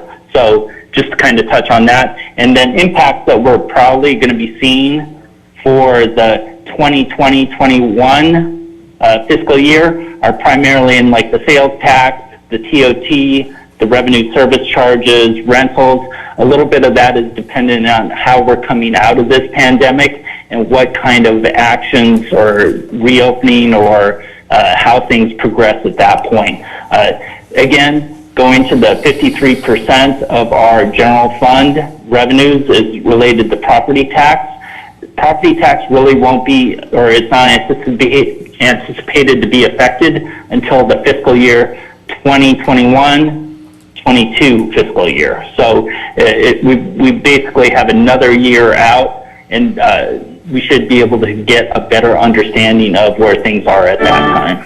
So with that, if council has any other questions, I can go ahead and address any questions that you might have. If I can, I'll really quickly touch on available monies for the city as it relates to COVID. And so one thing that we know for certain is that we'll be receiving some COVID-related funding from the CDBG funding. We anticipate about $209,000 that will be available with specific restrictions. We are putting together a plan. I want to commend Cecilia Gardo Daly, the Community Development Director, who's been managing the CDBG funds as it relates to the business facade programs and so forth. And in that, we'll be looking at providing some additional outreach assistance that are related to COVID. And so we're looking at potentially doing things with FAM and CityNet and Camino Healthcare and Age Well Services as it relates to senior food programs for those that are in need. So that we'll be bringing that plan back to the council for approval. But when that money is available, we're putting together a plan that would comply with the CDBG requirements and also help mitigate anything COVID related in the city of San Clemente. There are other CARE Acts that are going through federal legislation and the state, and we're working with our county leaders as well as federal representatives as those grants become available and they are applicable to the city of San Clemente. We will be looking into seeking costs or grants to offset operations or services, keeping in mind that many of the fund restrictions have to do with populations of cities, and so in certain cases those grants will go to the county and the county will administer them to the smaller cities such as us and other Orange County cities with regards to those available dollars. With that, we'll conclude the staff report, and this is a receive and file. And you can also provide any commentary as well as part of the staff recommendation, and we'll conclude the staff report. Okay, thank you very much. Staff, do we have any public comments, Laura, on this item? I have one public comment. Great. There's no name. The email address is LLC Incorporated. The agenda report provides a single assumption that revenue will be lower by $2.5 million. So I will try to fill in the blanks. Revenue will likely be lower by $5 to $8 million, plus current overspending of $4 to $6 million, consistent with what has occurred for 4 years. Thus, the rainy day fund will be lowered by $9 to $14 million, leaving little left for the next fiscal year that begins in July. Staff states the reductions will come exclusively from 3 sources: sales tax, transient occupancy tax, and recreation services and rental. Those reductions are understated. The report failed to include business license, community development and building fees, gas tax, and parking meters. Those reductions could easily exceed $1 million. The report has no dollar amounts or prioritization of cost reductions, nor was council provided with any guidance on necessary cuts. Significant staff cuts and furloughs will be required. I base the above on hours of analysis of the current budget and review of Santa Monica and Laguna Beach have already proposed deep cuts to balance the budget. Deep staff cuts and facility closures are required. Many top staff are taking 20% pay cuts. While some may say San Clemente is unique, and it is, it will experience deep revenue losses far exceeding $2.5 million. That number is overly optimistic and not grounded in reality. The next report requires a spreadsheet-style revenue predictions by category, along with offsetting cost cuts by categories and staff recommendations for immediate action. And that's all I have. Thank you very much, Laura. Do we have any comments? I'll save mine for last. Any comments or questions by council?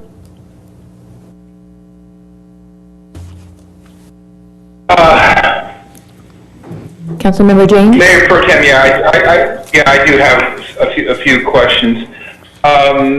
Assistant City Manager, I did not hear, I could not make out how much of the $500,000 have we spent so far that's in the COVID fund?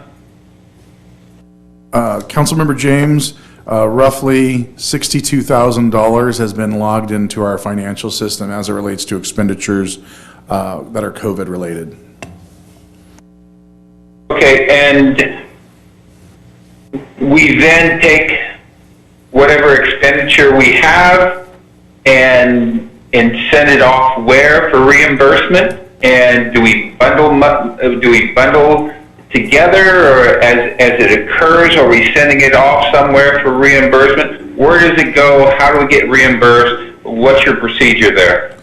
So once the reimbursement processes are played out, we'll be submitting reimbursables to FEMA, as well as potentially the state via the county, depending on the types of expenditures that they'll be reimbursing us on. So myself, Jake, and we have a management analyst that are working with Tom Vonnegut and the Emergency Services Coordinator, Stephen Foster, to coordinate those reimbursement efforts when appropriate. But the one thing that we had kind of talked about from the beginning is that expenditures above and beyond that are related to COVID are the items that we're focusing on.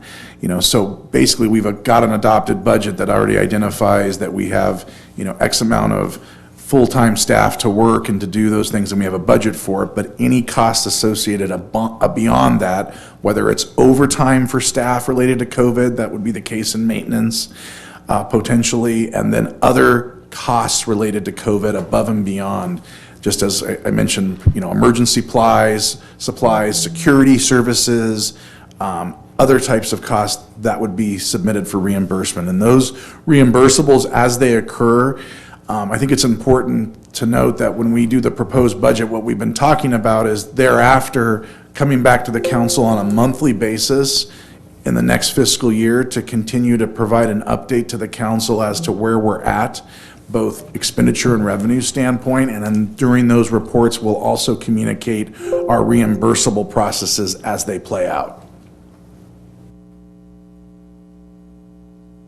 You mentioned CDBG.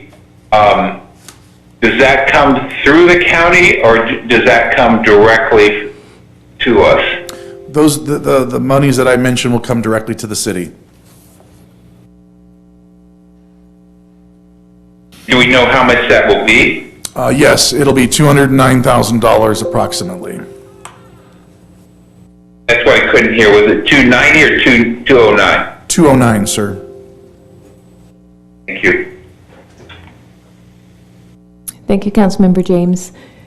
Any other comments or questions? Councilmember Ward? Yes, thank you, Mayor Pro Tem.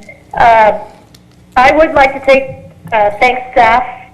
You did a very comprehensive report, and you gave it to us in 2 pages, which I really appreciate. Jake, just a quick question. You said that we're going to be coming in much tighter in our landing at the end of the year than we normally do. And so I wanted you to explain that again to the residents, how we do our long-term financial plan and that we don't spend all the money. We're very conservative in our budgeting, and usually at the end of the year we do have money left over. And so just explain how that is going to change this year. Okay.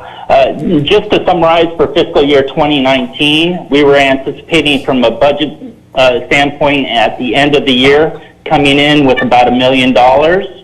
But by the end of the year, we came in with a positive $3.4 million.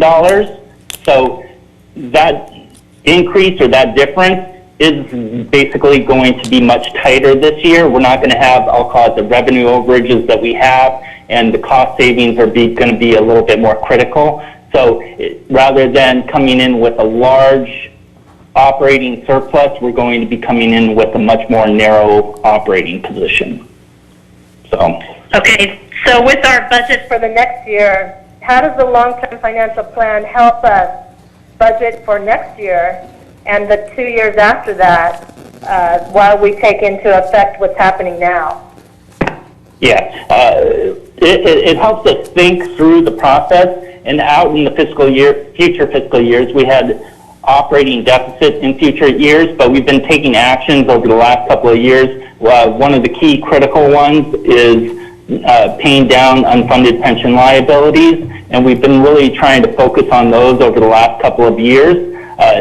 That's one of the big things that's hitting cities at this point, because CalPERS changed their discount rate, which is ultimately increasing costs to cities. So they're not only having to deal with, I'll call it, these COVID-related revenue issues, they're having to deal with increases or substantial increases in pension costs.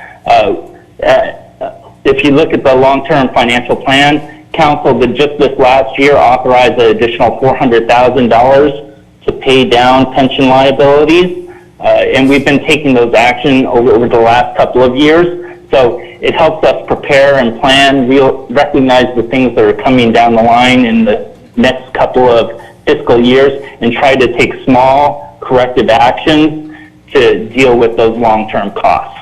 So hopefully that addresses your question.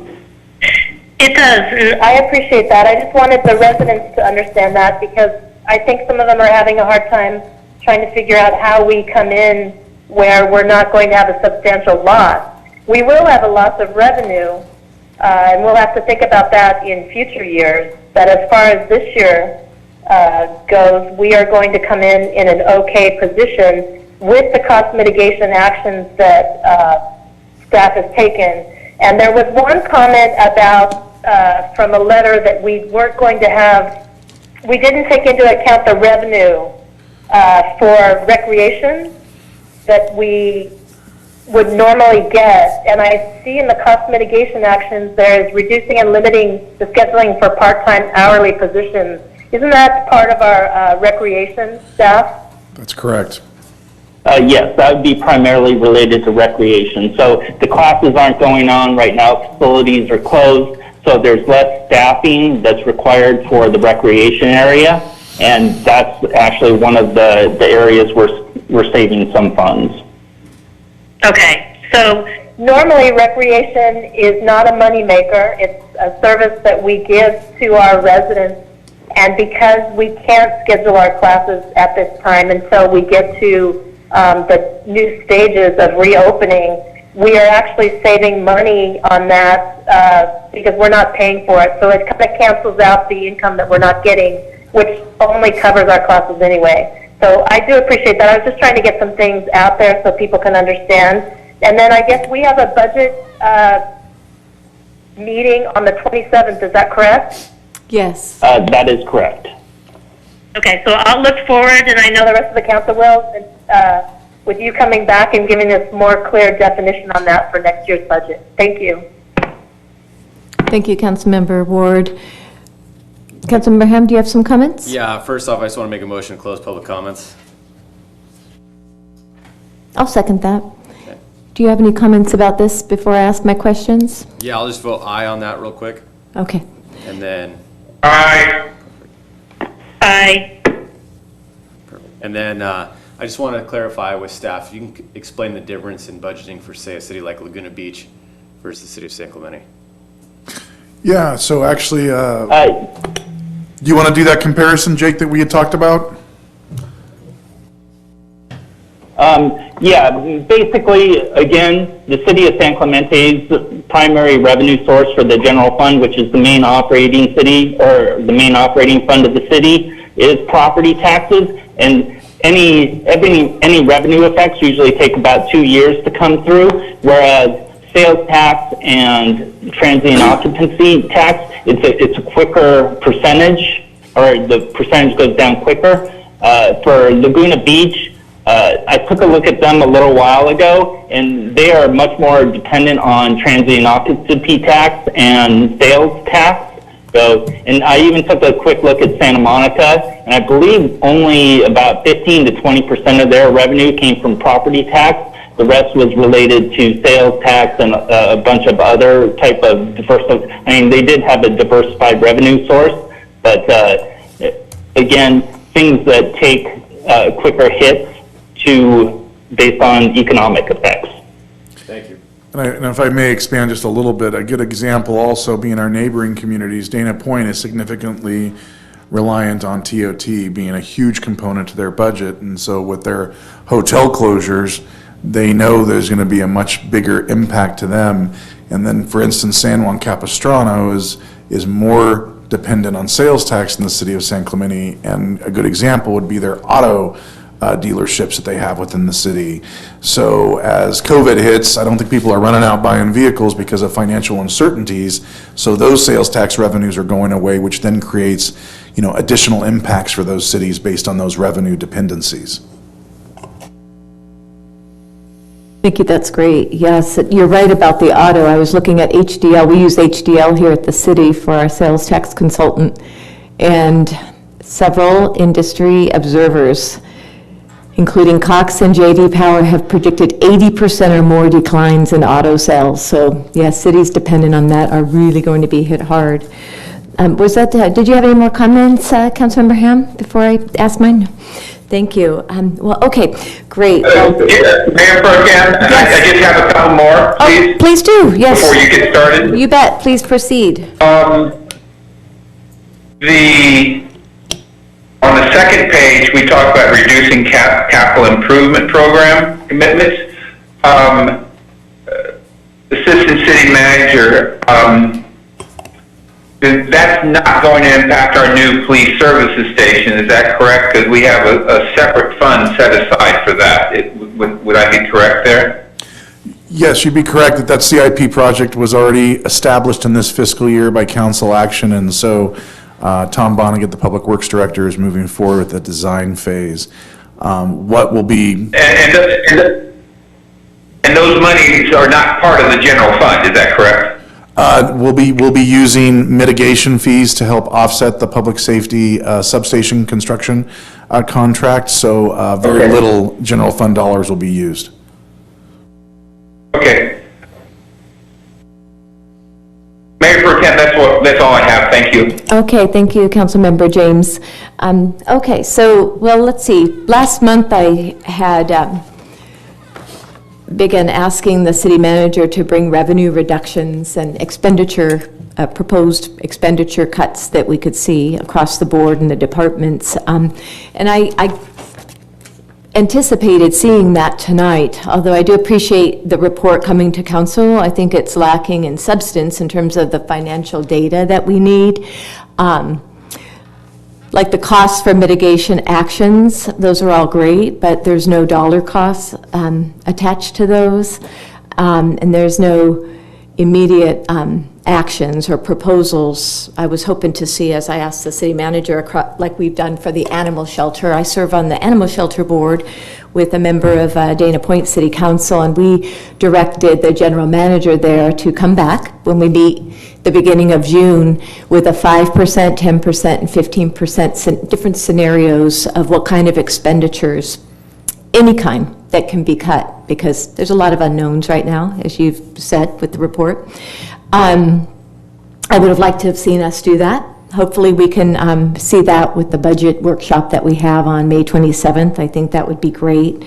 In terms of the 3-year forecast, again, we don't have any numbers. We've got fiscal year 19 to 20, fiscal year 2020 to 21, and 21 to 22, and it shows the different categories of funds that that will be impacted, but no estimates. And I know this took a little while to come to us, and I guess I expected more because of the amount of time.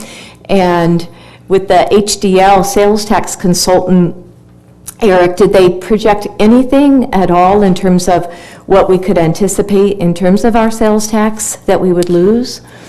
Their forecasts were footnoted with, we have no guarantees and we have unknown climates to be able to provide accuracy. So we really won't see accurate numbers until the next quarter occurs, which is April, May, and June, which will be within the height of COVID. I think, to your point, yes, when we come back with the proposed budget, you're going to see some of the cost-saving measures that we're talking about based on these mitigation actions. With regards to the amount of reduced travel and training that we've done in all the departments that we've eliminated or reduced significantly, as long as it relates to certifications for them to continue with their job requirements. With the vacancies, I can tell you that the total vacancies that we have currently estimate about $1.4 million in savings. So that alone provides a significant cushion to deal with any impacts. I think it's going to be a little bit premature for us to be able to start forecasting into 2021-22 for property taxes, because we can do models and we can look at those different scenarios, which we will be doing, but our attentions right now are focusing on closing out the current fiscal year balanced and developing a proposed budget that will also be balanced and presented to the council in May. Yeah, May 27th, good. I'll look forward to seeing those, and I'd like to see, and I could put this in a motion, I'd like to see a spreadsheet that really talks to the various departments drilling down into their own budgets, departmental budgets, and seeing where they can trim, because I feel this 2.5 million isn't enough in terms of the lower revenues that we're going to see. It's great that we have 53% of our budget is funded by property tax, but there's 47%, almost another half of other revenues, and sales tax will be a big component of that. I know in this report by HDL, it says under our end of May scenario, declines in sales tax revenues are expected to continue through the fourth quarter of 2020, with only moderate gains for several quarters thereafter. And already marginal or overly leveraged businesses still may not survive a lengthy shutdown, even with federal subsidies. And our observation from previous downturns, the return to previous spending patterns after significant income interruptions is not immediate and often evolves. So that's dire. I mean, that's a dire outcast for us. And hopefully we'll have more information by the time we adopt our budget in June, which we will. And I'm curious, excuse me, I don't even want to even talk about the reserves, because I know we talk about the city has a strong general fund emergency reserve. It was, 13.4 million? But I don't even want to touch that. We need to make cuts first before we even consider going to the reserves. And I believe that we can do that in some way, shape, or form. There's expenditures that can be cut throughout the city. So that said, I'm sorry, Mr. Sun, did you want to comment? Because I will be making a motion. No, I was just going to say, while I understand the impacts of COVID will be negative for all cities in the United States, period, I think we need to understand the problem to be able to address the issues, and we're still not there to understand the impacts. And so once we understand the impacts, that will allow us to better navigate how we adjust accordingly to continue to maintain a strong financial position. I think it's important to note that we're not recommending you go into the emergency reserve, but we are communicating that the emergency reserve is there, and it's there for these types of reasons when there's economic impacts to the city, as the policy, the financial policy that's been approved by the council in the past has communicated. But we're not recommending that. We're just communicating that so that the council knows the complete transparency of the financial portfolio within our budget, so we can manage this times. But I agree, when we bring back the proposed budget, we'll be at the direction of the council to provide direction to the staff as it relates to any potential cuts that you may feel are necessary. Okay, thank you. And just one more question on that note. Thank you very much. What is the additional unassigned fund balance that we have that's over 4 million? That seems like a lot to be unassigned. Jake, do you want to go into that really quick, please? Okay, that's just excess funds that the city has remaining in its general fund. Again, typically those are used for one-time costs like capital projects or other things, and it's fluctuated over time. Again, I don't think 4 million is that large of a unassigned fund balance, but it's also not a small one either. So it's kind of, I'll call it a comfortable amount, and okay, it's a surplus, so to it's speak. always there for council's appropriation. Okay, so general fund surplus, basically. That's correct. Okay, excellent. Thank you so much. Well, that said, Mayor. yes. Mayor Pro Tem. Yes, Mayor Pro please. Tem. I'm really going to be an advocate for assuming that we have reached a catastrophe as it relates to the economy, both locally and nationally. This COVID thing's not going to go away in 2 weeks, 3 weeks. It's going to be with us for quite some time. The entire dynamics of the economy are going to change, and there's going to be business failures. There are going to be personal failures. There are going to be foreclosures. There's going to be, I think we have to assume there's going to be decreasing property values. And for us not to plan on a budget cuts, having a contingency, I should say, for budget cuts of 20 or 25%, I truly believe we're whistling past the graveyard. This is catastrophic. What we're seeing here. This is just the very beginning, and we have to prepare for it. Thank you. Thank you, very good comments. Well, I'd like to, if there's any other comments, I'm sorry, before I make a motion, any more comments? Yeah, I just have one question, Okay, staff. Councilman Han. Thank you. Eric, why are you not proposing 25% cuts right now? Why are you not giving us those options? So if you're asking me as it relates to the current fiscal year? Yes. I don't see the need to do so. We'll be able to maintain a balanced budget and close out the year in the positive. Okay. I wasn't suggesting this fiscal year. I was talking about going into future years. Copy. Okay, thank you. All right, that said, I'd like to revise, I see the staff recommendation, but I'd actually like to make a motion as we lead into the May 27th budget workshop later this month that I hope the council could support, but I'd like to make a motion to, well, accept this report that staff provided and beef it up at the next, at the budget workshop that we have, but we'll accept this report and adopt 2 policies I thought about here. No cuts to public safety as we go into the budget workshop. No utilization of the reserves prior to reductions in discretionary spending. And identifying any kind of projects, particularly CIP projects that we can delay. So just in summary, I guess, no utilization of the reserves prior to reductions. We'll just make it simple. And then the third, just return to the budget workshop on May 27th with actual numbers. Do I have a second for that motion? Can you just clarify for me? Mayor Pro Tem. Yes, Councilmember Ward. Before someone seconds that, this is not following our long-term financial plan. This is not following how we budget, and we've done it very successfully all these years, including making our city through the last downturn, which I believe our very qualified staff will come back with that. We already have a budget hearing on the 27th. I think it is very inefficient to limit the council to what we can and cannot do at our next budget hearing. We're not ruling on the budget yet, so this is very preliminary, and I think that we should not, this is a course we should not take. Okay. Whatever we have to do, as Councilmember James said, when staff brings us looking at the next years, which they can't do for quite a while, but they can next quarter, our financial plan allows us to adjust for that. We never budget and spend money that we do not have. We always are very conservative.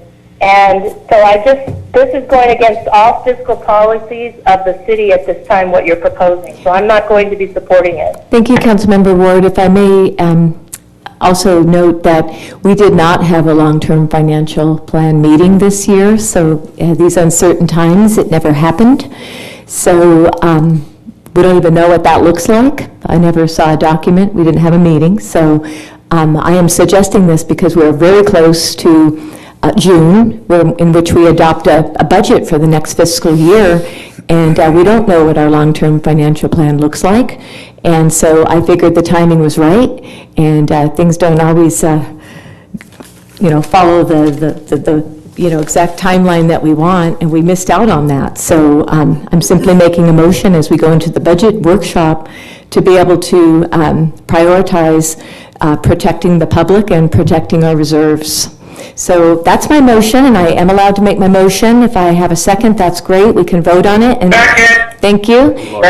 And if it fails, thank you, Councilmember Ward. You're welcome to make another motion. So, well, I have a second already, so let me proceed with a vote. So, Councilmember. Can I just get clarification real quick? Yes, please, Councilmember Ham. So you made 3 points, and then you repeated those 3 points slightly differently. So I wrote the first one down. That one was very clear. You breathed the same way. I tried to make it more brief. So it's no cuts to public safety was 1. Yes. I heard that.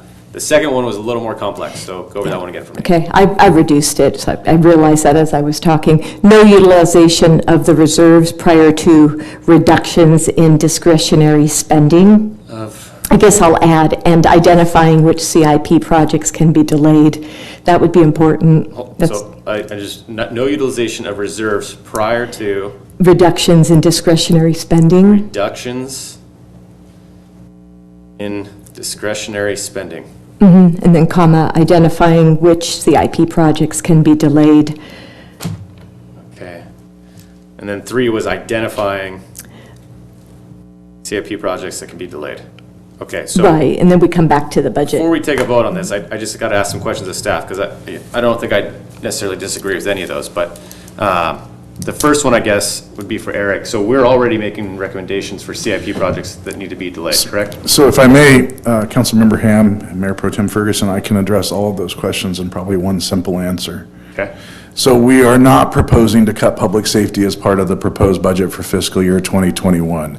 However, again, it's at the discretion of the council to take action and receive direction to staff. Number 2, we are already putting together a CIP plan to defer a number of capital improvement projects, almost to a degree going dark the next fiscal year on CIPs, so that we do not spend money unnecessarily. With that being said, it's very important to note that when we look at CIPs going forward, they will be based on a risk assessment. The City Council has approved the city to purchase Lucity, which was the primary goal of Lucity, to prioritize with the highest risk. So that'll be the lens that we're looking at with CIPs. But with that being said, I've already reviewed the CIP project list for the next fiscal year with both Tom Vonnegut and Dave Riebensdorf, and we're deferring a number of projects next fiscal year because we don't know what the future will hold. So we don't want to go gangbusters on capital improvement projects. With regards to reserves, we have some reserves, and I'll use the example of a park maintenance reserve, where that reserve funds replacements of park-related items. That, we feel, in certain cases, will be used to replace those park-related items as it relates to critical infrastructure. However, we will not be using reserves to balance the budget as part of our proposed budget. That is not the goal. I agree with Mayor Pro Tem Ferguson. We don't want to use the reserves unless we have to use the reserves, and we're not at that point yet. And all of the reserve fundings are dictated by fiscal policy approved by the council that have specific direction to staff on when to use them, how to use them, and when to pay them back. That's one of the great options or the benefits of our long-term financial plan. And if I may, on the long-term financial plan, we did the long-term financial plan, we started it in November of 2019 and concluded it in February of 2020. It has no COVID-related in it. And so while there's a number of white papers that will be coming back to the council at a later point for those specific items, the forecast really is a little bit behind the curve as it relates to the impacts of COVID. And so I think, and I'm not speaking for Jake, but I think as part of our monthly assessment and check-in with the council, we're going to be kind of doing a long-term financial plan every month with the city council as we update you on things that we learn or things that we experience through revenue shortfalls or expenditure issues, et cetera. And then we'll be able to, excuse my term, turn the dials of the budget and adjust accordingly as those potential pitfalls may come to the city. Okay, just one clarity. The second point that she made was the no utilization of reserves prior to reduction in discretionary spending. I heard you use the example earlier that city staff is no longer taking traveling expenses and going and taking additional courses that are not required for their job-specific duties. Correct. So in theory, that is discretionary spending that we've. Well, I mean, I guess there would, it would be, discretionary funding is kind of a broad term. Yeah. We've reduced travel and training only for specific certifications that are related to job requirements.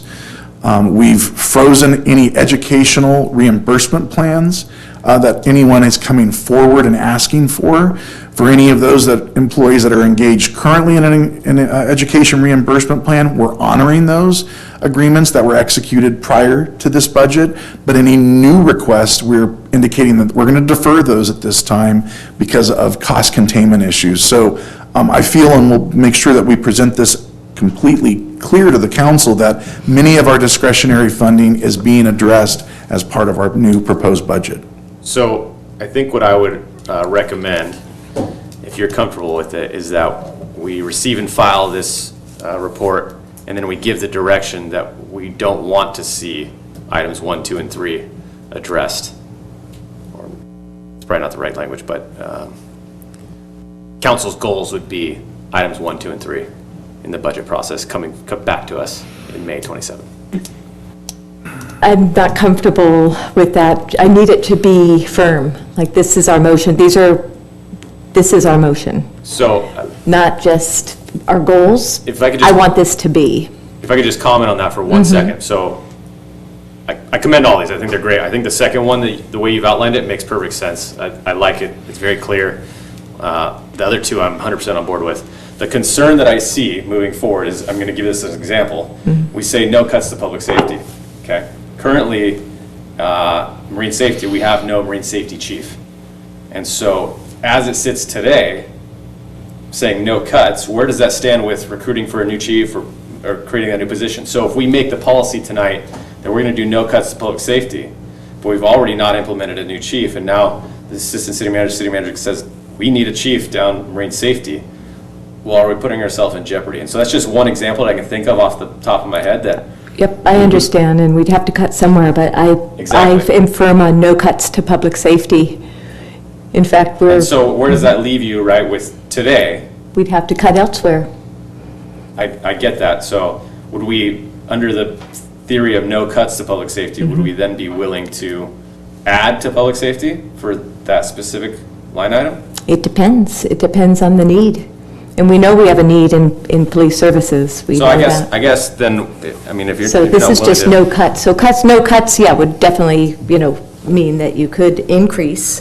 There is possibility if there's a need, because public safety is number one, right? It's absolutely essential. Yeah. And we'd have to look at non-essential services to cut, if that was the case. Like adding, like you said, a marine safety chief, which is still budgeted, right, for this year. I think Mr. Millat is serving as the acting chief, so that's already in our budget. I'm sure it'll come forward in our budget. It's been on our budget. He's worked here, I think, 40-something years. So that's my motion, but you're welcome to make a substitute motion. I've got a second on my motion. Can we go ahead and do a vote, and then please, by all means, Councilmember Ham, do a substitute motion. Okay, so on that, Councilmember Ham? No. Councilmember Ward? No. Okay, Councilmember James? Aye. And I'm an aye, so that ties, that fails on a tie. So I'll make a substitute motion. Please. So I move that we receive and file the report given by staff, and that we give direction that in the coming budget workshop, we don't want to see cuts in public safety. We don't want to see the utilization of reserves prior to reductions in discretionary spending.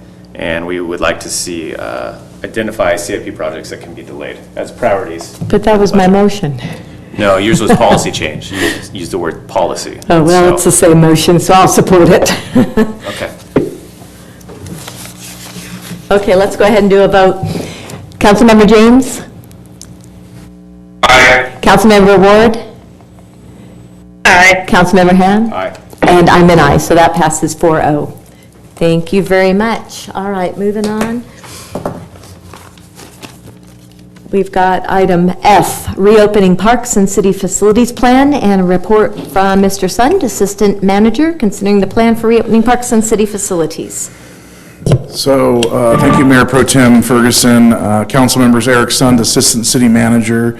I'll also be assisted by Samantha Wiley, the city's rec manager, who was instrumental in putting this reopening plan together.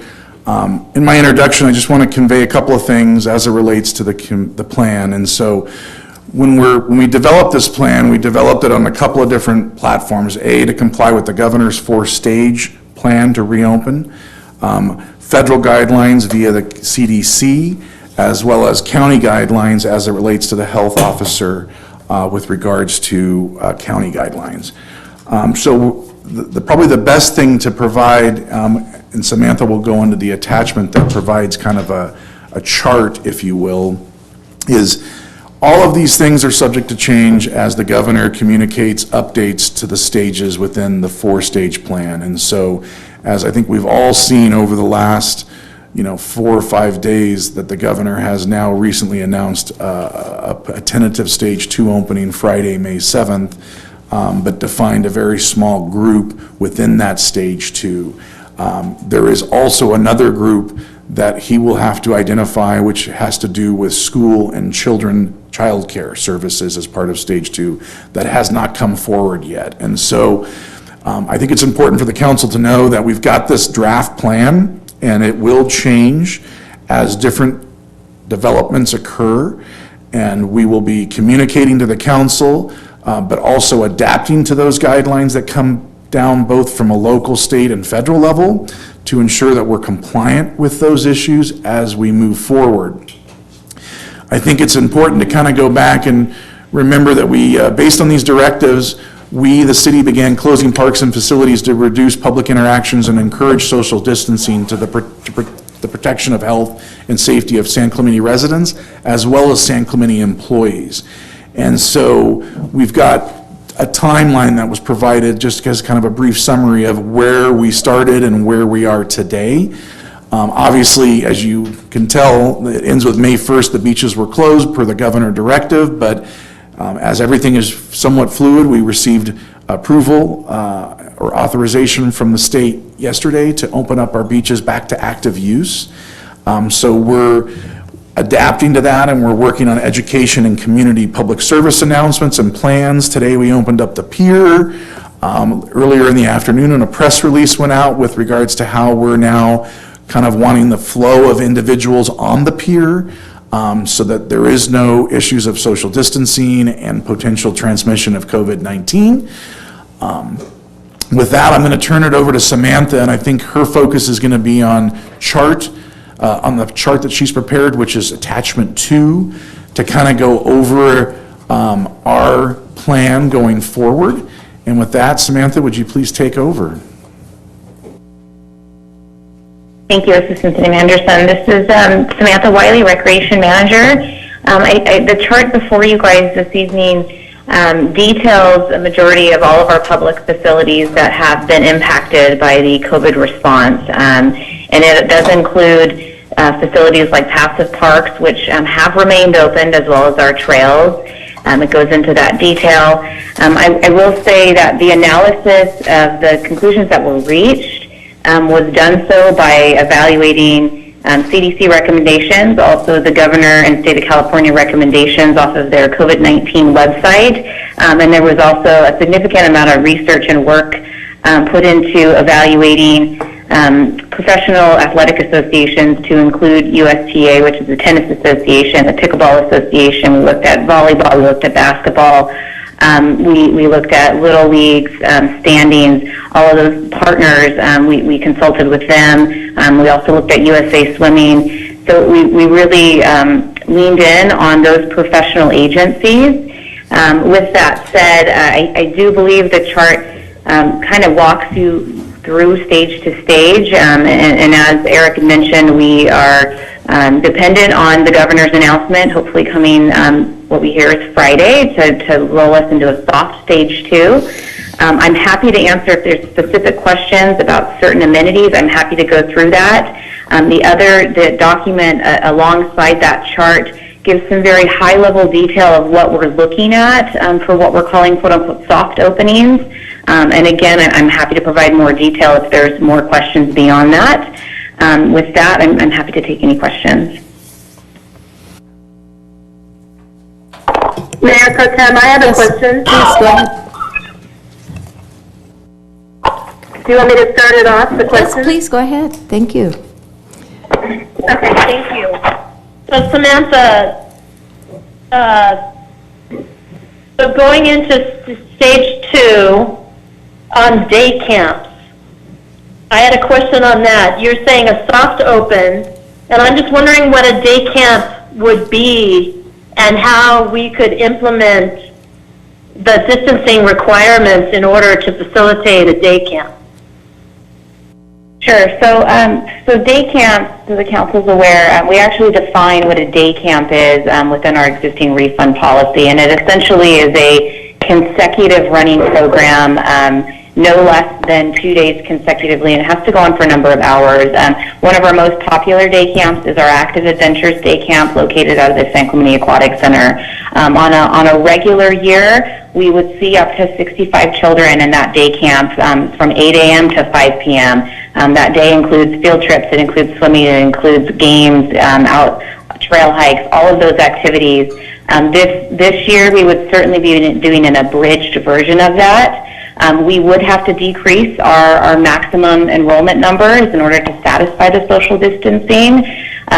We would be doing breakout groups. So if we have, say we potentially allow 30 children in that day camp, that 30 is going to be broken down even smaller into groups of 10. So that would be 9 participants plus 1 staff member.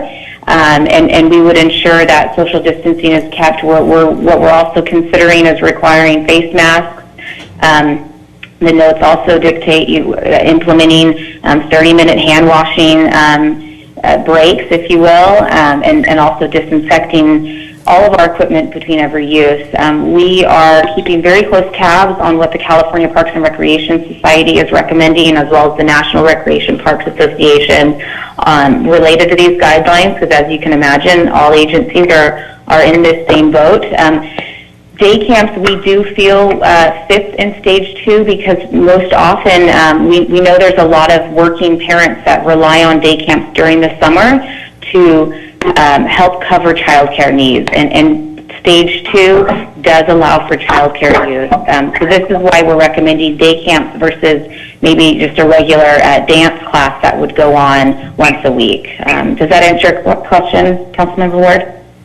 It does, and I know you've been on top of this. I really appreciate all of the virtual classes that you've been putting on and activities for the kids. It's been very creative, and I hope our residents know about that and can get their kids logged on to that. But you mentioned, I'm assuming that you're going to be changing some of the activities because you mentioned traveling to areas, and I think that would be problematic. We can't transport, or did I take that wrong? No, you're correct. We would most likely be canceling all of our field trips attached to the day camp, and we understand that those are some of the biggest draws. But again, our goal here is to provide really ultimately childcare for employees as they get back to work and into a routine. And if that's our goal, we may look at we can do quick trips to the beach, and we can break them into smaller groups. Those were some options that were thrown out. But large field trips, typically we go to Legoland, we go to Knott's Berry Farm, we go to major amusement parks. Not only are those sites closed, but to your point, they are just completely out of the question given the confines of the school bus and all of those details. So at this point, the day camp is to provide childcare services, ultimately. Okay, I get that. So bathroom facilities at the aquatics is going to be an issue, and we're going to have staff there sanitizing that because those are touch points. So is the bathroom part of a soft opening, or is that in a different stage? I can address the aquatics facility somewhat, and I'm sure there might be more questions attached to that. We do have to provide a restroom facility within our aquatics facilities. That said, part of our soft reopening of our aquatic centers would be the closure of the locker rooms, and we would only keep open the hallway restrooms and at the San Clemente Aquatic Center. We would be converting those to single stalls, essentially. Right now there's 2 stalls in both the women's and the men's. Those would be converted temporarily. One of the other things that staff is discussing is every hour we would go through and we would do a quick disinfectant of all of our restrooms. That would include any deck furniture or any other shared touch points that might exist within each of our facilities. I do want to note that day camps, we are actually intending to push it towards the middle of June, with not acknowledging that, number one, school is technically still in session for another 5 weeks, but we were also never planning to start day camps until June 8th, so we're just really a week off of that. And we don't know where we'll be at in the middle of stage 2 at that point. But our intention is to increase our cleanings of our restroom facilities, and that would be by way of our lifeguards on staff. Okay. And if I can I interject, appreciate that. I only asked the question because I thought it involved groups, and I just wanted that clarified because of the different stages. But I understand we have a lot of comments, so I'm going to hold my questions. Thank you very much. Thank you. And Mr. Sun, did you have a comment? Yeah, I just wanted to comment. Thank you, Mayor Pro Tem Ferguson, Assistant City Manager Eric Sund. Councilmember Ward, I had a very good discussion today with the Assistant Director of the Healthcare Agency. We're engaging them as we speak to come to an understanding of the protocols as it relates to bathrooms. And so it's important for us that we work to comply with those protocols. And so the Assistant Director of Health was fantastic in working with us and will be providing us some guidelines and some direction over the coming days as it relates to things that they're going to want to see with regards to disinfectant of bathrooms, intervals, and so forth, because all of those things have price tags associated to them. And again, those will be reimbursable through the COVID expenses, but we want to make sure that we're being diligent in the efforts that we're doing that comply with, again, both local, state, and federal guidelines. Very good clarification and good information. Thank you very much. Samantha, this is Laura, Mayor Pro Tem Ferguson. I have a question. This is great, this PowerPoint presentation on the California pandemic roadmap. But my question is regarding corresponding with the table that you've prepared. Stage 2, lower risk workplaces, even though they include opening more public spaces under workplaces, it says that's stage 2. However, how come so many of the public spaces are closed in stage 2 in the table that you've provided? I think they should all be open in stage 2. They're all public spaces. Thank you, Mayor Pro Tem Ferguson. I understand your question. The idea behind the ones that are opened is they are the types of facilities that can be adapted to reduce public gatherings as much as possible and eliminate any frequent touch points. The areas like the pickleball courts, we see huge numbers at our pickleball, and we can see up to 70 people on those courts at a time. And I don't think, based on the guidance we're seeing, it will be significantly difficult to reduce those public gatherings. Now, if council wants to pursue some of these amenities that maybe don't open until stage 3, I'm happy to entertain those and walk through what a soft opening could look like. But again, these recommendations that exist on the chart are based on other professional agencies' recommendations on what should be open or what are approved activities. Okay, thank you. So they're recommendations / guidance, but not law, right? Correct? That's correct. Okay, all right. That's correct. Thank you. Any other questions? Thank you, Councilmember Ham. Thank you. Mayor Pro Tem, I have several questions. Okay, Councilmember Ham said go right ahead. Go ahead. No, we're good. You go ahead, Councilmember James, please. Okay, thank you. Are the restrooms at the beaches, are they open now? Those are currently closed. I'll kick that over to Assistant City Manager Sund. As he mentioned, we did put in a call to the Health Department. Do you have any further info to add to that? So, yeah, so currently, part of the reason that I engaged the health officer's office today was specific to the restrooms at the beach and the restrooms at the golf course, which per the county guidelines, restrooms are to remain closed at the golf course. And so we're having discussions with them, and I'm hopeful within the next business day or so, I'll get further direction that will allow us to potentially reopen those facilities with appropriate protocols in place per the health officer's guidelines. Okay. What does it mean with the skate park and a soft opening? What does a soft opening look like at the skate park? We would potentially be putting a fence around the park and providing a staff member to limit the total number of skaters within the court to 10 or less. Again, to adhere to the limitation of mass gatherings, and that's the governor's direction. We would also be closing off those bleachers to limit, again, touch points, but limit spectators gathering together. That's the initial thought. Into stage 3, that could change. We could potentially allow up to 50 people, depending on, again, what the governor releases. I can say I've done a little bit of research on what other cities are doing. Some cities are staying closed. Their skate parks will be closed until stage 3. Some are closed until further notice. Some are reopening with these same parameters in place, and some are reopening with just additional enhanced enforcement and patrol of those areas. Are we coordinating with the Skate Park Foundation on why we're closed, what a soft opening is going to look like? Are we engaging the skate park community? We've not engaged the Skate Park Coalition. All of our guidance right here is again based off of direction that we're receiving from the state healthcare agencies and other professional organizations like CPRS.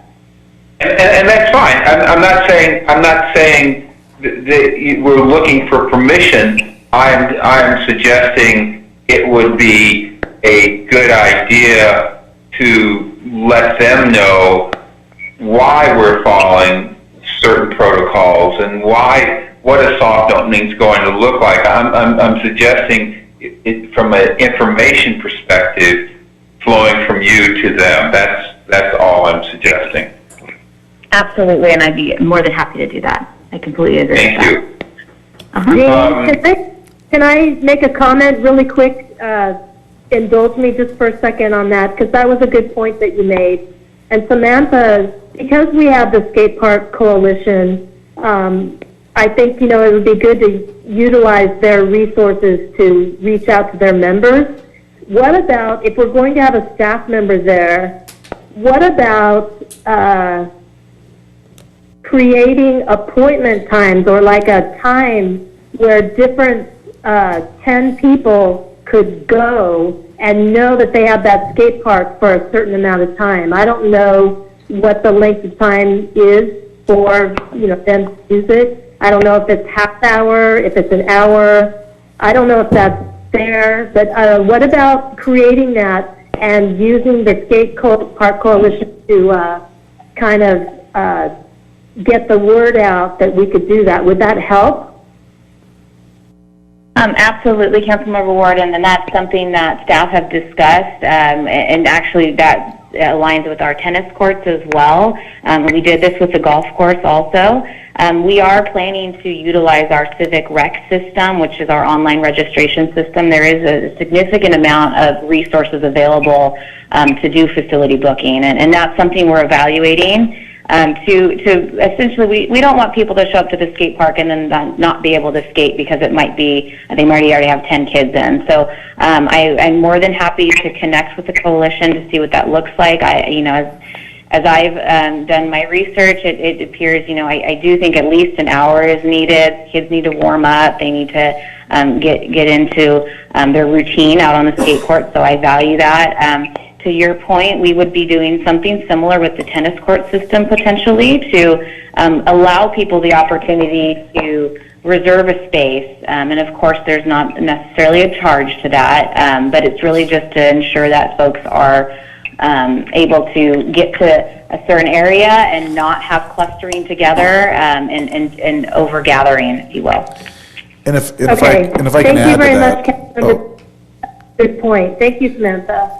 If I can add to that, members of the council, this is Eric Sund, Assistant City Manager. I think you're going to see in a lot of the different stages as the city reopens up, we're going to be embracing technology, and we're fortunate that we have a number of platforms already within our tool chest, if you will, that will really provide a good tool to control crowds.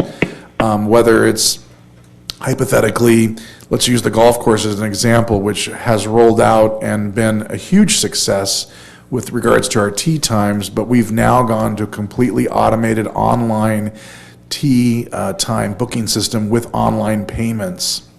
Now, granted, for other amenities, we won't be charging, but I think we're going to be using technology to help the public reserve or allocate a time for any of these uses that they can use and not have to worry about, if I go down there, I have to wait in line, how long will it be?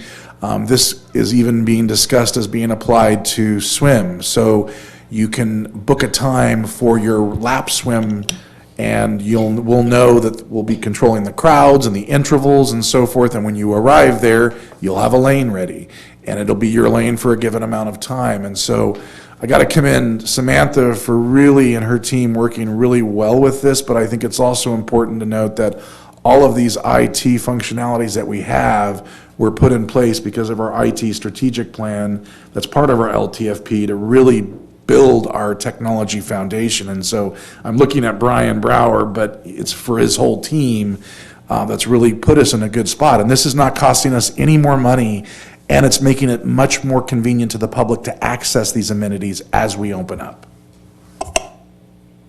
Great, thank you. And Councilmember Ham? If I may continue, I still have a couple questions. Oh, sure. Okay, Councilmember James, please. Golf carts. Are we looking at rolling out the golf carts? I'm getting a lot of pushback from people who particularly are advocating for people who have limited mobility to be able to use a golf cart on the golf course. Gene, any thoughts on that? Yeah, I have to interrupt at this point. If we're going to talk specifically about the golf course, then I'm going to have to recuse myself before we have any discussion on that item. So I would ask that we delay discussion of the golf course until after the rest of the conversation. Yeah, Councilmember James.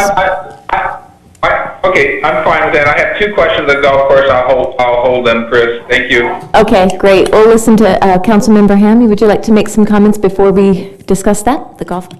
Yeah, I have a couple questions of staff. Great job, Samantha. The first thing is, I know we discussed previously tennis courts in phase 1. I'm going to ask of my fellow council members that we approve singles tennis courts in phase 1. And then it sounds like I'm probably going to have support for asking that we bump up the soft opening of skate park as early as we can, if it's possible to get into phase 1, that we do that. And then also, I'm going to go here with the pickleball courts. I would ask that we allow, Samantha, I talked to you about kitty corner singles pickleball as well. So that way we limit the amount of courts available. So instead of a typical 4 courts on every tennis court, it'll only be 2 available. And then just like tennis, we allow singles as well. And then that's all I got.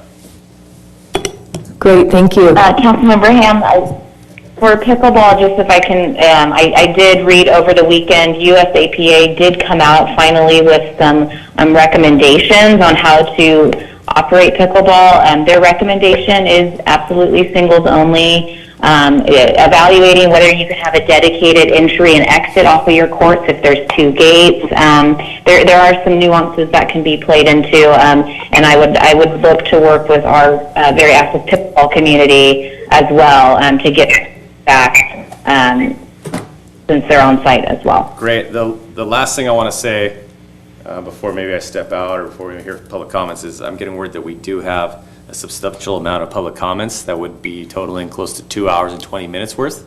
And so I know this is going to be met with some disagreement, but I'm going to ask that we limit public speaking to 1 minute per card. And as a compromise, I'm going to ask that the city clerk place all the emails that we've received on this on a link to our agenda, so that way we can all go back and read them in their full length, and they are available to us.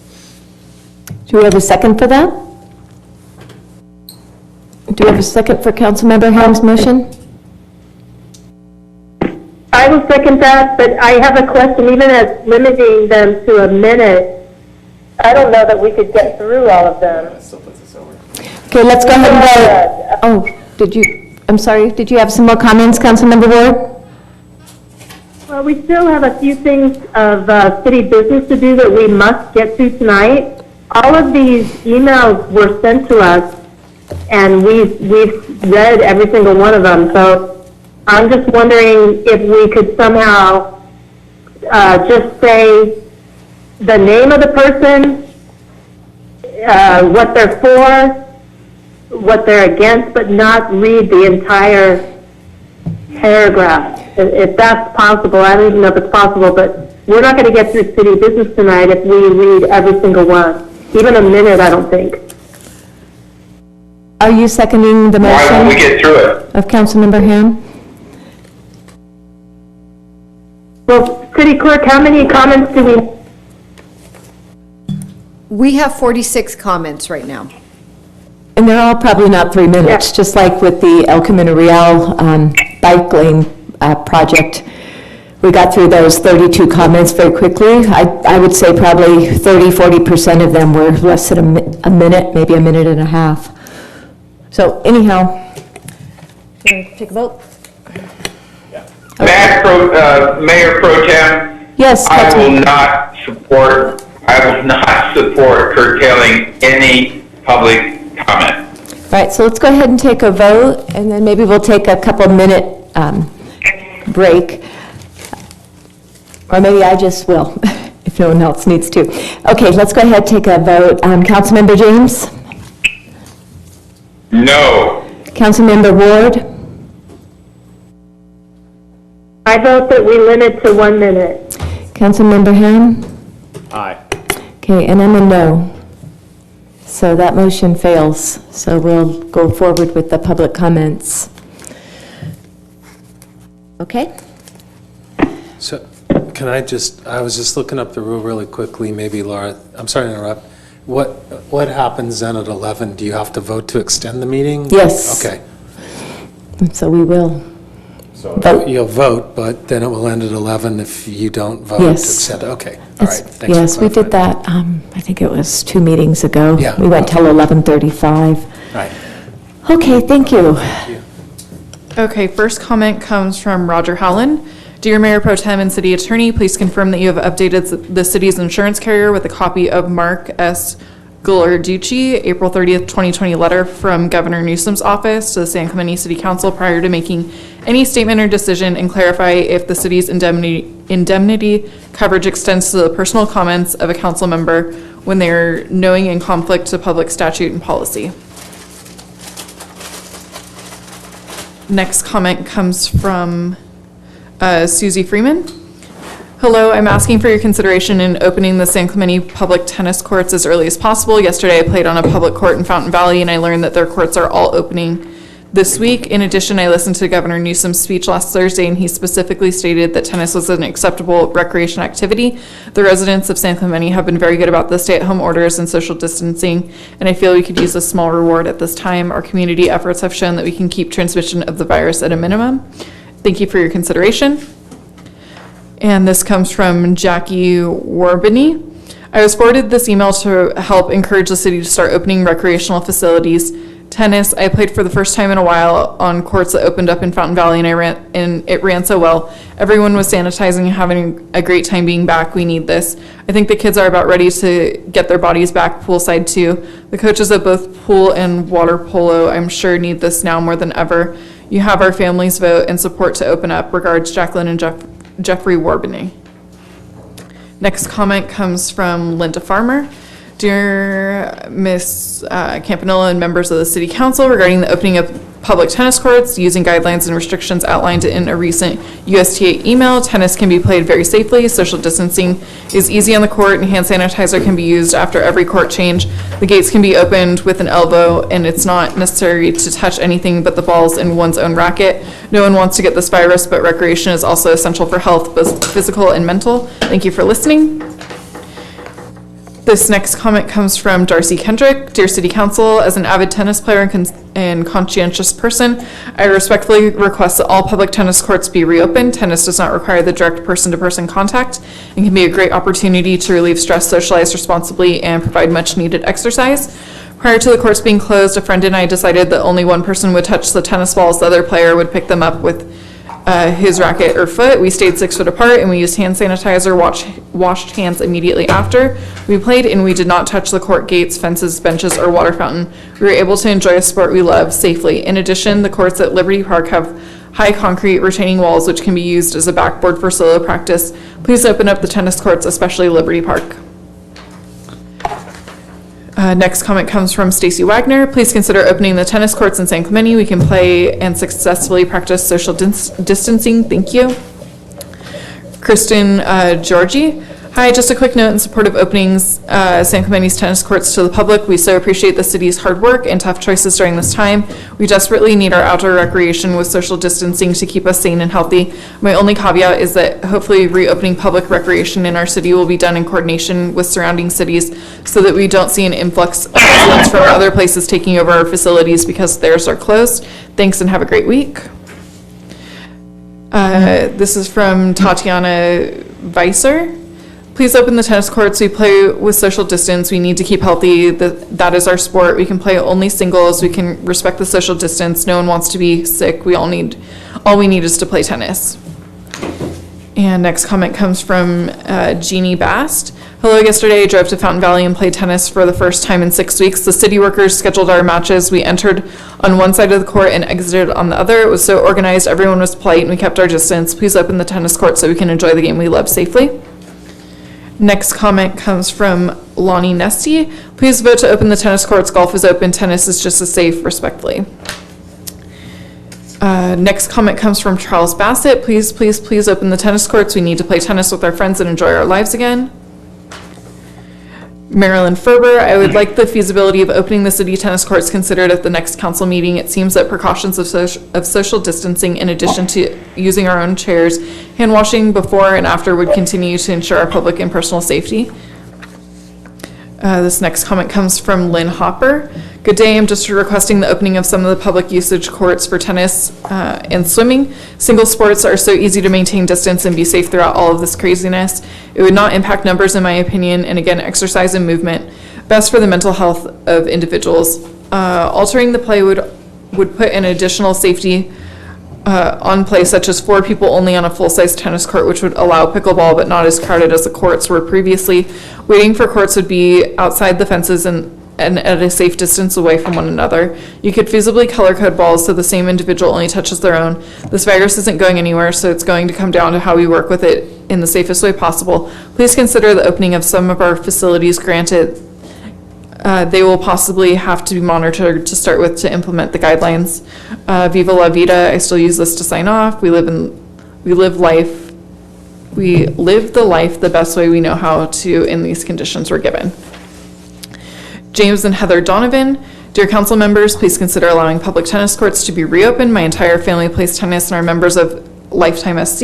We have a daughter who's graduating high school and is planning on playing tennis in college. All of us are eager to get back to our favorite pastime and routine of playing tennis and keeping up our skills. Thank you for leading San Clemente and listening to our concerns. Donovan family.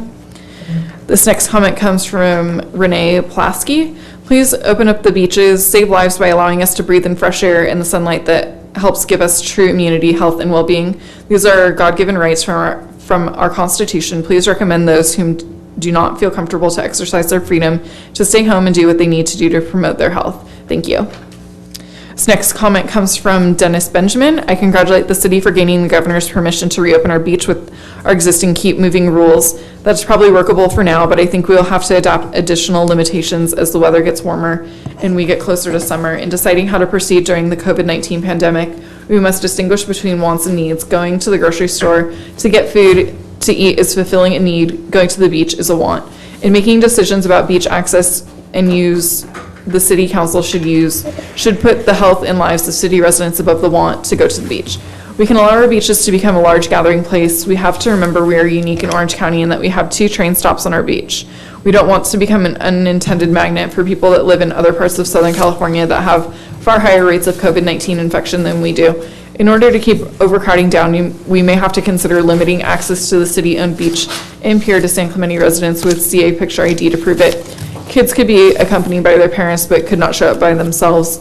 Later in the summer after June 1st, open the pier bowl parking and some other spaces near the beach lot incrementally and only to San Clemente residents. Leave the metered spaces shut. How do we enforce the residency requirement? By checking the registration information on the license plates. If parking enforcement doesn't have access to this information, the deputy sheriffs will have to enforce. To avoid too much competition for spaces by residents, we could stop some type of alternate days, odd, even rotating days based on the last digit of the LP number. I know this would require some labor to enforce it, but we don't want overcrowding like we recently saw on Huntington Beach. Open space must be maintained for appropriate social distancing on the beach. I'm willing to pay a little more in taxes or suffer increases in the parking fees at the pier bowl to pay for the enforcement. We will also have to come up with a way to control density on the beach and a means to stop additional people from coming on the beach when the maximum density is reached.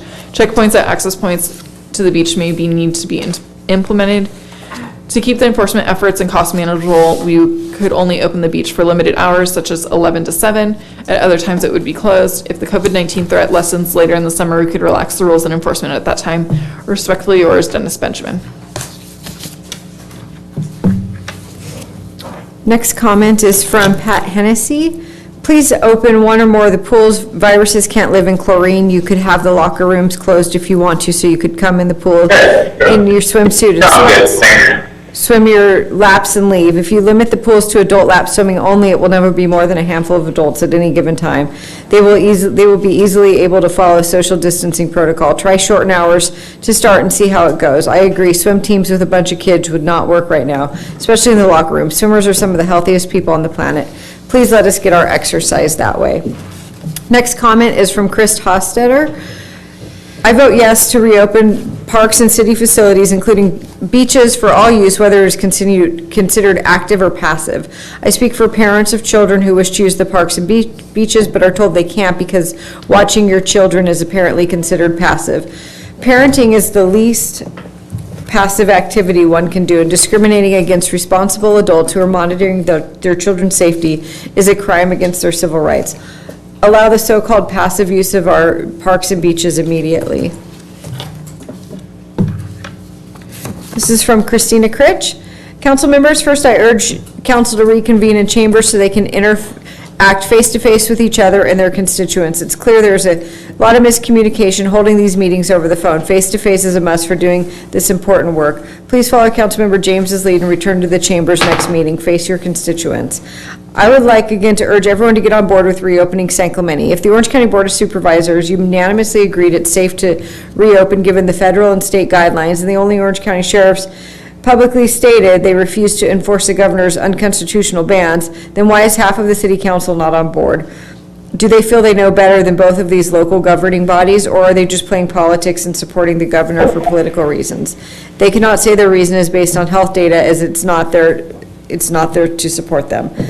As time goes on and we look to the actual numbers, with Orange County seeing only 52 deaths out of over 3 million residents, compare this to the 615 flu deaths last year in Orange County.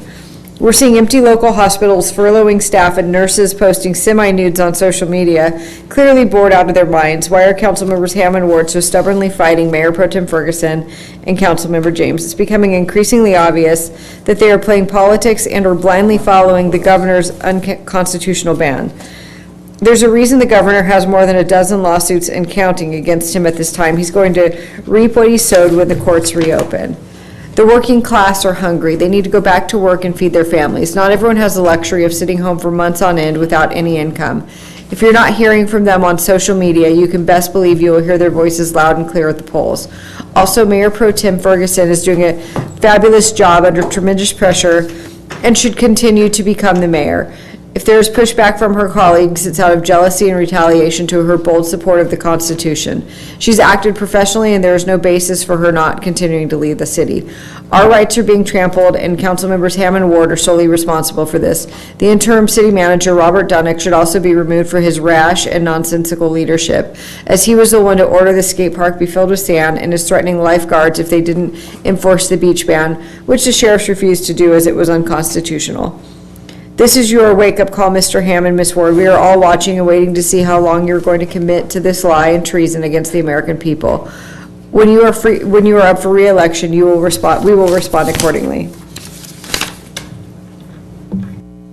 Next comment is from Mark Freeman. Dear council members, our family would like to pass on our appreciation to the city manager, city attorney, as well as Kathy Ward and Chris Ham for leading their way in putting together a reasonable action plan for opening up our beaches. The outcome speaks for itself. Had we put politics first and followed the lead of Newport, Huntington Beach, and Dana Point lawsuits rhetoric, our beaches would probably still be closed. Of course, we need to continue to ensure that we have a keep it moving policy regarding beach use to help ensure public safety. Thanks for your measured response. We look forward to moving through phase 2, 3, etc., and ultimately past the worst of the pandemic to get our lives back to normal.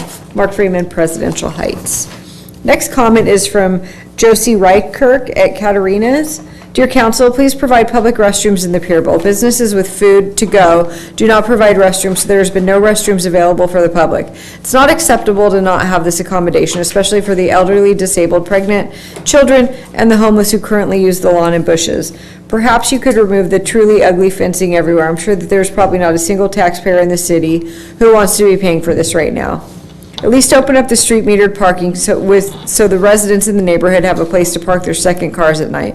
This has been a real hardship for people renting with only one car garage, but two car households. Also, as a taxpayer, I would like to see the city start getting meter revenue. Businesses need to get open as soon as possible so that we do not have massive bankruptcies.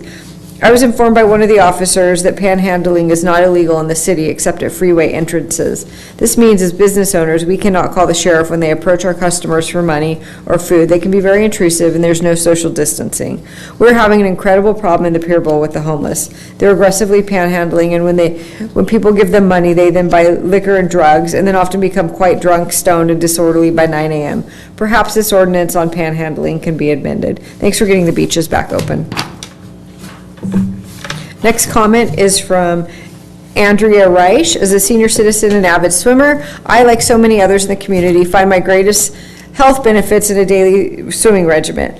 I hope the city is taking a close look at reopening the pools, very much in line with the golf course safety measures.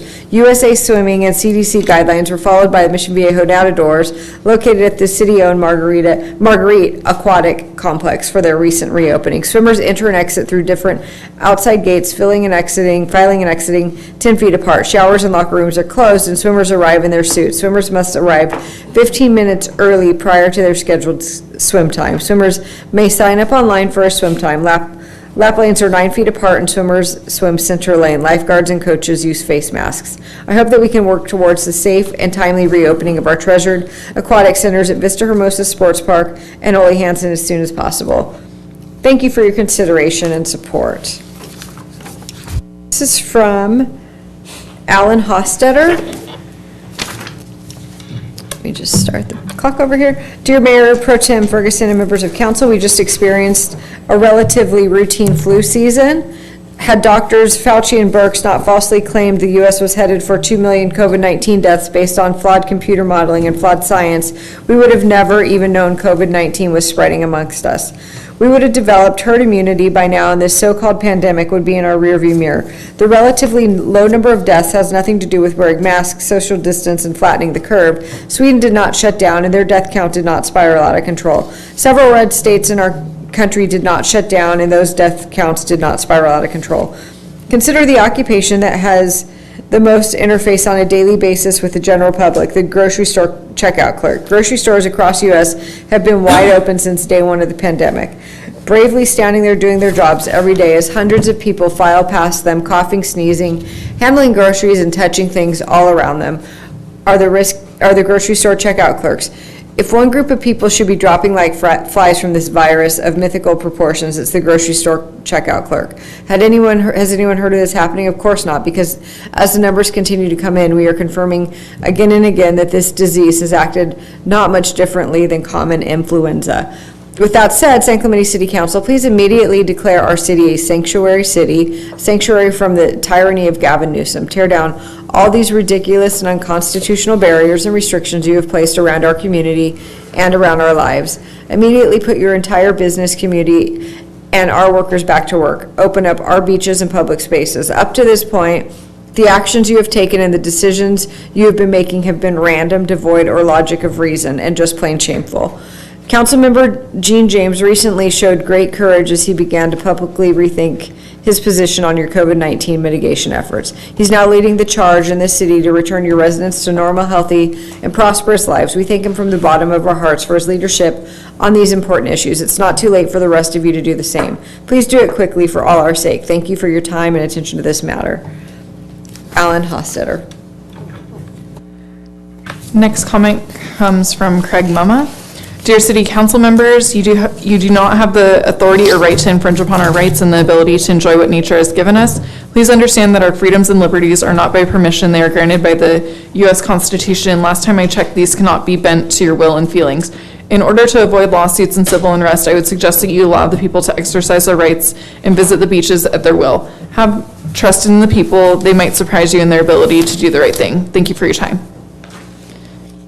This is from Michelle Hallam. I disapprove of the tyrannical tactics of our lifeguards, and I want to express my enormous disappointment with all of these random tyrannical lockdown orders handed down by the council. These orders have destroyed our business community and so many lives. Stand up for the constitutional rights of your people. Be brave, or the blood will be on your hands. There's no COVID threat. The real threat is the loss of rights our great nation has fought for and our young men and women have lost their lives for. Do not forget, history tells you where this is leading. Think, act. Honor the past and leave a legacy for your grandchildren and great-grandchildren. I hold you in light and love. You're responsible for your actions. This comes from Tom Bell. Dear San Clemente City Council, as a resident homeowner and surfer of many years, I write to express my disapproval in recent policies unreasonably restricting the public access and use of public parks, beaches, and waves. As demonstrated by the attached chart compiled from publicly available information, California's hospitals have never even come close to running out of ICUs for COVID-19 patients. If ever Governor Gavin Newsom's lockdown were justified, an open question, it has not been for several weeks. Also, the attached op-ed demonstrates the unilateral action of the governor taken without legislative input or judicial review violates constitutional and common law, or the understanding that the city council faces conflicting changing demands from state and county officials. It must put the rights of its citizens foremost. Now is the time for the council to show independence in the face of the irrational and punitive actions of the governor, which have singled out Orange County for its brave defiance of his unscientific and indeed unhealthy targeting of our healthy outdoor lifestyles. Gavin hates us for our freedom. You, City Council, should protect them and the citizens of San Clemente by immediately opening public property to public use.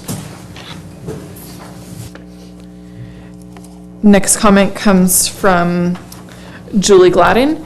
Closing the beach is unacceptable. There is no rationale for closing 40 miles of California's 2,700-mile coastline. You were elected to protect the interests of San Clemente residents. Do not be compliant followers or perhaps even willing accomplices in a political coup. Allowing this little town to self-destruct is not the kind of leadership we expect or deserve. You are accountable to the citizens that are forced to live with your decisions. Be leaders, make the tough calls, stand up for your town. And next comment comes from Marissa Padilla-Williams. I have always been for slowly and responsibly opening the beaches and businesses granted the city strictly enforced guidelines set forth by the state. Pictures from the city cameras this week, beaches were open along with pictures and social media accounts of certain businesses were evidence that people did not and are not following those guidelines. Again, if the city does not enforce these protocols, no one will take them seriously. Although you say the city is doing its job, it's obviously need to do more. I would like to think the council agrees COVID-19 is a real and deadly based on state, federal, and expert advice. However, I'm concerned that this is not the case. Your actions, especially two of you, have not been consistent with reacting to such a deadly threat. To make this even more evident, I was very disappointed to see a speech given by Gene James to motivate the protesters Friday, May 1st. He spoke in front of these people who clearly were neither physically distancing nor wearing masks. He shamefully set the climate, allowing these selfish, disrespectful acts to be tolerated in the city. I believe they have rights to protest, but they should have been doing it safely. You and or they may not believe COVID-19 a threat, but many constituents in the city do. Many have had family members and friends who have suffered from or died of it. To side with this group, knowing they could be contributing to the spread of the virus, was extremely irresponsible and careless as a leader. You had an opportunity and platform to address it without taking away from your own agenda, but you did not. You say you believe COVID-19 is deadly, but your actions clearly do not reflect that. The attitude and perceptions of physical distancing and wearing masks is becoming a negative thing in those deniers' eyes. The climate is very divisive in this city. I would hope those deniers would at least respect others with masks and be considerate of their beliefs in physical distancing instead of challenging or mocking it. It is sadly already prevalent in the stores and common places where we all need to share space. I ask you all to be responsible leaders and set the tone of the city for all to respect each other's beliefs and the rules and guidelines that are set by the state for the health and well-being of everyone. We need to be careful not to sacrifice lives for livelihood, and we can always be respectful and considerate to each other. I hope you take responsibility as leaders and make that clear to all of your constituents for a safer, more pleasant city in this trying time. Concerned residents. And next comment comes from Elizabeth Corder. Dear Council, if we are to hope to regain normalcy in our world, we need to open up our city, open the parking lots, parks, and beaches for all uses, take down the fences and barricades, reopen all businesses. If we promote fear, people will be afraid. If we allow normal life to resume without the fear, we will flourish. We live in a free society where individual rights and liberties are sacred, and with those rights come individual responsibility. Each person has a constitutional right to decide for him or herself with what precautions or risks to take and how best to stay healthy. Next comment is, dear San Clemente City Council members, we are in a large company asking you to put an end to tyrannical actions to put upon our citizens. Our city staff has shut down the public parks, recreation areas, and beaches. These actions are in clear violation of our constitutional rights, and we will not obey. I am sure you're aware of the national directive from U.S. Attorney General Barr to every U.S. attorney stating to be on lockdown for state and local directives that could be violating constitutional rights and civil liberties of individual citizens. He went on to state that the Constitution is not suspended in a time of crisis. We were all scared several weeks ago when the only data looked grim, but now we have scientific factual data that clearly shows the early models for the coronavirus mortality rate were wrong. Hundreds of thousands were predicted to die in the U.S., and on May 1st, the CDC adjusted the current total U.S. death from 67,000 down to 37,308, and on May 4th, the published number was adjusted to 38,576. The national, state, county, and city numbers all show the mortality rate to be a fraction of less than 1%. We've either flattened the curve or it was never as deadly as we were told, and we no longer live in fear. It is time to safely open our beaches, parks, and economy. We are taxpayers and public servants who work for us. We elected you to lead us, not oppress us. We need your leadership to represent us against unfair state directives now more than ever, and you should start immediately. Show us you can listen to your people and adjust the course of direction based on current data, as our country leaders and several Orange County cities have already done. We call on you to stand with us, not against us, and be on the right side of history. Next comment is from Robin Liston, who in the City Council ordered the San Clemente lifeguards to start threatening people with citations.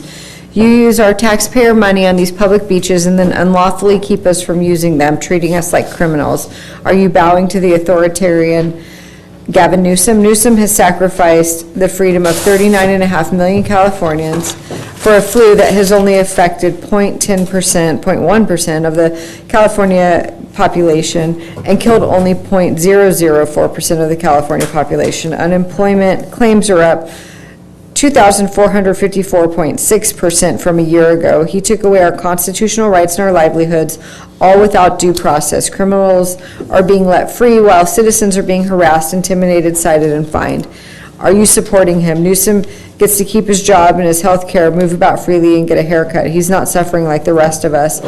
You've probably noticed how the tide is turning against him and other states are reopening. Newsom refuses. Don't let him bully you. He singled out Orange County unconstitutionally. Do you like his attitude that he knows better than you? He doesn't answer to local constituents, but you do. At least Huntington Beach, Newport Beach, and Dana Point have some backbone in pushing back against Newsom. Don't be a part of Newsom's agenda to destroy our constitutional rights. Stop threatening citizens and stand with the other beach cities against Newsom. Next comment is from Jeff Perkin. Please support everything reopening now. Continuing to follow any lockdown orders or implementing ludicrous phased plans of reopening is an unconstitutional betrayal of American citizens. Fascism is being rolled out. What is being done with this quote-unquote pandemic is nothing short of psychological warfare and economic terrorism. The numbers are no greater than a flu season, and researchers like Dr. Andrew Kaufman argue that this virus itself has never even been isolated. Take a look at questioningcovid.com. This certainly doesn't seem to be a quote unquote pandemic. Real pandemics don't require faulty virus models, rigged test results. Sorry, this font is really small. Rigged test results, manipulated death tolls, inaccurate, fear-based reporting, staged media events, and fascist censorship of alternative viewpoints. Corrupt, treacherous leaders like Governor Newsom are attempting to steer this country toward globalism, technocratic control, and a new world order. If you think what I'm saying is a quote-unquote conspiracy theory, then you have been programmed well to not think critically. Just look at this lockdown and the authoritarian control that has been exerted despite a quote-unquote virus that impacts only an extremely tiny fraction of a percent of people. Yet we are told that we cannot return to normal until a dangerous vaccine is rushed out and mandated to billions of people worldwide. Meanwhile, people's businesses and livelihoods are being destroyed in the name of a well-orchestrated psychopathic deception. Do you want to be marked with a traceable tattoo as part of this vaccine? Do you want to be injected with nanotechnology, metallic particles, or toxic chemicals? It may sound crazy to you if you haven't seen the Microsoft patent or heard Bill Gates gleefully speaking about these things as though he were somehow elected doctor of the whole world. Unfortunately, these aren't conspiracy theories any longer. This COVID-1984 Orwellian dystopia is unfolding at a rapid rate, largely due to the compliance of deceived populations of people who refuse to accept that evil exists. We all need to wake up, most of all our so-called leaders, and ask ourselves, what kind of a future do we want for ourselves and our children? None of this is pleasant, but the truth rarely is. May we all have the courage to rise and empower ourselves and our community in the face of these challenges. Thank you, Jeff. Next comment is from Dottie Hagmeyer. Dear Council, I'm asking that my email be read as a public comment on the following agenda item, 9F.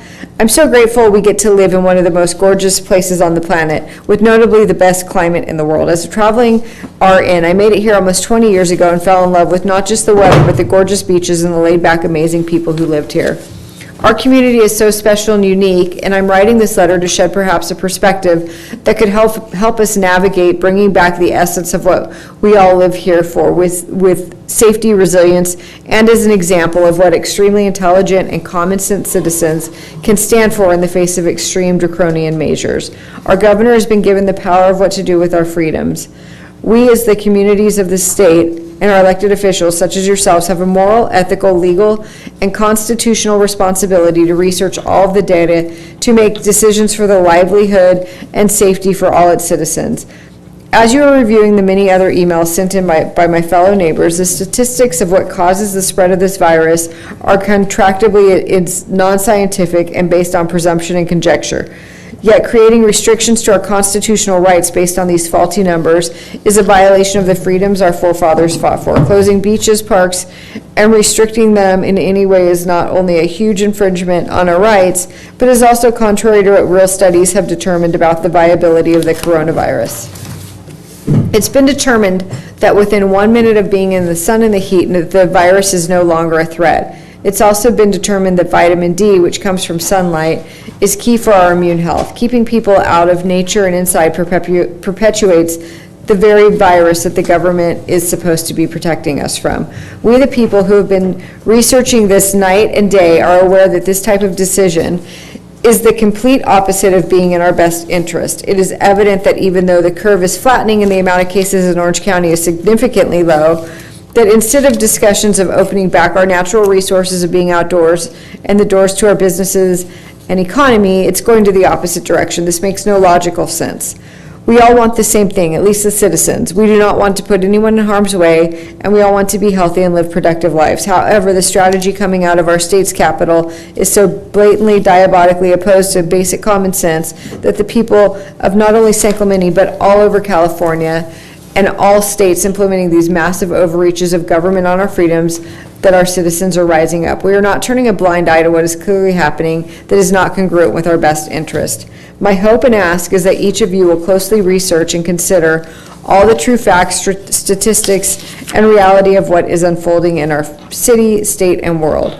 We may not be able to change the state or the world yet, but you as the city council and we as its citizens can speak up and be the voice to take a stand for what is true and just.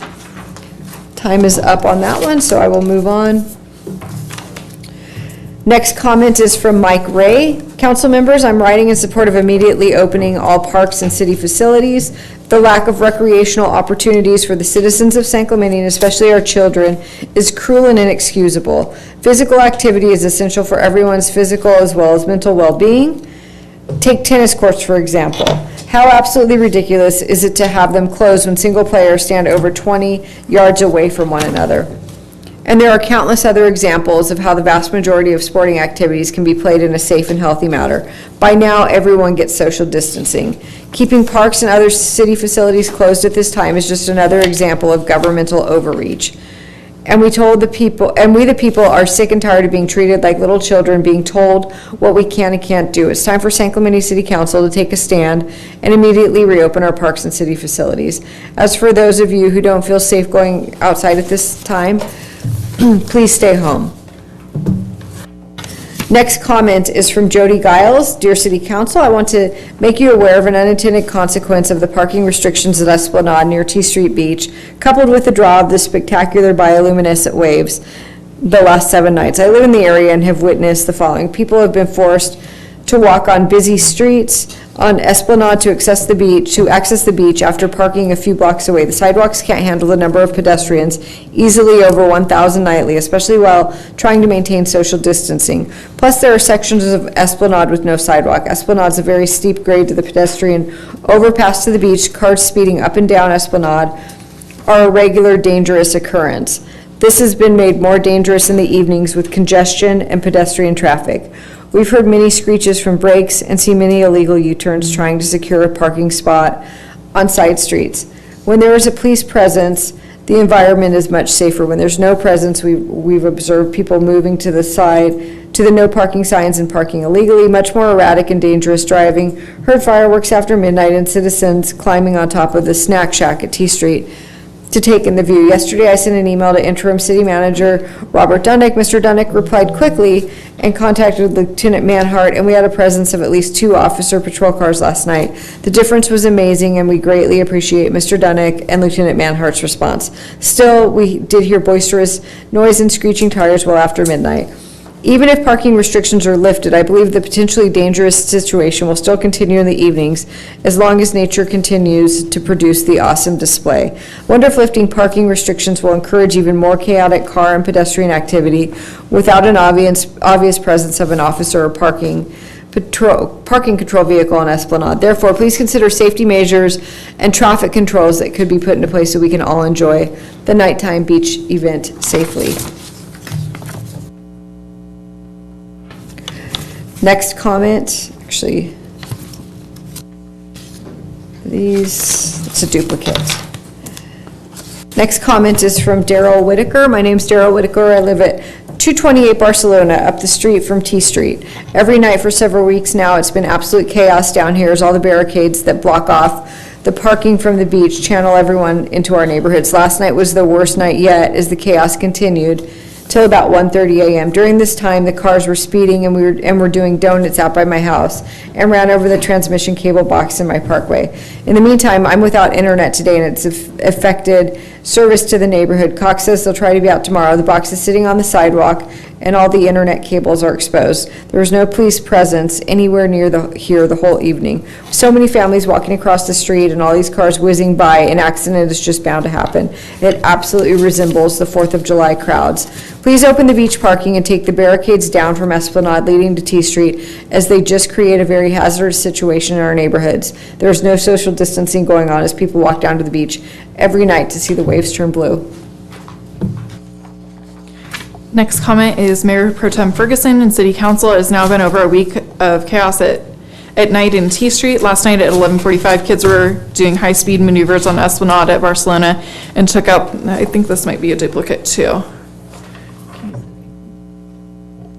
No. And took out the Cox cable junction box, which is still out in our area. At the same time, a car with 6 kids was idling in front of our driveway. I asked the kids nicely to please go home. They exited the vehicle and became confrontational. I called OCSD, not sure if they ever showed up. Our T Street neighborhood is small with no sidewalks and not designated for this amount of traffic. Someone is going to get hurt or killed by a vehicle Two problems, the beach trail and water is open, but yet you pushed everyone into two access points, Del Mar, Pure Bowl, and T Street. North Beach, Lost Winds, Riviera, and Calafia are still all fenced off. Did someone think there would be more social distancing by funneling everyone into access points? The safe parking areas with sidewalks are all barricaded off. Did someone think walking an extra block would discourage someone from using the beach after they just drove 20 plus minutes? You have forced vehicles and crowds into neighborhoods that were once quiet and now have to contend with 6 a.m. until 1 a.m. chaos. Some suggestions. Open up the normal safe parking, OCSD presence in these neighborhoods, Del Mar, Pure Bowl, and T Street, especially at night. These difficult times are when good leaders lead and poor leaders posture and pander. We need your help and leadership. Thank you. Next comment is from Jim Dahl. And the Orange County-owned Mile Square Golf Course is offering individual player golf carts. Please allow players to use them on the San Clemente Municipal Golf Course. We have many players that cannot walk an entire 18 holes. Thanks, Jim Dahl. Next comment comes from Zachary Gilmer. I'm writing to you today on the following items. Reopening parks and city facility plans. Open all parks and beach access points. Keep parking lots closed for at least 2 to 3 weeks and see how active use pans out in Orange County. I don't block residential street parking. I have heard a few residents talk about not being able to find parking, but today on my beach walk I saw many places to park, and also remember the city has a deal with Lyft. For $2, Lyft will take you pretty much anywhere in town, door to staircase and vice versa. The idea is to have as much available open space as possible, thus limiting access points is counterproductive. Finally, I encourage the city to work with San Diego County and state parks to open trestles in San O again. The more space, the better. Let us walk, run, and swim. Next comment comes from Matt Ketstever. Dear Council, I appeal to you as a business owner and employer in the city to join in the efforts to end the stay-at-home order. New data has arisen since the initial order, and the threat is much lower than estimates when the governor and county health officials mandated closure. The county supervisors are clearly in the opinion that it is time to begin this process, and I urge you to do the same for San Clemente. Continuing this effort at closure will only result in the decimation of local businesses such as mine. We are honestly considering closing our shop after 12 years in San Clemente, either move to a more business-friendly city nearby if possible, thereby denying San Clemente of the taxes we generate, or simply closing forever. Quite honestly, it may be too late for us at this point, and we may be filing for bankruptcy before the end of May. Open the city now, defy the governor, and earn the respect of your fellow citizens. Next comment comes from Judy Jones. I agree with the plan to open San Clemente parks with the conditions that are monitored for compliance with city rules for social distancing, and these plans should be shared with our neighboring cities for similarity, as well as with California relevant departments for collaboration with state parks. Next comment comes from Karen Billadu. Hello, I wanted to resend my comments from last week, beach access, to be read as public comment. I also wanted to add a comment about reopening parks and city facilities. We need to start opening businesses with social distancing rules in place. Small businesses are not going to survive this shutdown as they have expenses such as rent and insurance which need to be paid regardless of COVID-19. There are not many cases in San Clemente, and if we require massive social distancing or for Del Mar shops to bring merchandise to the sidewalk area versus entering stores, we can help out some of these small businesses. Regarding the appointment of the mayor and mayor pro tem, we already talked about that issue. I think businesses need to reopen as small businesses are struggling. I think they should be reopened cautiously, and social distancing should initially be put in place. Beaches are a challenge, as I am sure most of, not all San Clemente residents would love to see our beaches open, but if we open ours when San Diego, most of OC and LA are closed, and we see everyone flock to our beaches as they did last weekend in Corona Del Mar, which could set our city back in the next few weeks. There are many, however, be some creative ways to get around that, such as limiting beach access to San Clemente residents. Keeping parking lots closed is one idea I saw online, not a bad one. Get lifeguards involved with monitoring beachgoers for social distancing or resident status. Have security type staff, maybe seasonal lifeguards, check driver's license of people heading towards the beach. Provide SC residents with a beach pass where those without a pass could get ticketed or towed. Parking cars could get spot checked. Security could also monitor lot entrances and in Del Mar area as well as popular points. Make good choices, Karen. Real quick, how many speaker cards do we have left? We're 11 o'clock. Looks like 4. Okay, it is 11 o'clock, so I'd like to make a motion to continue the meeting. Do I have a second? Second. Thank you, Councilmember James. Councilmember, we'll go ahead and vote since we've got a second. Councilmember Ham? No.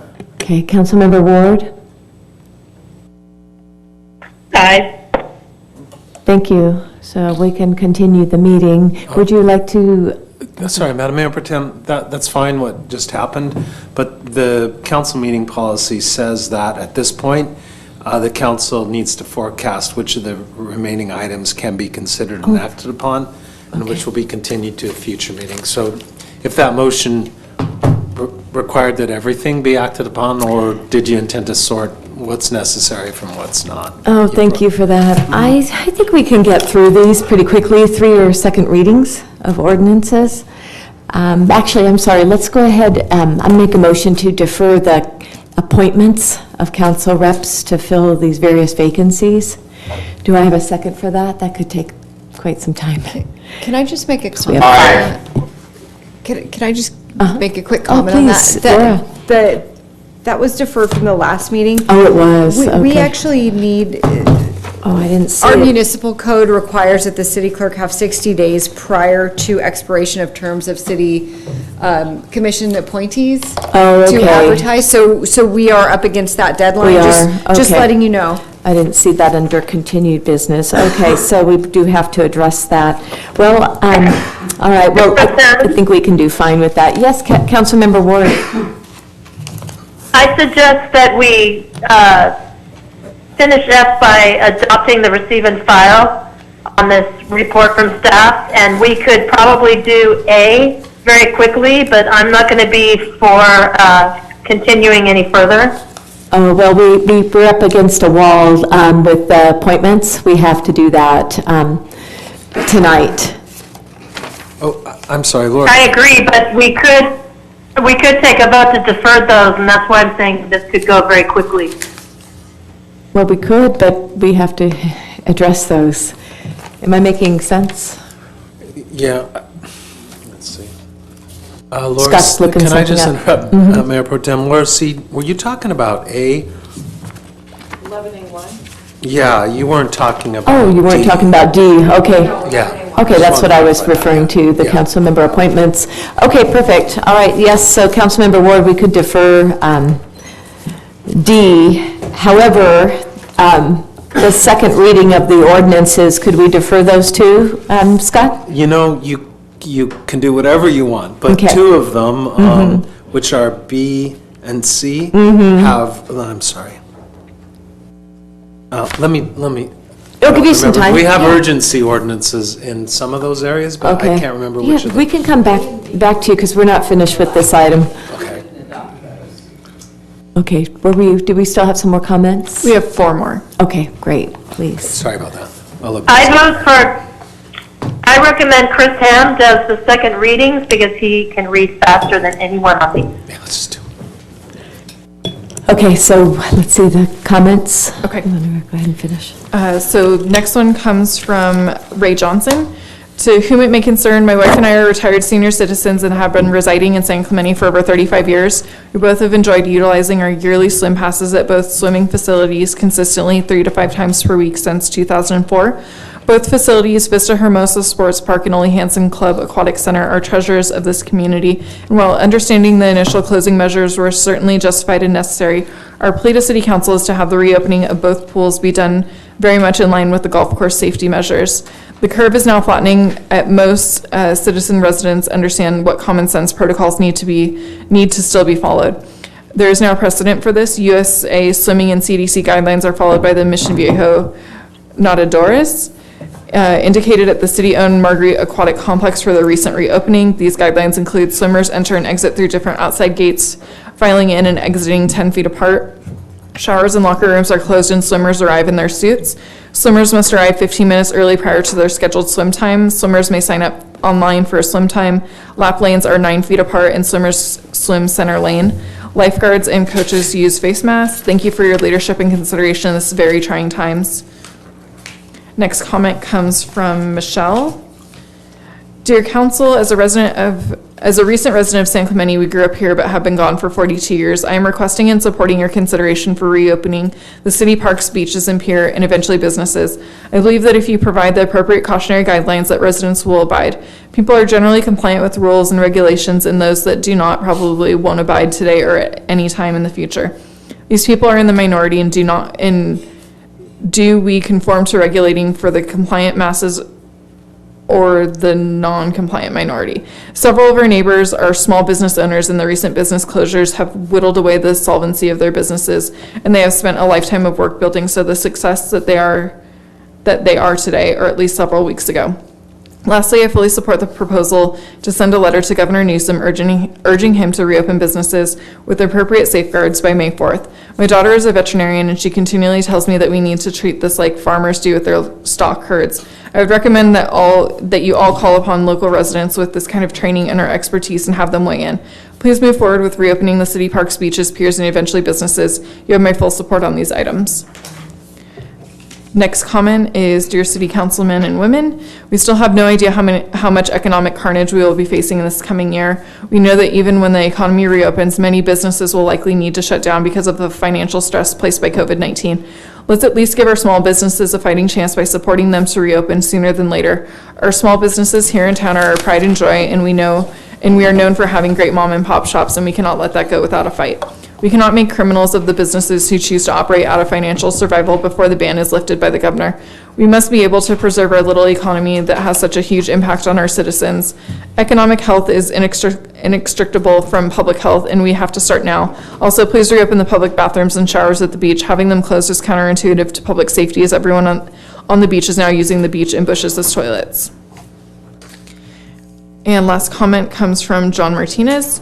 We form governments in order to make that exercise of inherent individual rights possible, but governments are not simply the aggregate of individual rights. Government's main responsibility is to protect the community from any individual exercise of his or her rights in such a manner as to endanger the community. The city council therefore should make sure the community is protected from the conduct of any individual that might endanger us all. Great, thank you. I'll make a motion to close the comments. Second. Thank you. Let's go ahead and vote. Councilmember Ward? Close the comments. Yes. Thank you. Councilmember James? Aye. Okay, Councilmember Ham? Aye. And me, so that passes 4-0 to close the public comment on that item. So can we go ahead and return to the golf, some discussion on the golf items, and have Councilmember Ham recuse himself? Thank you. Okay, Councilmember James, you had some comments about the golf. Would you like to share those? Certainly. In regards to golf carts, when can we roll out the golf carts? We have a number of golfers who are contacting us who have limited mobility, who require a cart. When can we do that? Councilmember James, this is Eric Sund, Assistant City Manager.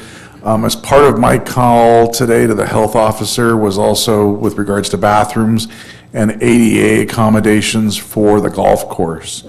And so the county health officer's team is going to be getting back to me tomorrow on some protocols as it relates to golf carts for those that have a handicap issue. And so I hope to have direction hopefully tomorrow, but by the end of this week, as it relates to that at the golf course for, again, individuals who have ADA issues with regards to golf carts. So if we have golf carts, it will only be for someone with a disability?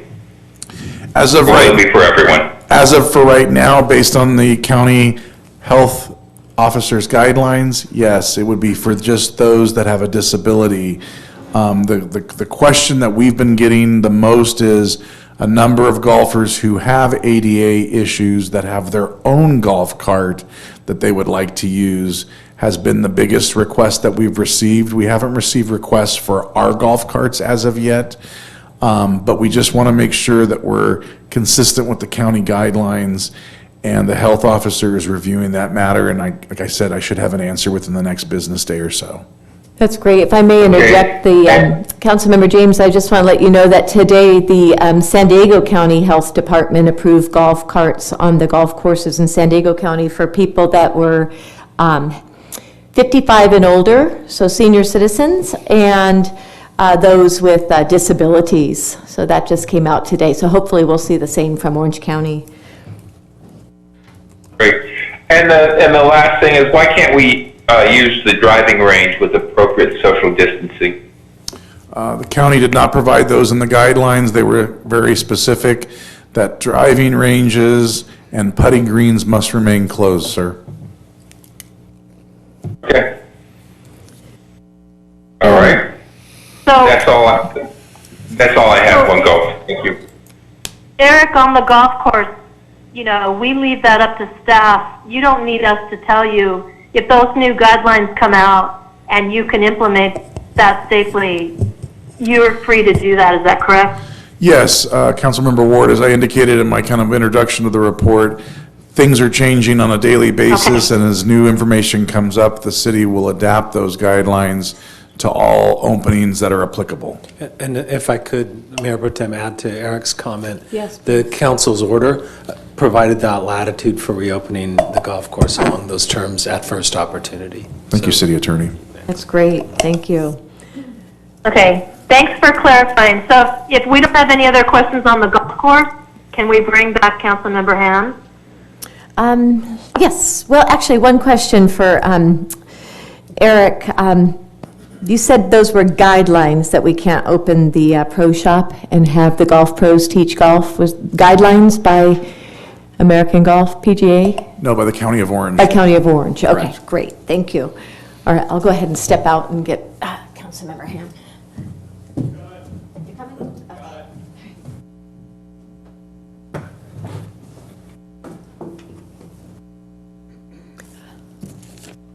So if Councilmember Ham is in place, Yep. I am moving that we receive and file the administrative report dated May 5th, 2020, relating to reopening parks and city facilities, which is on file with the city clerk. Second. I just want to make sure it includes the changes that, Laura, did it include the changes that Councilman Ham had stated? Pickleball courts, open skate park, and tennis courts? Just wanted to make sure those were included as open, not closed. Thank you. I will put that in my motion with staff's recommendations of safety. Great. My second still stands. And Councilman Ham seconded that motion. So let's vote. Councilmember James? Aye. Councilmember Ward? Aye. Councilmember Ham? Aye. And I'm an aye. That passes 4-0. Okay, next item is... So Mayor Pro Tem? Yes, Councilmember. I would like to clarify. Yes. I don't remember a vote on going forward. I know we heard some things from staff on commissions and all of that, so I was just commenting on that. But I don't remember a vote to actually continue. To continue those items, you mean? To continue the meeting. Oh, we do. I don't remember a vote on that. Oh, there was three to one. You, me, and Councilmember James were yes to continue, and Councilmember Ham was a no. I am not a yes, so we should take that vote again. I was only commenting on what staff said and asking clarifying questions. I did not vote. Okay, we understood otherwise. I see Councilmember Ham shaking his head up and down too. So, okay, so what would you like us to take a vote to continue? Okay, let's go ahead and take a vote to continue the meeting. We're at oral communications part 2 at the moment. So let's go ahead and take a vote on that. Councilmember Ward? Mayor Pro Tem, if I vote yes. Yes to continue. To stop. Yes to stop. Okay. If I may. Mm-hmm. So per the council policy, at 11 p.m., we're just to clarify, we're supposed to be taking a vote And on we what did. items we will hear Mm-hmm. for the rest of the meeting. So instead of taking a vote to continue, which was, I think, our old policy, I would modify that vote to say, I move that we continue with item 11A, 12A, B, and C, and then adjourn. Just for I can second clarification, that. Councilmember Ham, 12A1, but not 12A. Yes, thank you. 12AD, okay. Yes, thank you. I have a question in regards to that. Are we going to have council member comments? I don't see why not. We'll have to do that. I think it's fine if that's okay with everybody. Okay, so we're just going to... No, the reason why we're limiting the meeting is because we're after 11 o'clock. We've been here at this since 4:30. So I think we've commented on every single issue that we've dealt with so far. So I am only going to agree to the resolutions that are city business that we have to get done. Okay, would you like to make a motion to do that? Before we do that, real quick, Gene, what were you thinking about commenting on that you had to, is it all the items specifically or just any one in particular? Two things. Yeah. I want to have our meetings back in chambers. We need to have staff sort out what social distancing looks like in chambers. And I propose that our next meeting on May the 19th be in chambers with live video. So, okay, I guess I hear what you're saying. My concern is that the motion was for items 11A1, 12A, B, and C, so that didn't include council member comments. But now I see what your question was. You wanted to include council member comments, not comments to those items. I want to include council member comments this evening. I have two motions to make. That's all I have. Okay. I can forego comments. Okay. See how. All right, let's go ahead then and take a vote on this to cover items to continue.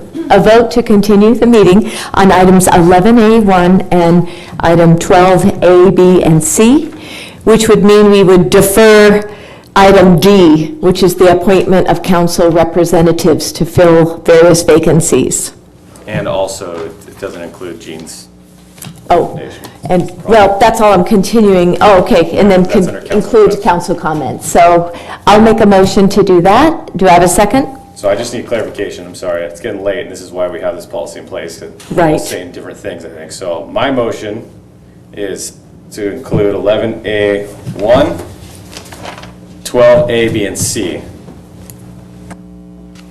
Is that what your motion is? No, mine included council comments. Okay. Okay, so you're making an alternate motion. I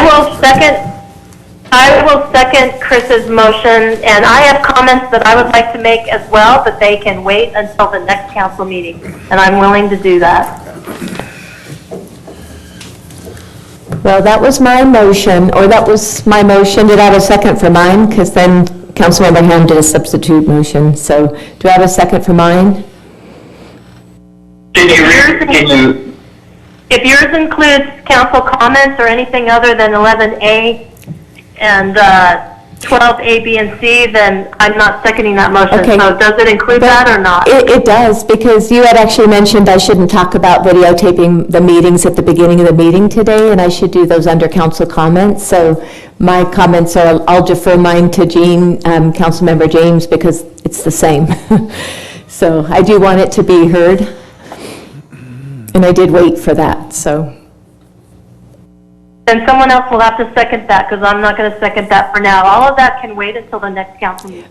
Then it won't be videotaped. The next meeting will not be videotaped. The city manager made that clear today. So we need to talk about it tonight. Okay, so if there's not going to be a second, I made a motion and it did get a second, so we should probably take a vote on the motion that did get a second. Councilmember James, did you second my motion or no? I need Councilmember Ham to restate his motion. I'm sorry. Okay. At this point, I've lost track. Okay. So, Gene, and this is why we have this policy exactly. It's getting late and everybody starts bouncing around.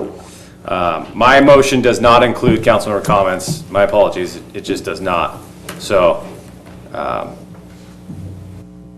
does not, to clarify for you. I call for the question.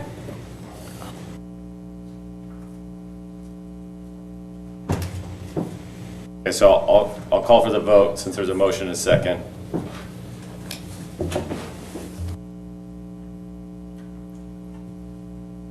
Mayor Pro Tem Ferguson. Okay, do we have a vote? Do. Okay. Councilmember Ham? Aye. Councilmember Ward? Aye. Councilmember James? No. And I'm a no. So we're tied. So we continue.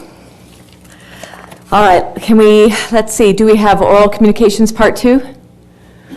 We have no comments. Okay, for thank oral you. communications. All right, we're on item 11A1, the term expirations on city commissions and committees, as well as the Talega representative to the Friends of the Reserve Commission. And So Mayor Pro Tem, if I may just start off the comments on this? Yes, please. We received several letters from people that are on committees, and I have to agree with some of the comments they made. They said to just defer these for exactly 1 year. Yes. Until next June when they are up again. And that way it will help with noticing and terms that are ending and get us through what we're doing now. And I am assuming that everyone that's on will agree to continue. So that is my motion, that we defer till 1 year from today. I'll second your motion. Do we have a vote now? Councilmember James? No. Councilmember Ward? Yes. Councilmember Ham? Yes. And I'm a yes. So that motion passes. So 3 to we 1. actually, Madam Clerk, do we have to read that? Yes, I was just about to say that. Thank you, Councilmember Ward.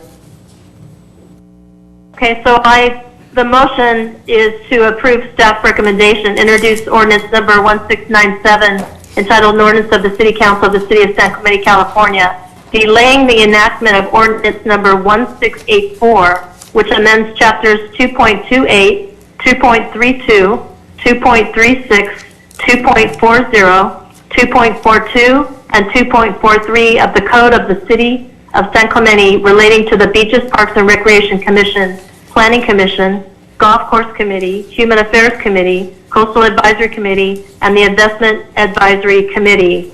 Number 2, determine whether to offer an extended term to the current Talega representative to the Reserve Commission for a new term to expire on January 31st, 2021, June 30th, 2021, or other date as desired. I would just say let's keep all of these June. Number 1 would be added June 2021, and number 2, June 30th, 2021, so that they're all consistent. Second.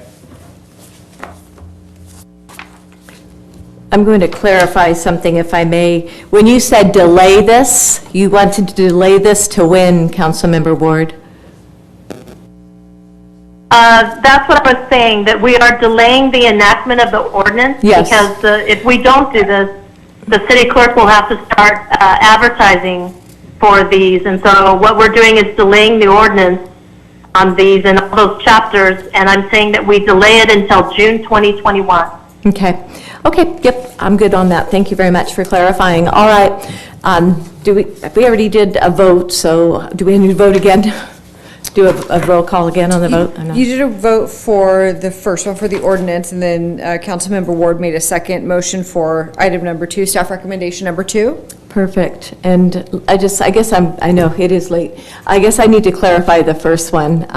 Do those continue for a year? Yes, Okay, Councilmember perfect. Ward's motion was through June 30th, 2021. Excellent. I just want to be absolutely sure. Yep. All right, that sounds great. Okay, let's take a vote. Councilmember Ward? Aye. Councilmember James? No. Councilmember Ham? Aye. And I'm an aye, so that passes 3 to 1.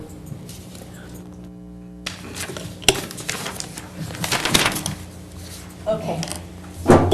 Next item we have is resolutions and ordinances. Do we have a motion for ordinance number 1694, the second reading of regulations governing access to short-term lodging units?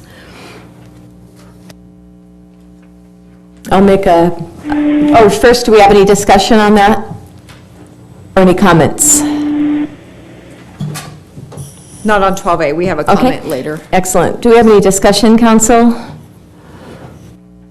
Hearing none, I'll... No, this is just the second reading. Right, okay, so I'm happy to make the motion to adopt staff recommendation, adopt ordinance number 1694 entitled an ordinance of the City Council of the City of San Clemente amending sections 3.24.190 and 3.24.220 of the San Clemente Municipal Code relating to regulations governing access to short-term lodging units within the city.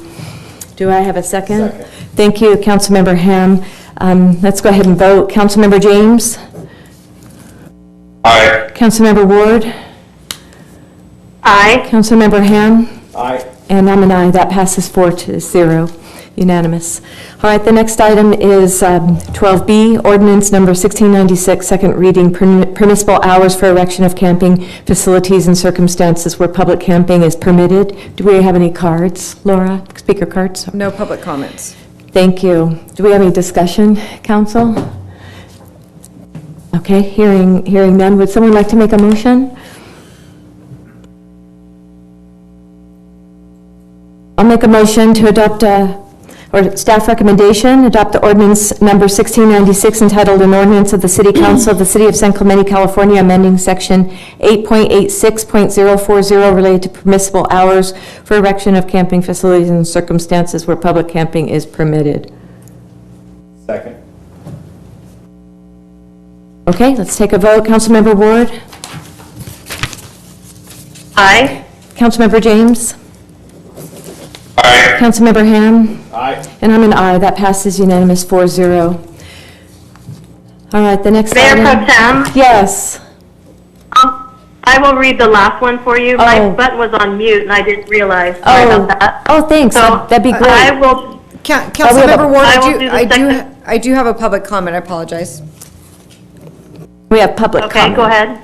Okay, this is from Joe Janis. The Health and Safety Amendment simply assures that deputies and code enforcement officers can enforce trespassing laws on public property, nothing more, nothing less. This amendment does not jeopardize our liberty. The preamble of the Constitution cites promotion of the general welfare as the primary reason for its creation. As a member of the city's Public Safety Committee, I believe this amendment is a necessary addition to our health and safety ordinance. At the last council meeting, it was stated that during the past 90 years, the ordinance has only applied to private property and there's no need for it to apply to public property. Since times are rapidly changing, I have to respectfully disagree with that statement. In the past, we've not had to deal with the influx of homeless living on our public beaches, in our canyons, and in our public parks, nor have we had to deal with any pandemics of this magnitude. We have been told by the Sheriff's Department that some state laws, i.e. Prop 47 and 57, have tied the hands of their deputies. If the authors of these two propositions would have thought more about our safety rather than one's freedom, we wouldn't be in this mess we are in today. Don't further tie the hands of our law enforcement officers. Please understand that amendments like this, along with keeping problem occupancies out of our neighborhoods, are components of making a community safe. No one can proclaim that public safety is their primary concern and routinely neglect these basic components of public safety. Hiring more deputies whose hands will be tied is not the solution to reducing crime in San Clemente. Give law enforcement officers the tools they need to do their job. Pass this amendment. It is about public health and safety and has nothing to do with losing our liberty. That's it. Thank you. Do we have a motion?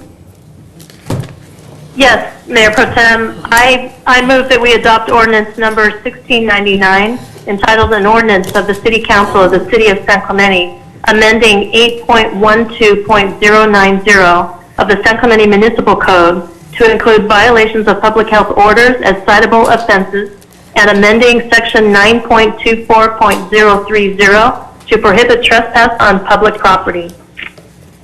Thank you. Do we have a second to Councilmember Ward's motion? Second. Councilmember Ham seconded it. We'll take a vote. Councilmember James? Mayor Pro Tem? Yes, If I may, just for a moment, I would like to inquire with the city attorney before I vote on this. You bet. Please do. Mr. City Attorney, in my words, tell me if I'm correct. All we're doing here is we're taking state law, penal code, of trespass, and basically codifying it into our municipal code, which then will allow our park rangers, our code enforcement officers to enforce this municipal ordinance with an administrative citation rather than as a criminal charge or a misdemeanor that would be written by the sheriff's deputies. Am I correct in stating it that way? Yeah, that's right, Councilmember. This ordinance tracks Penal Code Section 602, and so rather than having that crime addressed with a penal code prosecution by the district attorney and the citation issued by someone with a badge and a gun, it can be prosecuted like a parking ticket by a code enforcement officer or park ranger. I just wanted to clarify that. I think that is the crux of the matter, and actually Mr. Janis explained it even better than I did in his letter. Mayor Pro Tem, that's all I have. I'm prepared to vote. Thank you, Councilmember James. That leads me to a question of the city attorney. Who on staff that's named, there's various positions named in the ordinance, who on staff determines when a property is closed? Like a scenario, can they go close a park or a playground, and then if someone is on there, right, on that particular property at that time when it's marked closed, it needs to be marked, of course, with a, say a flyer, this park is closed. Who determines what property is closed in terms of public and when? Yeah, if it's for maintenance or some short term, then it would be the staff and the public works staff. But to really take a park out of circulation requires direction by this council. Okay, perfect, thank you. All right, let's go ahead and vote. So Councilmember James? Aye. Okay, Councilmember Ward? Aye. Councilmember Ham? Aye. And I'm a no, so that passes 3-1. And that leaves us with, let's see, next is council comments. That was our last item tonight. Council members, who would like to go first? Councilmember James, would you like to go first? Council comments? I'd like to make, I have two motions to make. One, I would like to end the city's state of emergency. Okay, I'll second that. Oh, we got a little Brown Act problem because that's not on your agenda tonight. I'll second that to be agendized. How's that? Do that. I'll second that to be For agendized. agenda, yeah, I knew what you meant. that's what I meant. And then what other recommendation or comment do you have? So I would like to agendize directing the city manager and staff to configure chambers in such a way as we can social distance and bring back council members, all council members, into the chambers with live video, and also configure the gallery in such a way as we can have social distancing and public comments made from the gallery in the chambers. I'll second Mayor that. Pro Tem, I have a Yes. clarifying question on that for Please. Councilmember James. Yes. I think you would have to agendize the council voting to actually take that up before we can instruct staff. Yeah, that's what I said. Yes, that's. Well, you're giving them instructions on what to do, and the council needs to vote on whether we're even going to consider it. So Yes. that's my clarifying. Guys, I'll take that correction.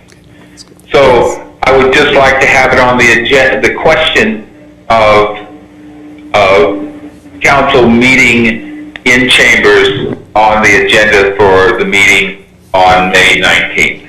Yes, I'll second that motion. I'll second that request. That's all you need. That's all I need. So we're good. And if the, yeah, okay, we're good. All right, do we have a motion for adjournment? Or, I'm sorry, any other council comments? I apologize. Councilmember Ham, comments? I'm getting a little sleepy. Yeah, I would like to take up the discussion of the 11 p.m. rule. I know we just rewrote this year, Scott, or last year? Last year, Pretty yes. recently, but the way it was written previously was we had to vote to continue. And I recognize that we want to get through these meetings, but as we've noted this evening, when everybody gets tired and it gets late, we all make mistakes. We do. And so I would like to agendize for discussion the taking up of the 11 p.m. rule again, so that we clarify what it says, because what it states now isn't very clear in any one direction. And so that way, Oh, we okay. have more clarity on it. You have a second? A second for that? Would anyone like to second Councilman Ham's request to agendize that item? I'll second that. Okay, there you go. Any other comments, Councilman Ham? Okay, Councilmember Ward, do you have any council comments tonight? I have a real quick comment. There is a need for food delivery to the Dorothy Visser Senior Center. They are presently feeding seniors Monday through Friday, but there is a need for non-perishable goods that they can provide to the seniors who must stay at home so that they can eat on the weekends. And so I would like to tell everyone that deliveries can be made at the back door of the senior center Monday through Friday from 10 o'clock to 2 o'clock. And that is for non-perishable goods. And just think of things that seniors might want to make and something easy for them to eat on the weekends. So I wanted to get that out. Thank you. That's very nice. Thank you very much. Do we have a motion to adjourn the meeting tonight?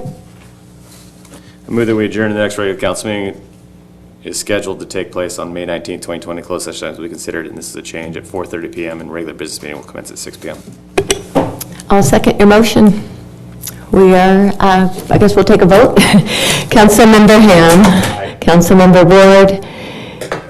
Aye. Councilmember James. Aye. And I'm an aye, so 4-0 to adjourn the meeting tonight. Good night.